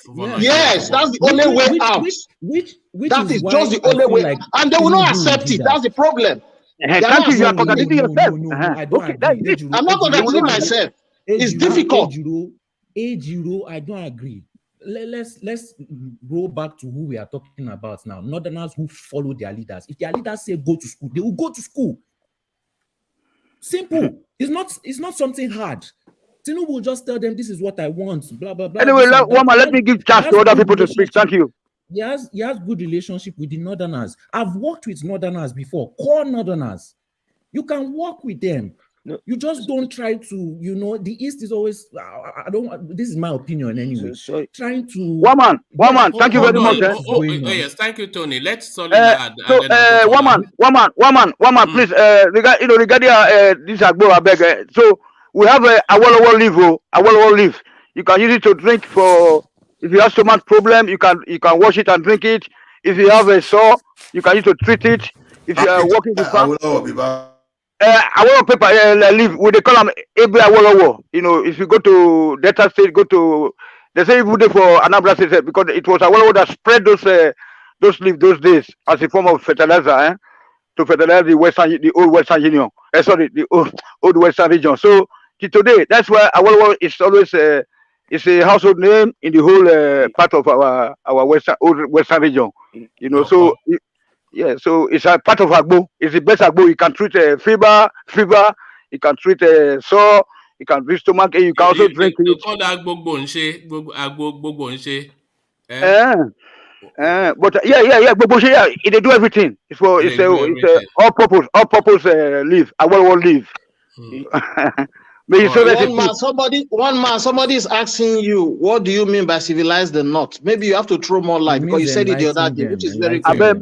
Go cancel your Sharia before you sleep. Good night. No. Thank you, Tony. But it's just really education. That's the only thing. Because my concept of the North is that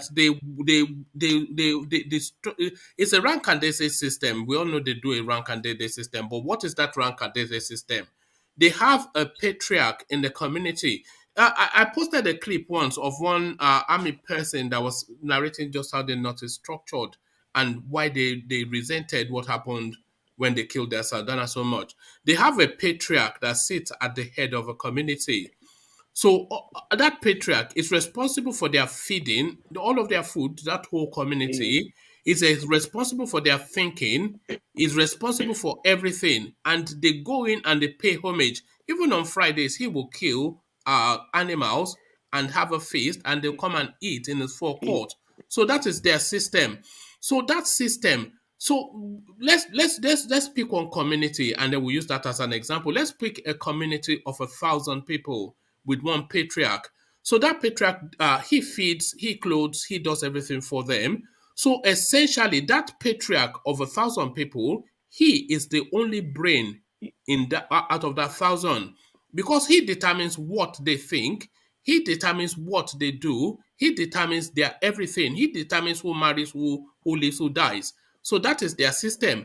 But if we are able to educate just about 100 out of those thousands in just education to liberate their mind on thinking, if they are able to think, then they are able to then see that this patriarch, he's not actually that benevolent person that they see him as.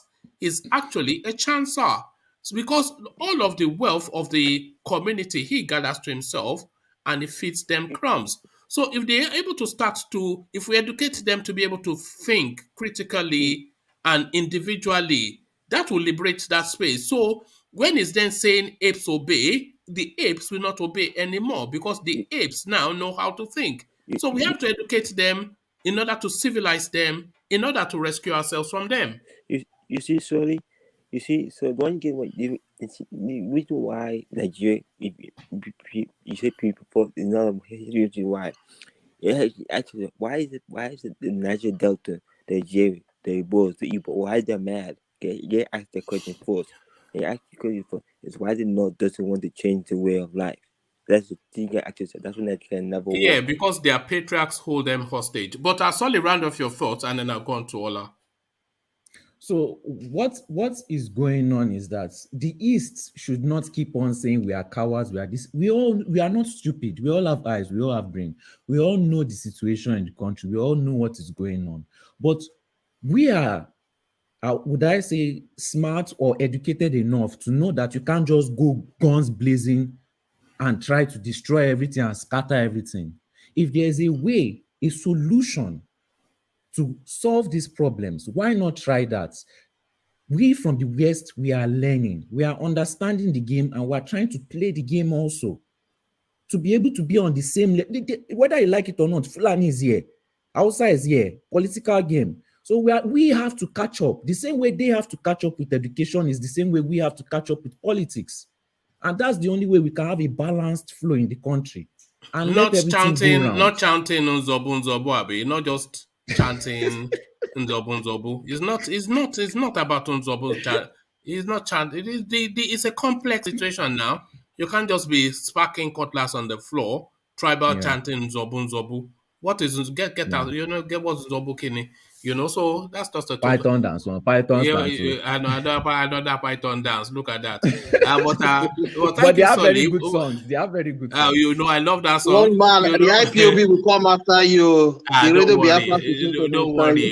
Don't worry. I've surrendered my life to God. Who is not after me from the IPOB to the DSS. But to Ola then, Ola to you. Are you still there, Ola? Yeah. Brilliant. So to you, Ola, and just expand more on your thoughts on that Sanwo-Olu, his travails. What are you making then? Are they moving to? The rumors are that they are looking to moving to replace him. Would they be remiss to do that, or is this something that they have to do? How would you balance that Sanwo-Olu's ticket for 2023? The only explanation there is it's not something new. It's what Tinubu did before, and repeating it will not be new. For example, we should be asking, what did he do wrong? For example, that guy representing us at the National Assembly was vibrant, presented quality bills, supported quality debates, and others. This guy just found a way to remove the guy to pave way for the wife of the godfather of politics in the Southwest. So now this guy wants to go to federal, and someone made a very brilliant opinion the other time that, you see, they don't want to lose Lagos. How are they going to do it not to lose Lagos in case something goes wrong at the federal level? So he wants to put his son there directly. So it's just like we are about to see Kwara state politics now from Paoloye to Bukola Saraki before someone hijacked the thing from them. So to me, that's the only reason I see for them, the only reason they will use to remove, not to give this guy the second term ticket, just to appease the godfather of politics in the Southwest. So it's all about protecting the empire built. So to me, Sanwo-Olu has not done anything wrong, in my own opinion, but the interest has changed from the godfather. Oh, all right, thank you. And to this, before I go to the space, let me just acknowledge something. We have hit and surpassed the 80 mark thumbs up. Thank you. I know I pushed very hard for that, but you guys came through. So thank you for doing that. And you will see the impacts in the next few days as you see the numbers of the people coming on the stream starting to increase. It will go very rapidly the more we thumbs up. So you see now, in the next few weeks, even few days, you will see why I push for the thumbs up, because you see the numbers grow and grow. So thank you for doing that. I was particular to hit that 80 thumbs up mark. but you guys have surpassed that. So well done. So let me take you to a different space, Ola, and take you to the East.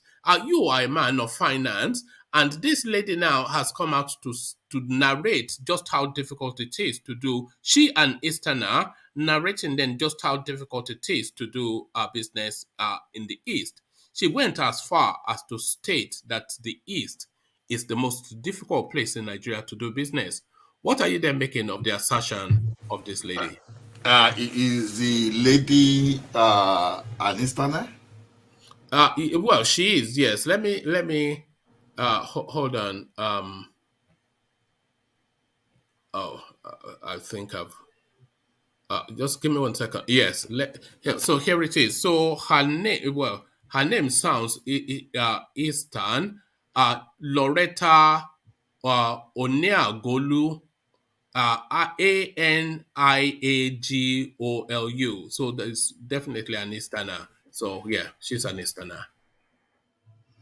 So well, I don't really understand that theory really, but there is something. There is one something that Q said here the other time. I don't know if it's true. So yeah, you mean the petrol station narrative? Yeah, exactly. That he asked a question that someone told him that go and ask if you have any for any outsider, someone that is foreign to the eastern, to the eastern quarter, or there's an indigene that owns a gas station in that area. So now, one thing I can say about the Igbo people is this: there's so much treasure their land.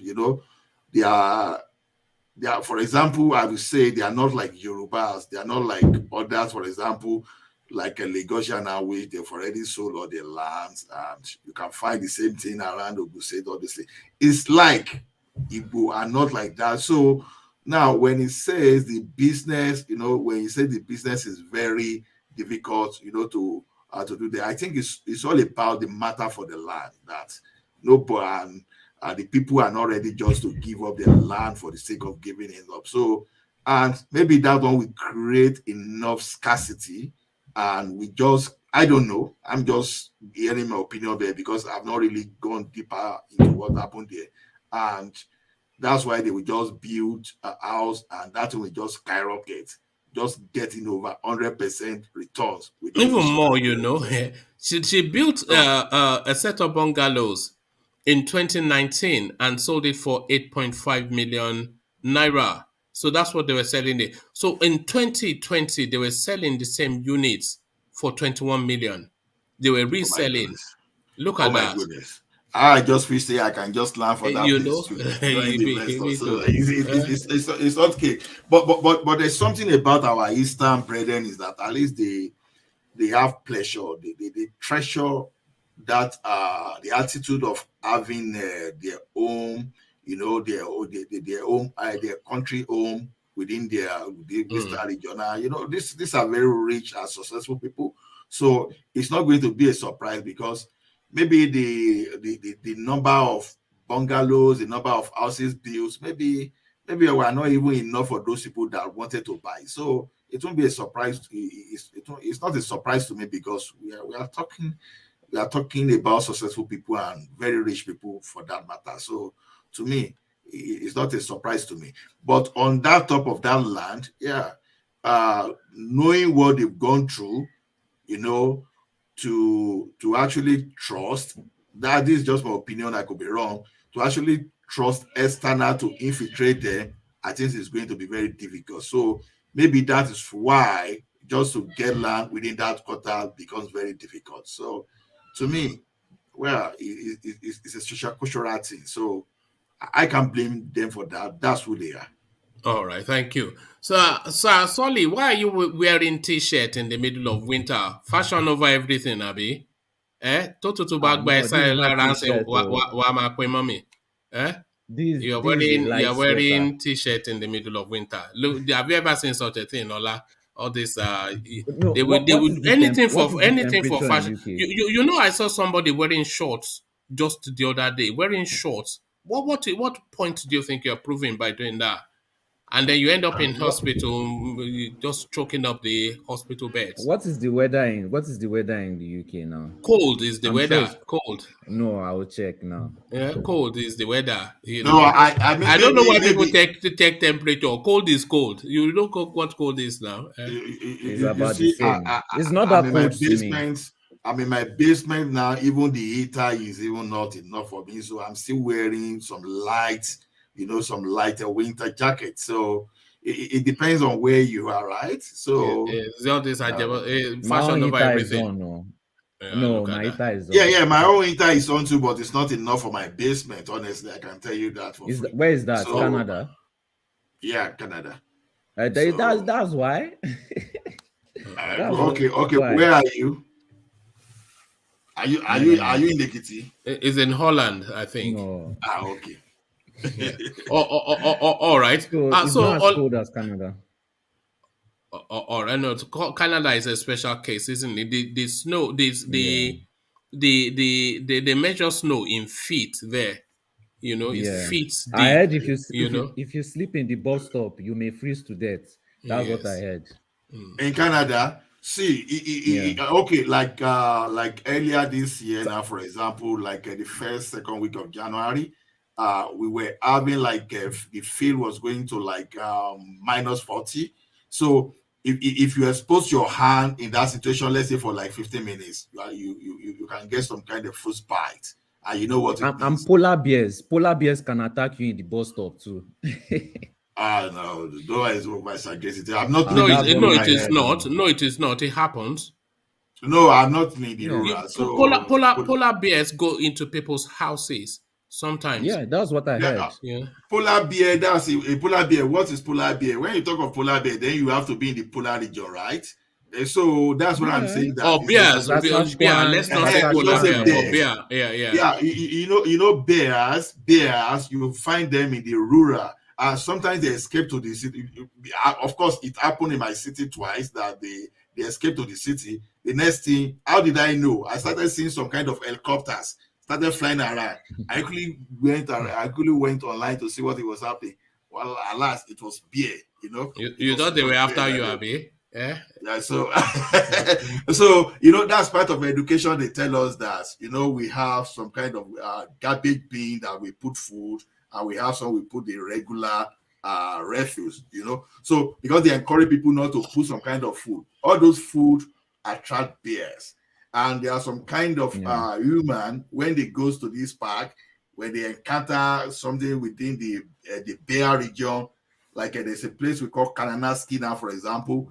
It's a mountainous area. Kananaski, we go to that place, some people drop food around. And when bear taste all those food and they are getting used to the human environment, they want to, they are curious. So they want to know what is happening. So that's why they start coming to the town. And the government actually rise to save them because they know that it is dangerous for bear to come to the town, not because it's going to injure people alone, but to save the life of those bears. Bears see humans as food. Their classification of what animals see as food. Human is classified as food to bear. I don't totally agree. No. Bears I think Sully is getting his facts from the same place Black League gets it from Marvel Comics. Bears are omnivore. Bears are not carnivore, right? They are omnivore. So the thing is this, omnivore, we eat everything. You understand? So what happened is this, if not during their breeding period, for example, and if they don't feel threatened, bear can just be going. But if they feel threatened, they will charge at you.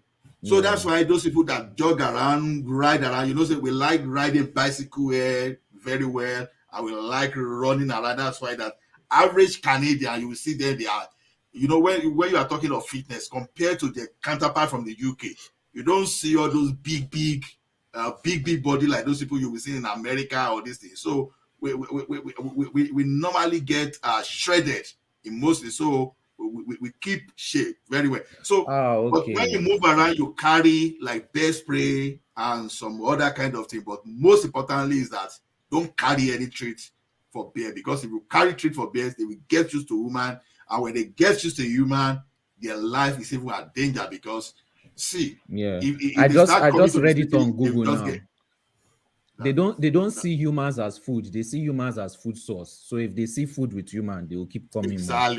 Exactly. So in the rural area, they used to, when you are sleeping, for example, you see some people, they will go on holiday. By the time they come, bear must have visited them, or maybe like moose jaw or something like deer.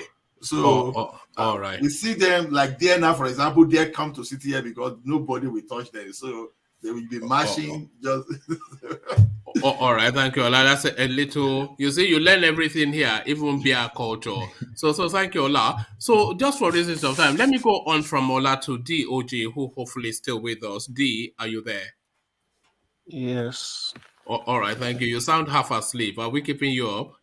No, Look at I'm this doing guy. some other stuff aside. Yeah. No, I don't want to know what you are doing. No, please. That's because there's certain things I don't. You and Jake and Charles, I'm suspicious of the two of you, always hiding under your duvet.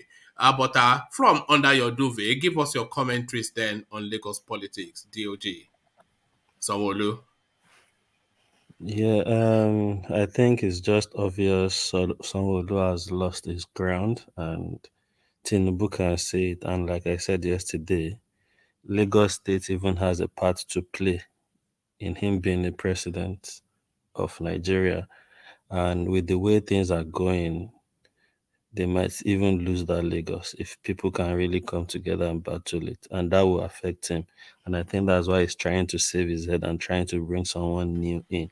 And I don't think that can even still work with the situation of things. Is only if Do you truly think that window has opened for them to rescue Lagos from Tinubu? Do you think it's real? Yes, obviously.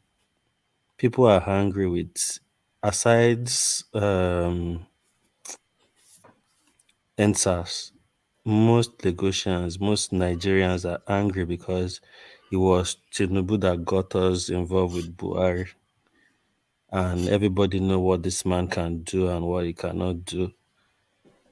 So people are not really confident. They are tired of him. That's why I said I think he might actually, for his own good, he might have to resolve to being a kingmaker and support somebody else for the presidency. Because if not, his whole empire might crash chasing this presidential ambition. All right, and the reasons been elucidated for for the southeast being the most difficult part of Nigeria to do business in.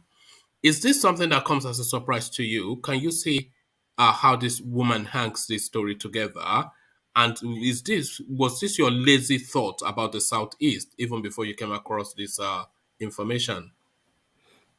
No, I just think it's the mentality of people from the southeast. Most south and easterners believe they see Lagos as city. They need to go to places like that to do their business.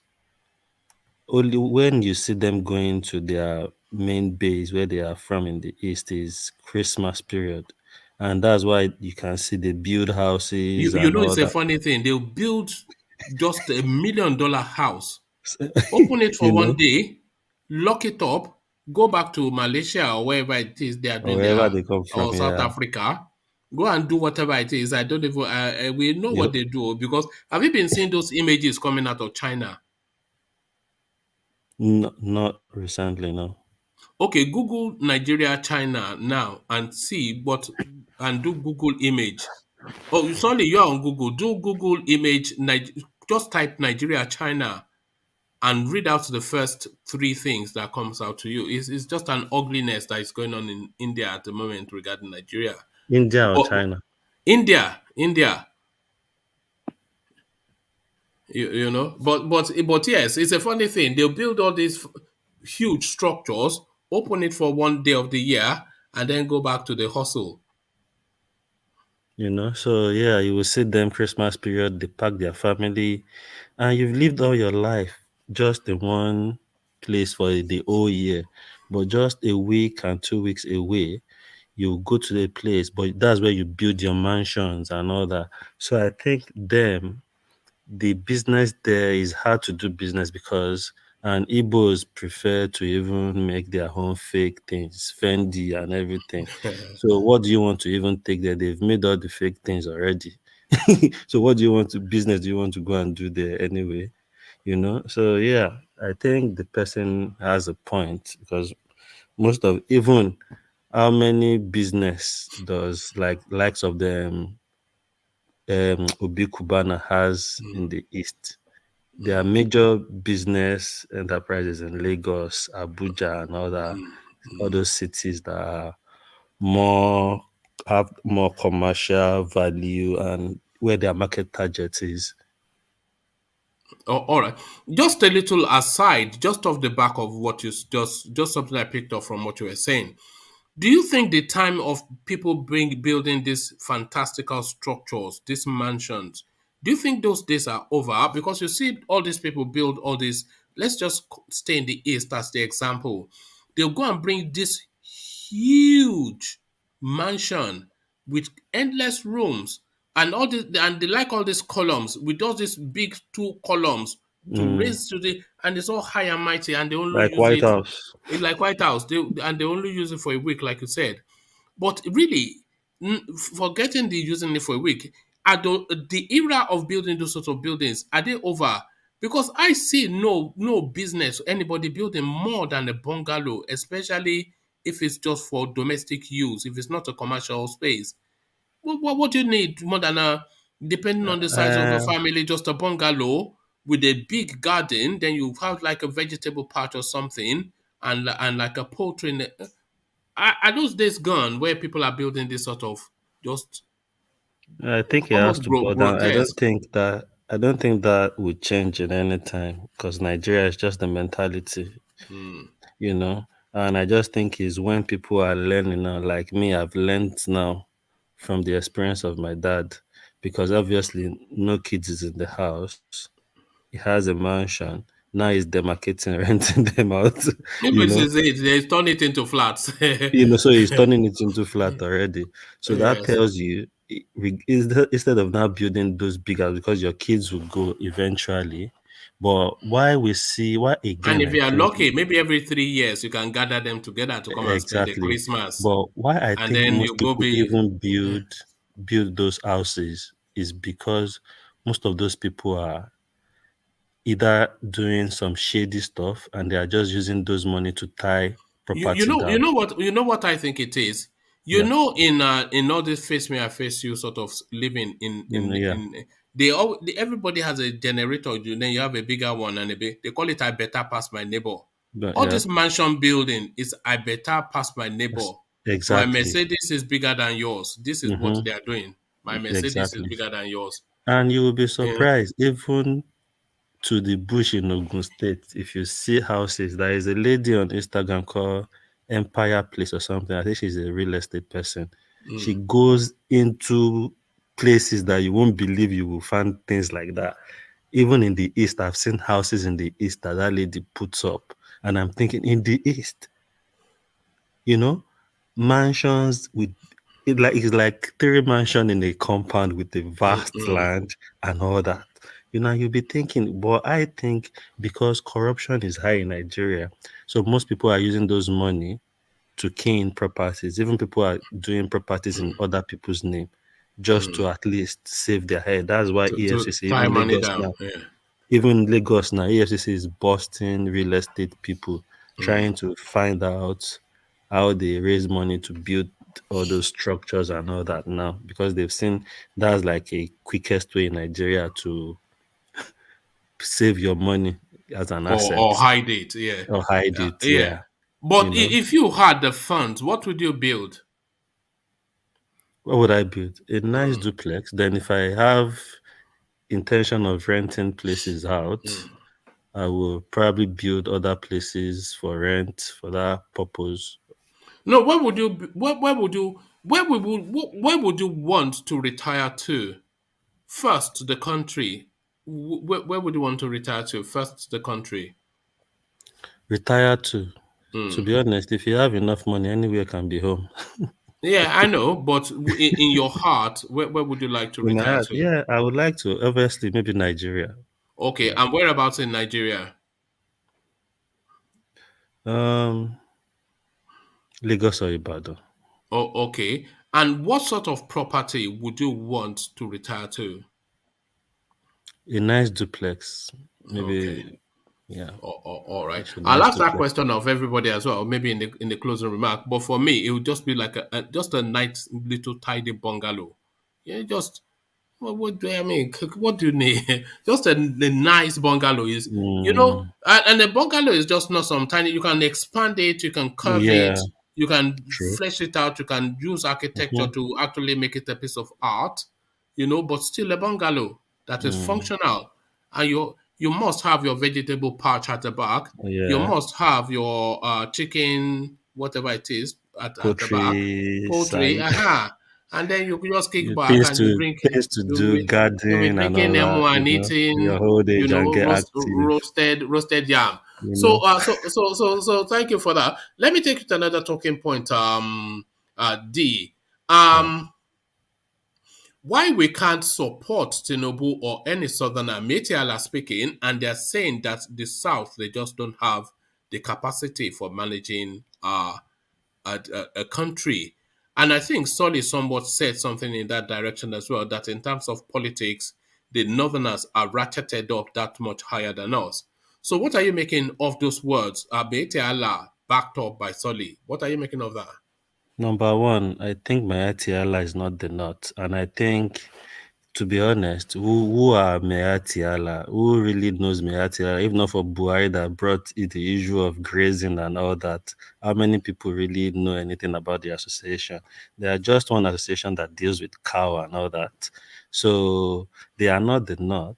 They can say whatever they want to say. I think they are it's just the pain from the open grazing not being succumbed to by the Southwest governor, and I think it's an understatement for him to say people in the South can't govern Nigeria properly. It's just an understatement.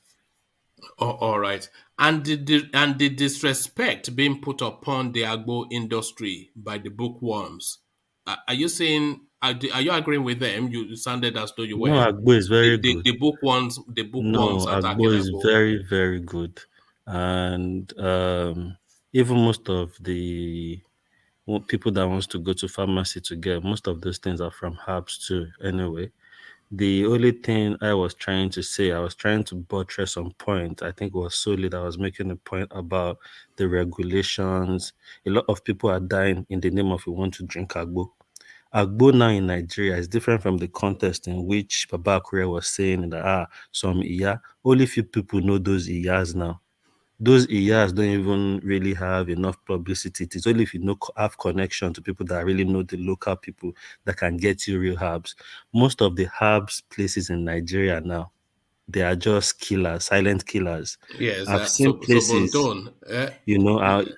no, Zobotoyon too is proper herb, to be Oh, honest. look! Sorry, I must interrupt you. Sorry, I must play this one more time. You know, I saw this 3-4 years ago, and I cannot of get course, past yeah, it. I saw the wàṣẹ advert tí here rí too. Kí So lorúkọ ẹ̀? when we mo went máa to ń pè yẹn Nigeria, we ní went to the pọnkréyàn area. Kọ̀ǹkìrìyàn. yes so tó bá lò ó máa wà òkè Òun gan ló ń jẹ́ tòròbòyé. tùròbòyé lélẹ́yìí bóyá obìnrin yẹn ó máa ń nírun ní abẹ́ so tọkùnrin bá gbọ́ṣẹ̀ gan á tún díẹ̀ tó yẹ pé Jesus. ló ń jẹ́ tùròbòyé máa ń ṣèpù bóyá gálàsì lẹ́fẹ̀ẹ́ gẹ̀ ní àbọ̀ bàmà tàbí ráńṣe tàbí four corner ẹgbẹ́ tí bá gbé pọ́nrán ọkùnrin sọ́wọ́ báyìí tí bá bá yọ style ọkùnrin yẹn máa láìkẹ́. So Bonton, let's get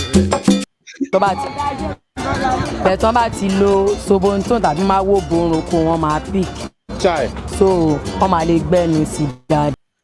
Oh my goodness me! My goodness me! So there it is, the Agbo Yeah, industry. you see, our one is like proper herbs too, and most of those things are You said actually you what they. patronized her before. Yeah, I've Was it gotten Poncrayon that you were after or Sobonton? Poncrayon. That What was does the name. it? It was Poncrayon that got us there. Yeah. Then if you look at they call some Agbo Jedi, what was it called now? The powdery one, and I remember the name. There's a Yoruba name for Agumu. Agumu. Most of her stuff is agumu. She will put it in water and mix it. That's when the jedi comes. So she's probably blend. But there are some places, I won't lie to you, young man. I know of a woman somewhere in Ibadan. I went there one day. I don't drink all those things. I don't know. Maybe I went to get change or something from her. If you see the way, it's not even Nigerian, the way she was mixing. And these people just mix pure ethanol. And most people that goes to these places are frustrated people, frustrated Nigerians, people that are jobless. They will stay there. They are just drinking the jedi in the name of jedi and them getting high. They don't know what they are mixing, So I understand. I support herbs, but in the name of herbs now, a lot of things are coming into people's space and is killing people silently, and people don't know. You know that woman, she put her phone number out once upon, and people were actually, even from abroad, they were asking her Of to say, course, that was the number we called too. they were asking her to say, Quacrion, Obuntun.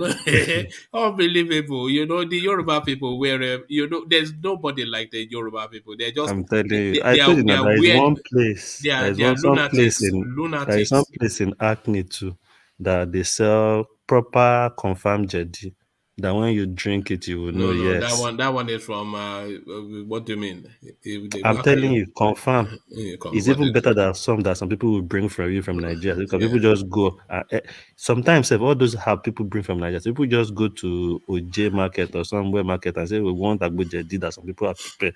They don't really work. There are places you need that information from people that really know those people. All right. Thank you, D. So thank you, D. So let me go from D to Ejiro. If he's still with us, Ejiro, are you still there? Yeah, I'm here, one man. All right, Can you thank you. hear me? Everybody is in bed. I can tell. You can tell people that just, but it's good. No, one man. I'm actually at work. I'm busy on Okay. my. Oh, Most times no. I listen to you at my work. I've just finished busy on my desktop here. So anyway, go All right. ahead. Sure. All right. Brilliant. I think is it Xero? He listens from work as well.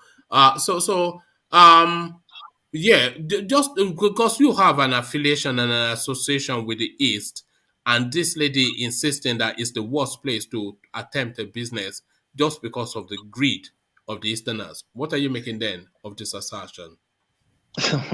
One man, in what way did I have affiliation with the East? I'm from Niger Delta, from We are all Delta State. Igbo now. We are I'm a all. You Robo. are I'm not all. Igbo. Don't worry. I'm not Don't worry. Igbo. Don't worry. In Lagos, you are In able. In Lagos, Lagos, they you are call able. In everybody Lagos, you call Igbo. us Oyamiri. No, I'm not Oyamiri. No, I'm not Igbo. I'm from Niger Delta. I'm a Robo. Anyway, All right. you were talking about that lady. Hmm. Yes, you see, it's amazing. The people of the East, the way most times when you travel to that part of the country, you just see big mansions everywhere, more especially in the village, and a lot of money is being poured into those investments. And most times you just see one dog and somebody guarding the place, just a guard and a dog, for 8-7 months, nobody will be in the house. To me, I see it as a waste of investment, waste of money. But like somebody rightly said, I think it's D that was saying it here, or somebody, I've forgotten the name here now, that the person is trying to tie his money down, after they've made a lot of money, they just want to tie it on something, so that aspect in the Eastern Quarter is, to me, kind of like funny, it's very funny. Because what's the point building investing such a huge amount of fund on something that that it will not like, because the essence of you investing is to get a return. So if it's not giving you a return, you're not getting any return from it. Why pouring There's this lady I follow on YouTube, Flo Chinyere, her name is. She lives in but I think she lives in Spain, but she's gone and done this exact same thing. Engineer, very probably the cleverest person that I follow on the internet. Super brain, very highly, extremely intelligent. But she's gonna do that same thing. Just go and put up some. Maybe it's a trend. It's a trend in that part of the country, you know. Because like a challenge. My house is better than yours. This is good. And if you look at most of the buildings, if you look at most of the buildings, not be here one man. No. You see this one they call e-money. The other day I saw his video online opening his house. You know, what is the source of his income? I asked the same question one day. I think I was asking one Igbo guy also. You know, he was like painting a narrative. It's kind of like some funny Kubaya nonsense. I don't want to go into all those. You know, anyway, like gas. He's saying something like gas. He has a contract. Just kind of funny. He doesn't have any like, contract. If you look at these people, you know? They can barely speak English, which is not a definition. But what comes out of their mouth is just gibberish, which is another thing. And then if you look at them, they bleach their skin and they're telling you it's working in oil and gas. That's why they stay in the same circle of their same caliber of people. And one man is very possible. It's very possible. It's not by looks, especially with people in the East. It is not by looks. You can't to work in oil and gas. Do you know what it takes to work in oil and gas? Yes, I'm telling you. It's not by looks. These people, this is their area. What is he a data scientist or an engineer? In other businesses, you might be correct. If you say so. If you say so, I'm just telling you. When it comes to the East, don't judge by the cover. They are using Dugurudu. Dugurudu is what they are using. Do you know what Dugurudu is? You are new to this platform, you will not know. But those who don't know, you know, Dugurudu, that is the deity. But one man, joke apart, though. I don't know who is talking now. Who is talking? Who was talking? It was Solid. I was. Okay, joke apart, though. There are some illiterate Eastern billionaires. You know that? The stark illiterates. I'm telling you, they are. In the East. You know? In the East, yes. Although in the East, they understand fully about. I'm not sure there's anybody on the planet that understands about money more than the Easterner. And I'm not talking about crime or voodoo money. Through work and enterprise, an Easterner knows how to turn very quickly a naira into 2 and 2 into 10, just through trade. Yeah, they know money. Next maybe 10 years or something. They are patient people when it comes to business. I've noticed because I really live with a lot of Igbos. Igbos, a thousandaire Igbo, you won't see him go and buy Benz or something. They will be driving motorcycle. They have money. Don't think they don't have money. They have serious money. You know? And they always take the money to their village. Exactly. I don't know why. So I know them. The guy that is living go in to the one same room. bar, eat the same thing, but you will see them Christmas period when you expect them to stay in the city and enjoy themselves, the way they will prepare. Then when they show you a picture of their house in the village, you can tell this so person is beautiful. So it's more like a competition. That's where they flex, challenge themselves. You get everybody. You see, they will pack all their house will be empty in the Southwest during Christmas. They will buy stuff, go there and show themselves. I wish I had a village. You know, sadly, I don't have a village. I wish I. Do you have a village? I don't have. You don't have a village, one man. I don't have a village. I don't have. Why? I want you say you're Oyo, man. You say you're Oyo, man. Oyo is a town now. Oyo is not a village. Oyo is a town. Yeah. I want but there's no village. There's no village in that your state. Is that what you're saying? I'm sure there are villages, but I am not local to a village. Like I would want to pack my bags and go and spend my Christmas in my village. Yeah, you have to go and retreat to your grandmother's place and your grandfather's place. One man, I'm surprised. I'm speechless. You don't have it. Do you have a village? Me? Yes. Of course I do. I do have a village, of course. Okay. Okay. This may well be an east-south thing. I'm from. Do you have a village? Yes, okay. I have so many villages. You have a village. My village is in Ekiti, but I've never been there. All right. Okay. So maybe it's just me and D then. You see, we are not Yoruba enough for you and I. You didn't ask me. Well, we know you have a village, Tony. I have many villages. My grandmother's from my mother's side, for everywhere. All the villages are there. Yeah. Wow. But do you know what I mean, though? That you are local to one village, your family history is rooted there, your ancestral land is there, your narrative is there, where you defend your name is that in that village.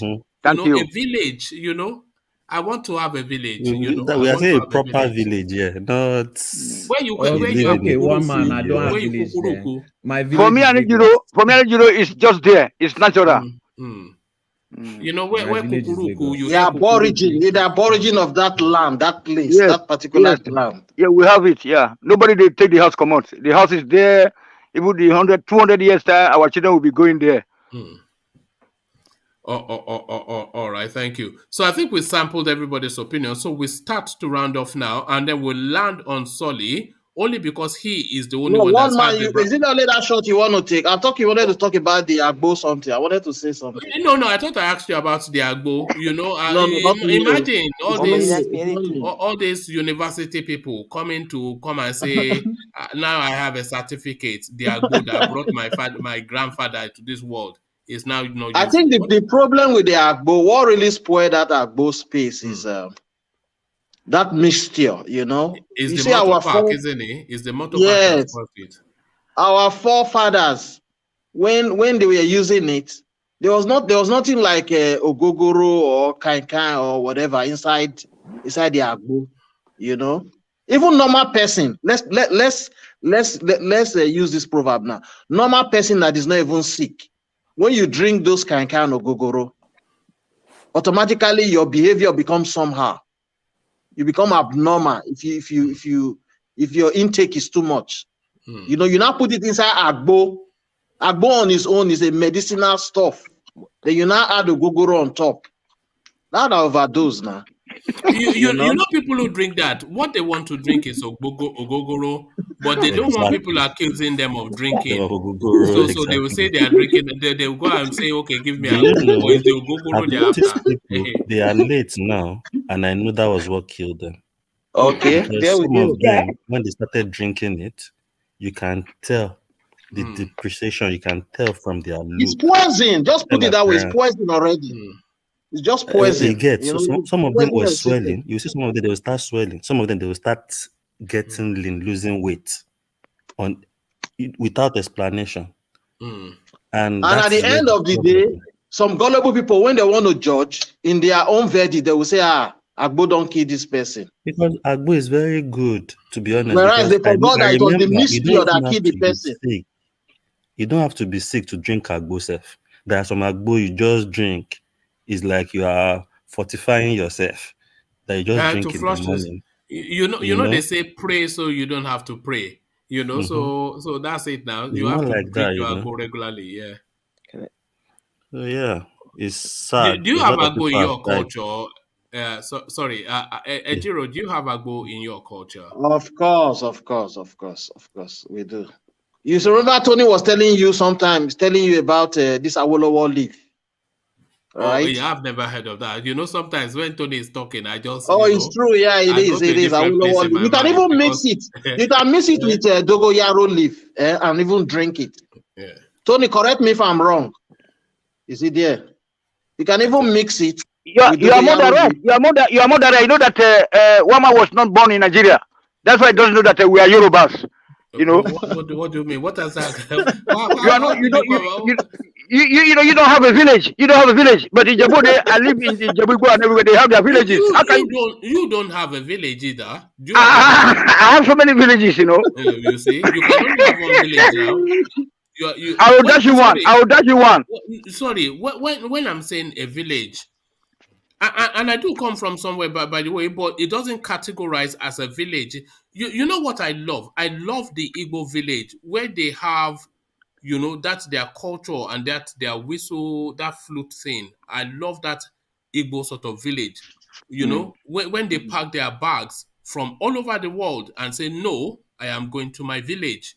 So I cannot pack my bags and say, no, I am going to my village. I'll only just end up in Oyo, which is a town, so I don't want a town. I want a village. That's what I'm saying. Okay, I hope that you get one in where your grandfather was born, your great grandfather. Don't worry. I'll go and adopt myself to Ajanle Koko's village. You know, it No, looks I like will dash you one. I will give you my brother. I will give you one. yeah. All right. Yeah. So round off your thoughts on the Agbo Ejiro. Yeah. Yeah, so that is what is happening in that space. Like Ajalo Koko rightly said in the beginning, the government have to come out with a policy, you know, so that they can, you know, put this thing into proper amendment, you know, for people, for like a punishable offense for people that is abusing the traditional harbor. There was a name he called it, like a body. He called a body of that harbor medicine stuff. Yeah. You know, so they have to come up with a policy like that so that those people that is wanting to bring mess to the system, they can be able to be curtailed, you know. All right, thank you. So I don't think we've quite reached Charlie Boy. So Charlie Boy, how dare we try to close without hearing your voice? So we wouldn't dare. So we come to you. So Charlie Boy, to you, Yeah. and the ease of doing business in the East. You've heard what the lady said. What says you? Yeah, I think that's the East mentality. I think East people East like to work with their tribe. I think that's the culture. And they love big houses. Even a big house in the East is like then it means they accomplish something when they build a big house. It means they have done something good to them. They don't like small houses. They like big houses. So right. every family come in and celebrate, masquerade, dancing. They like village life. All right, thank you. And to the Metiala saying they don't want a southern president, what are you making then of this commentary coming from the Malamese? You see, I think the issue with Metela, that guy is causing trouble in Nigeria with his comment. You can't just say that comment, that you can't just attack the South, say that comment. That's the issue of Nigeria is the North. The only way Nigeria can be fixed is the North fixing itself. That's the only way. Because the North hold Nigeria's image. Because when people think of Nigeria, people think Nigeria's hot, live in jungles, live like cavemen. Foreigners think Nigeria is like a jungle. People live in caves. And they're not making us look like that. And that's not fair to our society for us to be civilized. We're modernized. All right. Thank you, Charlie Boy. So, Charlie Boy, with your permission, I would like to start to round off here. To land on Solly, as I said, only for the singular reason that he was brave enough to show himself, and all of you hiding away. That that one man went to Mo. We can sacrifice him, but I won't put myself forward. Me, I'm the Aaron Gwavi. No, Baba Akure as well. Baba Akure normally bring it. Yeah, Baba Akure is you know this is Ajesara. Do you know what they call Ajesara? Do you know what it is, Ekiro? No, tell me. If you don't know, you don't know. And if you do know, then you don't have to be told, Ajesara, if you have Ajesara, then nothing can scare you. So this is it. Okay. We okay. So I think we've lost Charles. So we go from Tony to Landon Solly, and we just swing it through. So Tony, to you first. Thank you very much, sir. I should go on. So this Agbo something. When some people they talk say they know they use the gogoro. Now kind how would they use our fathers? In the morning when they wake up, they will take that Agbo with a gogoro. Now with a gogoro they take the misa. Make we know the deceive ourselves. Without a gogoro, it's not the sweet. They eat some fish pepper soup or whatever, or popo gari, anything later. Okay. Good night, everybody. All right. Thank you. Tony. Thank you very much, everybody. Okay.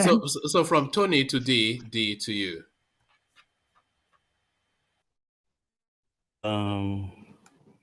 I just want to say thank you, everyone. I always enjoy every time I come here. I learn from here. And yeah, to the Aba space, I think the government should do something about it. About Lagos, I think it would be tough for Sanwo-Olu to actually survive or make it for the second term. We see how it plays out. Good night, everyone. And everybody, please make sure every time you come on the platform, hit the likes button. It's free with no hassle. 1 second of your time won't kill you, please.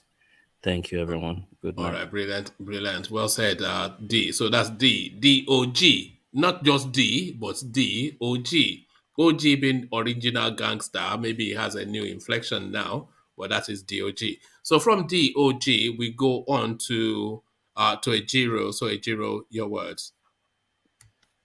My closing remark, we've all spoken well tonight. I just believe Nigeria still have a long way to go, like the saying goes, which way Nigeria, which way to go. We just hope someday we can find common grounds and we'll see what happens, because the way it stands now, they're just like going in circles. So we pray that God give us a direction and a way out of this quagmire. Good day, everybody, and thank you very much. All right, thank you, Ejiro. Sleep well, or you're still at work, so stay safe. So that was Ejiro. So from Ejiro, we go to Ola to you.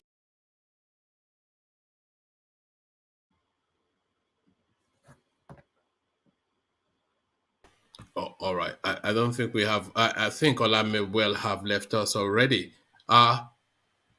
Okay. So that was Ola. Ola, have a good rest of the day. So in the absence of the mighty Ajanle Koko, Solly steps in to fill the bridge. So the final word, Solly, ladies and gentlemen. Well, I believe the Igbos have to accept that they are in Nigeria and they have to learn to do business with everyone. They have to learn to accept people into their environment because they go to everybody's environment. They go to the north, they go to the west, and they are allowed to do business. They are allowed to buy land. So, why can't we buy land in the east also? It doesn't matter if it's your village. What if we have the ability to put structure there that will bring jobs and everything? You do that in the west and the north also. So it should just be fair. You can't just keep on holding it sacred to yourself only, or you will not develop also. Nobody will benefit. We can stay in our own place and buy our own things, So you have to look at, the future and the benefits better than holding it on and leaving it as a deserted island just because you want to say something, personal to yourself. Business, when you want to do business, like you say you are good at, you have to let go of things like that. But it will take time, but that's where it should go towards. And with the issue of Agbo, a lot of people have died, not from Agbo that I know of, from having issues that Agbo cannot solve. But because of the mentality that Agbo solves everything, they kept on taking it to their own detriment until death, So Agbo has been hyped up with no facts, no reviews, no tests, nothing scientific. Everybody is just word of mouth. And this is what people are ingesting into their system. Word of mouth, concussion of word of mouth. So there needs to be a body that needs to check this thing, at least to regulate it, tell people the limits, tell people how much they can take, because everybody is different. You may be able to handle 10, somebody may be able to handle 5. You cannot be doing the same thing. One person will pass out, one person will go, and it's word of mouth, So this is just all I have to say. I think the rest I already said when I interjected. So guys, like, share, and subscribe, because we stay here for 5 hours and obviously you're enjoying it. So, we're not asking you for money. We're just asking for likes, so that more people like you can see and enjoy this too. So thank you. All right. Well said. Well put. Solly, who wears a t-shirt in the middle of winter. This is it, Ajabota people. So that was it. Solly filling in the bridge for the mighty Ajanle Koko. So what's left then for me is just to round it off. I thank you for joining the session, everyone. It's been an interesting one. And I'm encouraged and heartened by the thumbs up. I really want to try and push that thumbs up space. So if you can just help me out, as soon as you're just logging in, just thumb it up so that the numbers are looking encouraging and we're all cheered by it. And then it makes just more for a lively thing. I shouldn't have to hustle or hustle for it because it's not really that big a deal, as Solly just said. It's just a literal 1 second click of a button. So I'm not quite sure why it needs to be finessed as much as it is needed to be finessed. But thank you for getting the numbers up to an impressive figure. So thank you for doing that. That's all I ask, and thank you for just accommodating me for that. So I'll leave it there. Carry conversation within the comment section, but here I say peace.